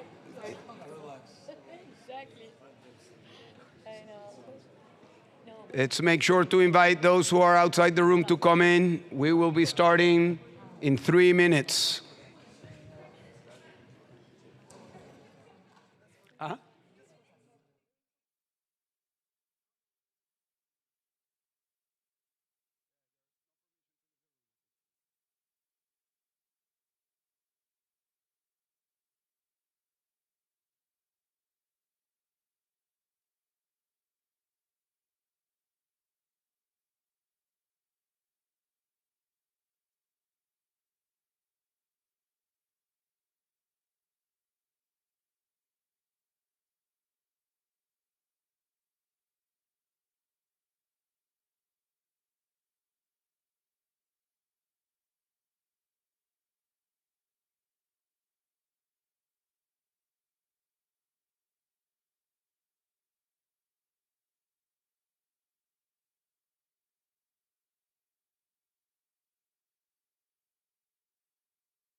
So we're starting in 1 minute and a half. If there's anyone outside the room, let's make sure that they can come because you need to be seated for this session.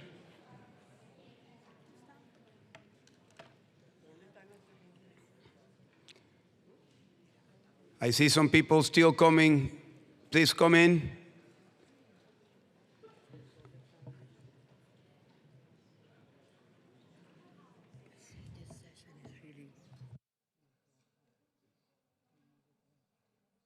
This is a session that is very dear to our heart.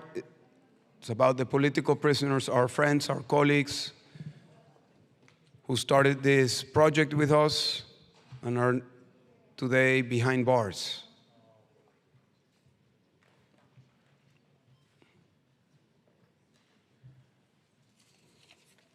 Let's wait for Karim.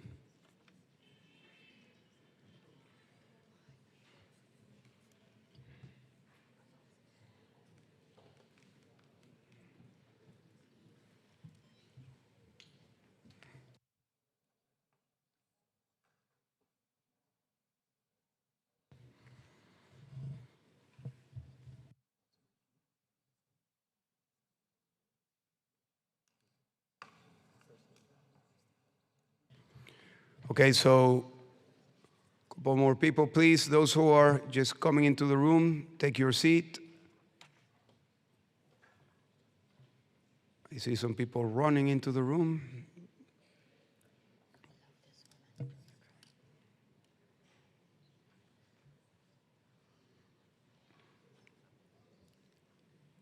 Okay, so doors are closed and let's begin with a video.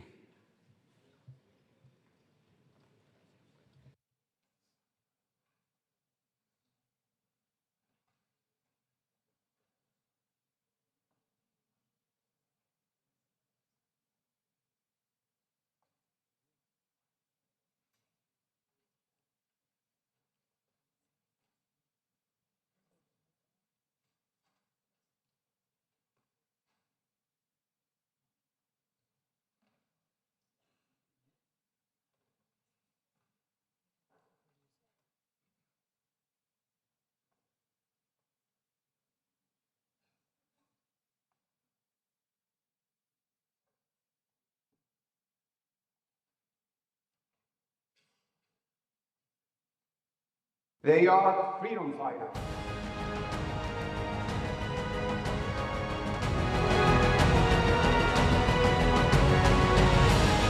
fighting for the freedom of their country.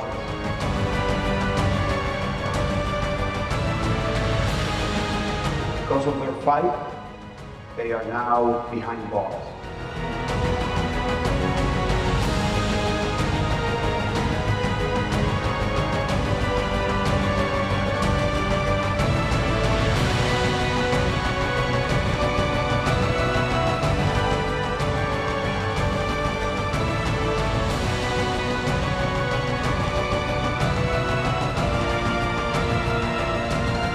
Today, they should have been here sitting next to me.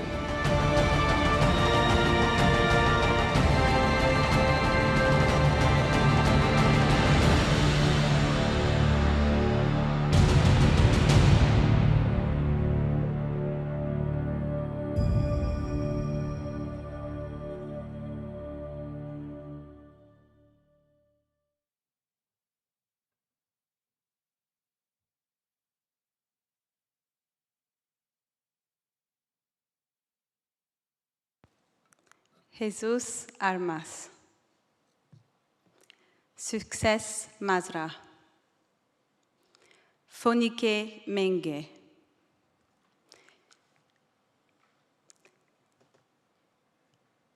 Victoire Ingabire.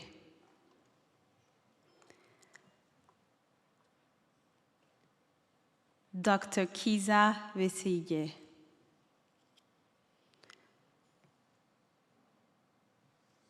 Tundu Lisu.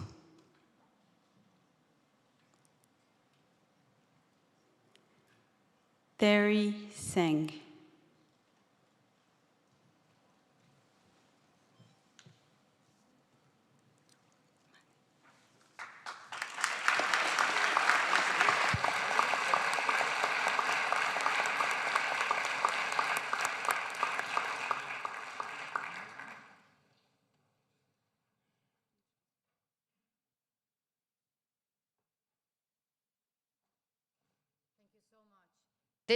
Thank you so much, everyone. These freedom fighters are behind bars, but they are with us. Now, yes.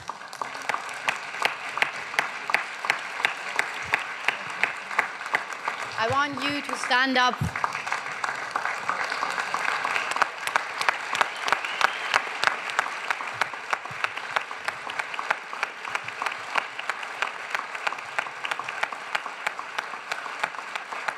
We are fighting for them, and they are our real heroes.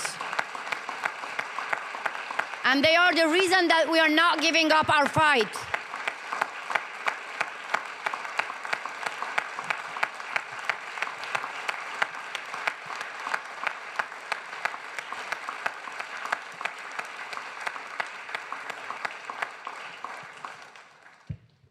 Thank you. I am sure many of you heard about the film Hotel Rwanda. Yes? How many of you? Hands up. Show of hands. Show of hands. Fantastic.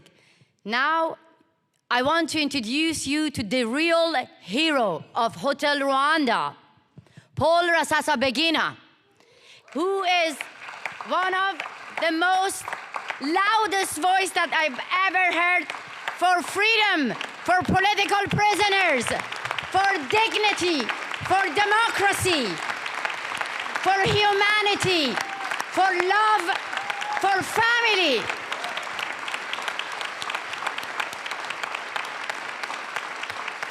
Because of his activity, he was the target of the dictator of Rwanda. They kidnapped him. They tortured him. But now he is with us in person. What an honor to have you. Thank you so much. Thank you. Thank you.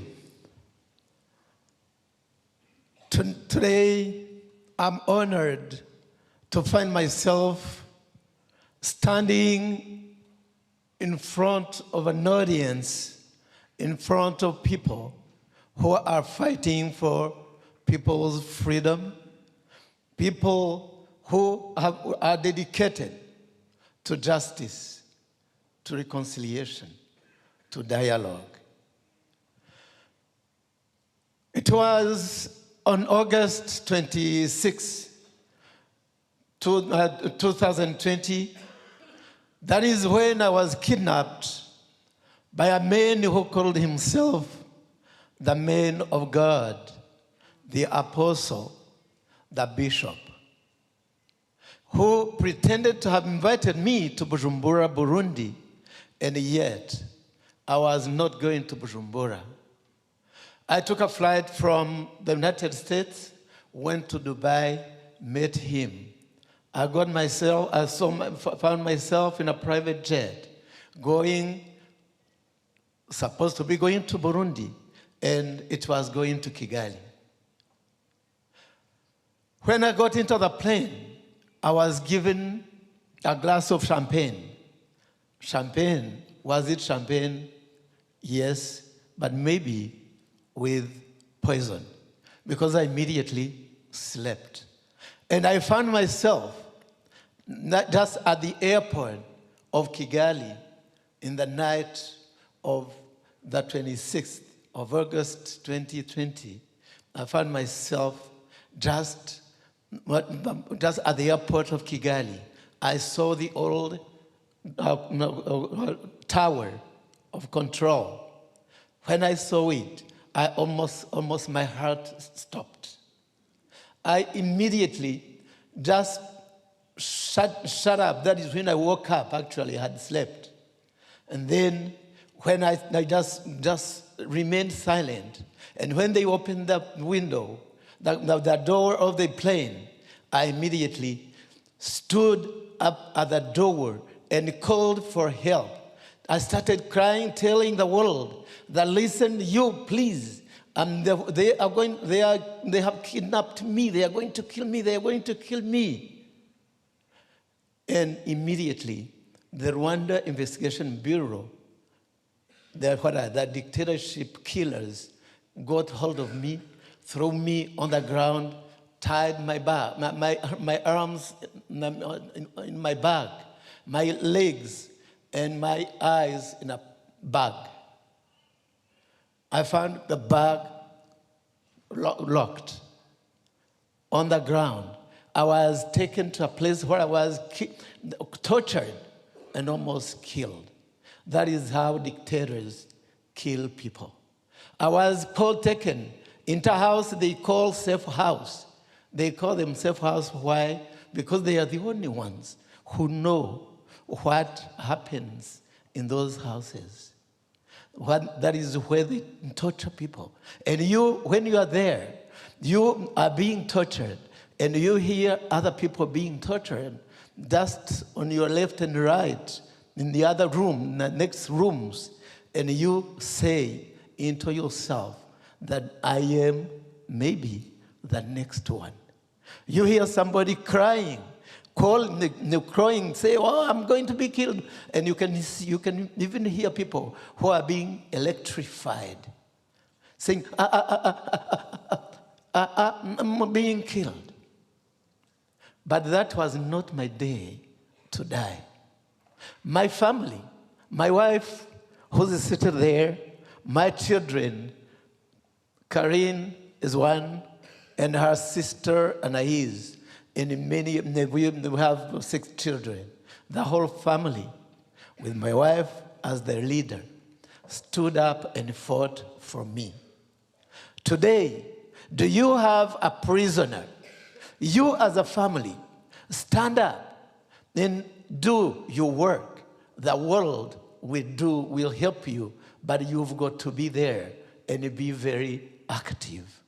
That is what my family did. And immediately, because I had given the phone of the pastor to my wife, the man who called himself a pastor, a bishop, I had given her his phone, and she called. Now he put off the phone immediately when she introduced herself, and he knew her. Then my family just started gathering and organizing. Immediately, they disturbed the whole world. Do you have a prisoner? meaning the dictatorship, organize as a family and call the whole world, disturb the whole world. Do never tell yourself no. There is somebody else who has got to tell you no. It is not you to tell yourself no. Stand up, do your job. God will do his. And I'm telling you, if I was to die, I would have been killed, but it was not yet my day. And this is what I tell each and everyone. Yes, I will die, but when is it, how, where, who is going to do it, that much I do not know. The only things I don't know. But dying I will. But I will never die a minute, a day, a minute, a second before the time determined by the Almighty. To date, I'm the only one who was kidnapped by the Rwandan dictatorship, taken to Rwanda, tortured, and happened to get out alive. Why? Because in Rwanda, it is a crime to be somebody who is known, somebody who is appreciated. To be famous is a crime by itself. Now, I'm just talking to you as someone who has been a victim, but I do not have that much time. I would like to call my daughters. They saw that, my daughters, Anais and Karine, her sister, so that they can give you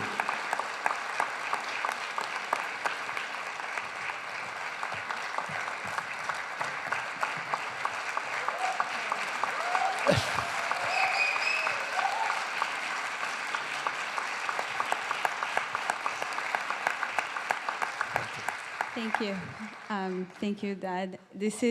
I'm very emotional now, so I'll try not to cry.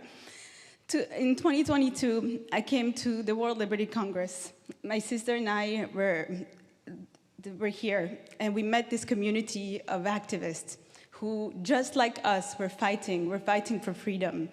We were knocking on every possible doors. We were screaming on every possible platform. And then we found our allies here who were doing just the same. We met Felix Maradiaga's wife, Berta Vale, who was here, also wearing a T-shirt with Felix's face. We met Lilian, who told us about her journey of fighting for Leopoldo and for his release. We met Bota, who was fighting for her brother's freedom, and so many other families and organizations of people who said, we will not remain silent when our loved ones, when our fighters, when our community gets imprisoned and silenced. We will be their voice until they're freed. And we continue to do so. At times, we were afraid that they would kill him. We were getting information from inside the prison about how he was being mistreated, how he was being tortured. And it was difficult to find help. It was difficult to stay strong ourselves, but we understood that if we remained silent, even as the Rwandan government attacked us, if we stopped speaking, then we might never see him again. And fast forward 2 years later, we finally succeeded. And with the support of everyone in the World Liberty Congress, with the support of Lillian and the political prisoner support team, with the voices of every single person here, we were able to free my father. And today, he is standing here with us.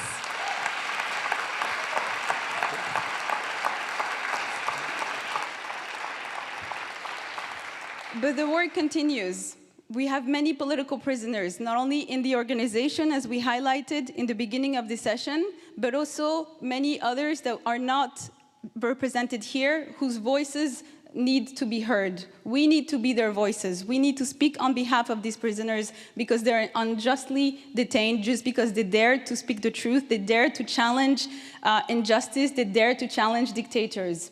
And We at the World Liberty Congress have created a team called the Political Prisoner Support Team. We created a handbook on how we freed our father, how Lilian freed Leopoldo, how Berta Vale freed Felix, and everyone, and every steps that were taken in order to get their loved ones home. And we are teaching this book to other families, to other organizations, to other communities, so that they can use the same tools in order to be reunited with their loved ones. And it is my pleasure to introduce Lilian and Antonieta, who are leading this incredible team. Please.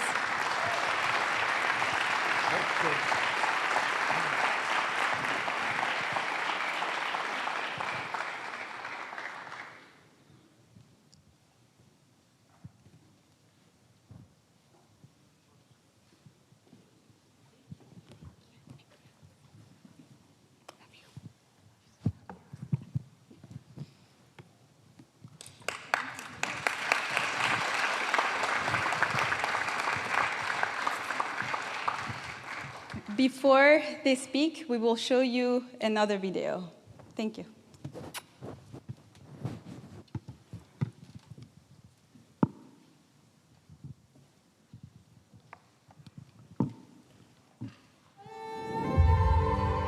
Pathway to Freedom was born as a guide for the families of the political prisoners. More than a handbook, it became a tool of peaceful resistance. They're here with a handbook to be the voice of political prisoners. We work hand in hand with former political prisoners and their families. We made an impact. Yanine Áñez y ordenó su inmediata liberación. Paul Rusesabagina was freed from prison in the capital, Kigali, last night.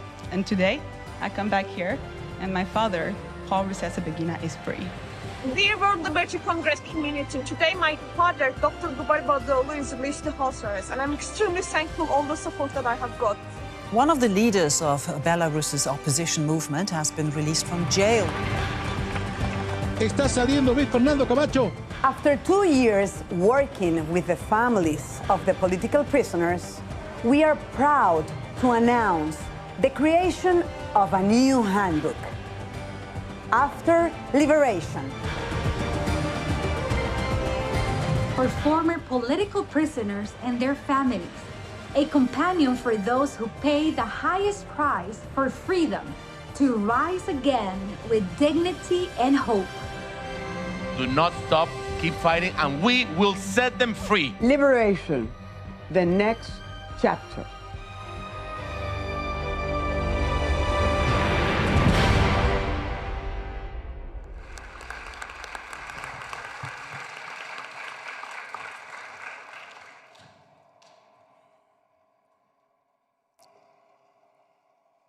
Yesterday, we did a protest for all the political prisoners in Berlin.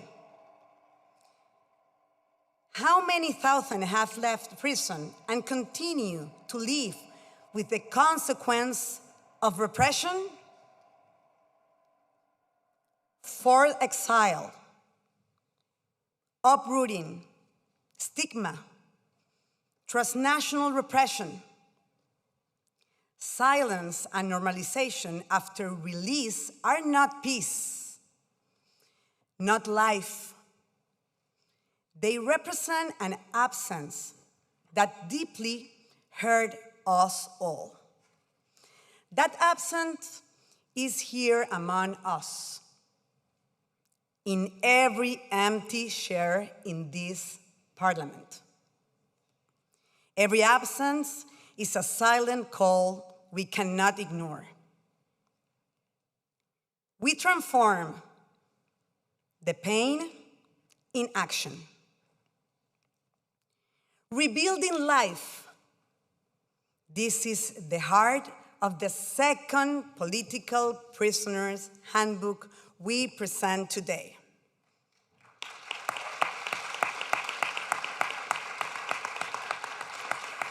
Developed by the Political Prisoner Support Team, Antonieta, Berta Valle from Nicaragua, me from Venezuela.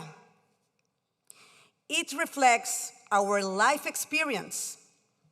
Doesn't it, Antonieta? Lillian, absolutely.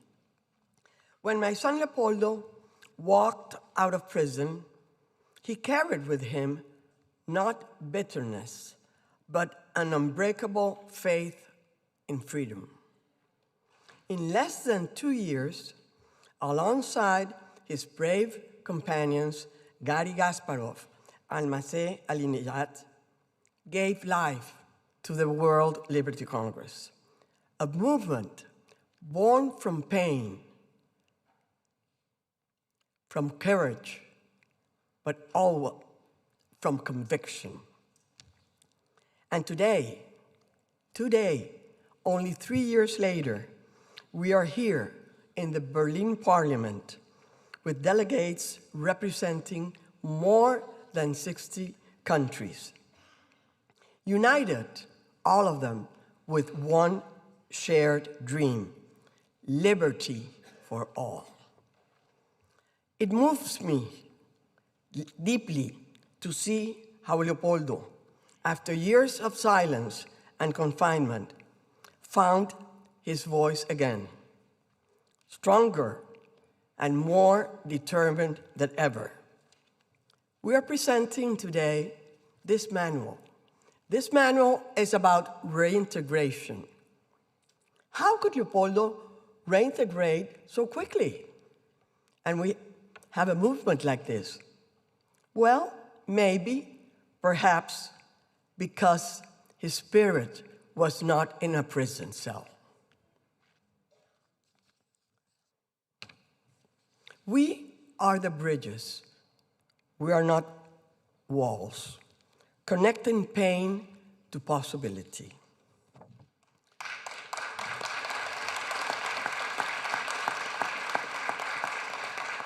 Our lived and shared experience of some 2 or 3 years supporting more than 10 prisoners and their families shape, again, this handbook, as Lillian said, building up on our first manual.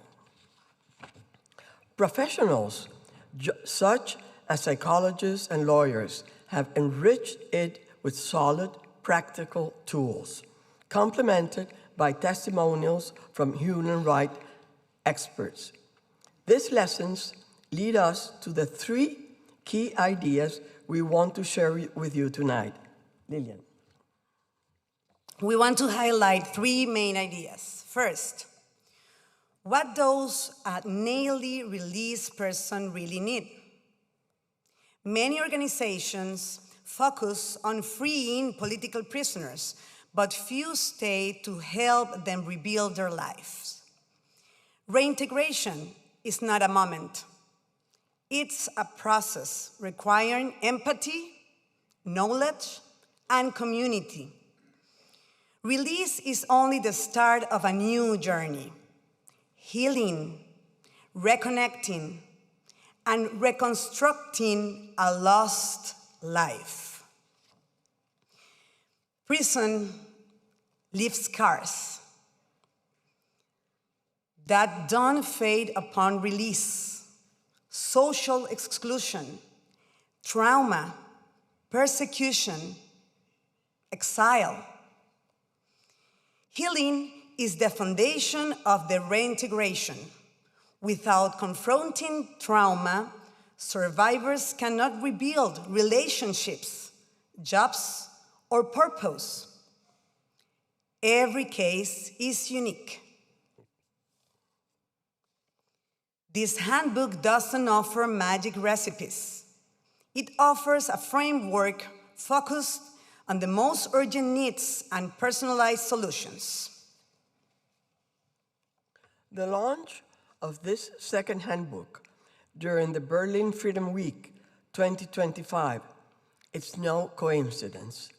It's a collective declaration of commitment, a reaffirmation of the World Liberty Congress' willingness to accompany those who have recovered their freedom, but not yet their life. Freedom is not a destination. It's a way of being with others. And through this handbook, we call on the international community to recognize reintegration as a fundamental human right and to incorporate into global justice and peace agendas. Without international protocols or sustained support mechanisms, freedom arrives unsupported, and vulnerability begins again in another form. We have been supporting families in the last 3 years with the first handbook, Pathway of Freedom, and we are Berta, Antonieta, and I. But now we are not alone. Yesterday, here in the World Liberty Congress, we certificate 20 activists of the World Liberty Congress, and they come facilitators. Applause for the new facilitators of the PPST program.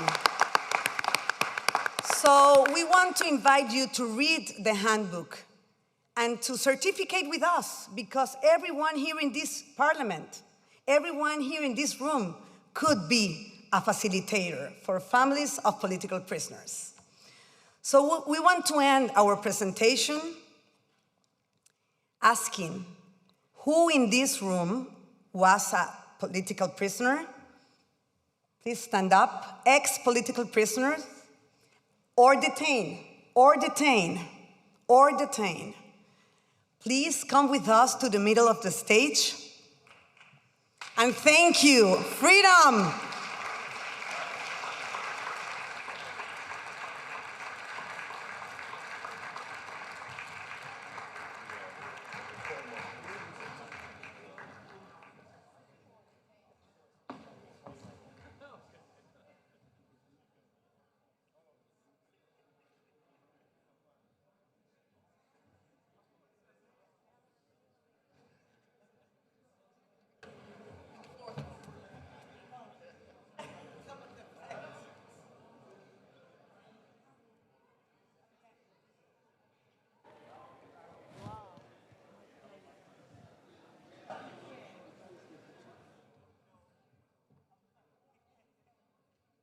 For the World Liberty Congress. For the World Liberty Congress. Other mic. For the World Liberty Congress, for the PPST program, Political Prisoner Support Team, ex-political prisoner and detained, for us are heroes. Thank you for your life. Thank you for your experience. Thank you for your time in jail. Thank you.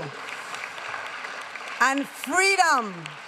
Freedom, freedom, freedom, freedom, freedom, freedom. Thank you.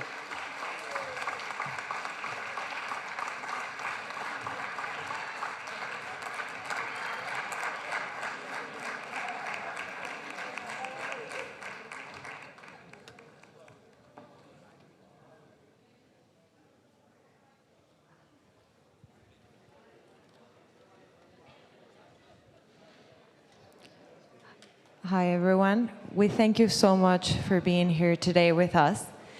The sessions for the day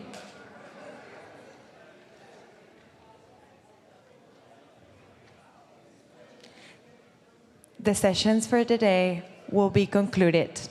We're closing the day 1 of the General Assembly. Not yet.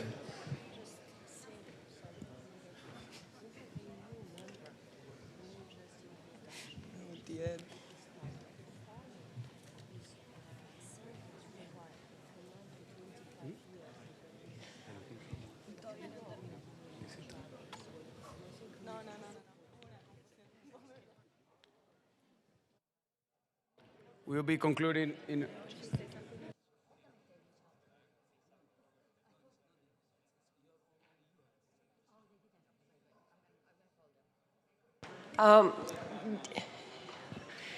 Dear delegates, I would like to address you, and I would like to introduce someone.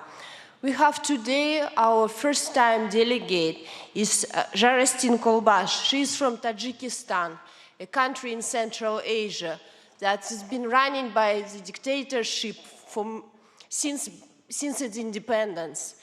And Jorestine's father is sentenced for life, and her mom is sentenced for 25 years. They're both in a very, very bad health. And obviously, this is politically motivated charges. And I would like Jorestine to stand up. And please, please provide your support and love and solidarity. She is all alone in Europe, and she needs our help.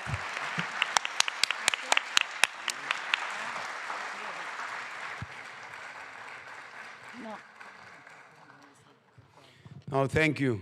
It is really a moment of a lot of reflection. To tell you the truth, I know most of the delegates, but I was surprised just to see how many of us have been detained. And that is something that makes this group, this movement, very unique. That doesn't happen in any other gathering. There is no other room that gathers that when you ask the question, how many of you have been detained for political reasons, more than half of the room stands up and walks in to show that they were victims of political persecution. So it's always important to keep in mind not just the group that we are building, but the people we're fighting for. And I also want to make a recognition to the families, because those of us that have been political prisoners, we know very well that the lifeline of a political prisoner is the family. We know that it is our mothers, our fathers, our wives, our children, and our loved ones that keep us alive. So I would also want to recognize the family of all of you.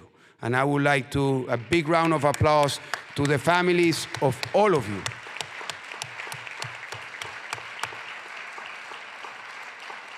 And that is why in our community it's very common that we are all engaged, because this becomes a family commitment. That is why it's common that we see Karin and Anais alongside with her father. That is why all of our family in one way or another, because as Nelson Mandela said, a human rights activist doesn't choose to become a human rights activist. A human rights activist is forced because of the circumstances to become a human rights activist. So we need to recognize the families, the commitments, and we are very honored and we are very supportive of the work that the Political Prisoners Support Team is doing to help the political prisoners through their families. This has been true for years, but we are the first organization that is focused in supporting the political prisoners through their families. Many organizations do publicity campaigns or they advocate, but we are focused to work through the families. So thank you, and we are very glad that now we can also support the political prisoners, because we know that if we had a handbook like this when we came out, maybe things would have been easier for us. Maybe we would have not made some mistakes that we made. So this is a guideline for those that we will see, like our friends and our colleagues that are founding members of the World Liberty Congress and are not with us today because they are imprisoned. So thank you to the team, thank you to all of you. And let me just, before we close, just walk you through what we have in the agenda for the rest of the day. We have another full session with more motions. No, I'm just kidding. No, we now. I want to add something. Yes. I really want to add something, which is, I want to just add to what Mr. Chair actually mentioned about the family of political prisoners. When Paul was talking about his situation, That was just the moment I missed my brother who spent 2 years in prison. Many of us have a family or a relative or friends in prison. So when Antonietta asked in Lithuania, how many of you had a relative and friends in prison, the entire room stood up. Yes, so this time was maybe half of the room, but we all have family members in prison. Many of us have friends in prison. But at the same time, I want to say we choose, and our family members choose to become fighters and warriors, not victims. We decided to fight, not bow to our oppressors. So yes, emotion, crying, hugging is necessary. But at the same time, this handbook and our unity has a simple message that we are not victims. We all united to fight together against those who put us in prison for demanding freedom and dignity. So our unity is all about releasing 1 million political prisoners right now across all authoritarian regimes. We cry, but we fight louder. Thank you, Masi. Thank you. So for the rest of the day, we will go now in a journey from East Berlin to West Berlin. We are now in what used to be East Berlin. This used to be the Parliament House of East Berlin for East Germany. And now we will just walk across the street. You will see to your left a museum that has a big portion or a small portion in comparison to what the wall was of the wall. And we will go to the museum right across the street that used to be in West Berlin.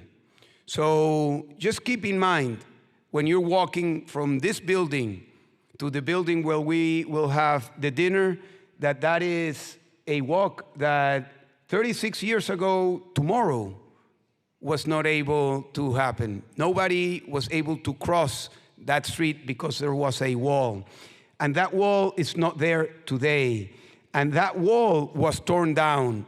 And that wall is in each one of our countries. And those walls are the walls that we want to tear down. So in your walk, keep in mind, what are you going to do? What are we going to do in order to commit for those walls to fall in each one of our countries?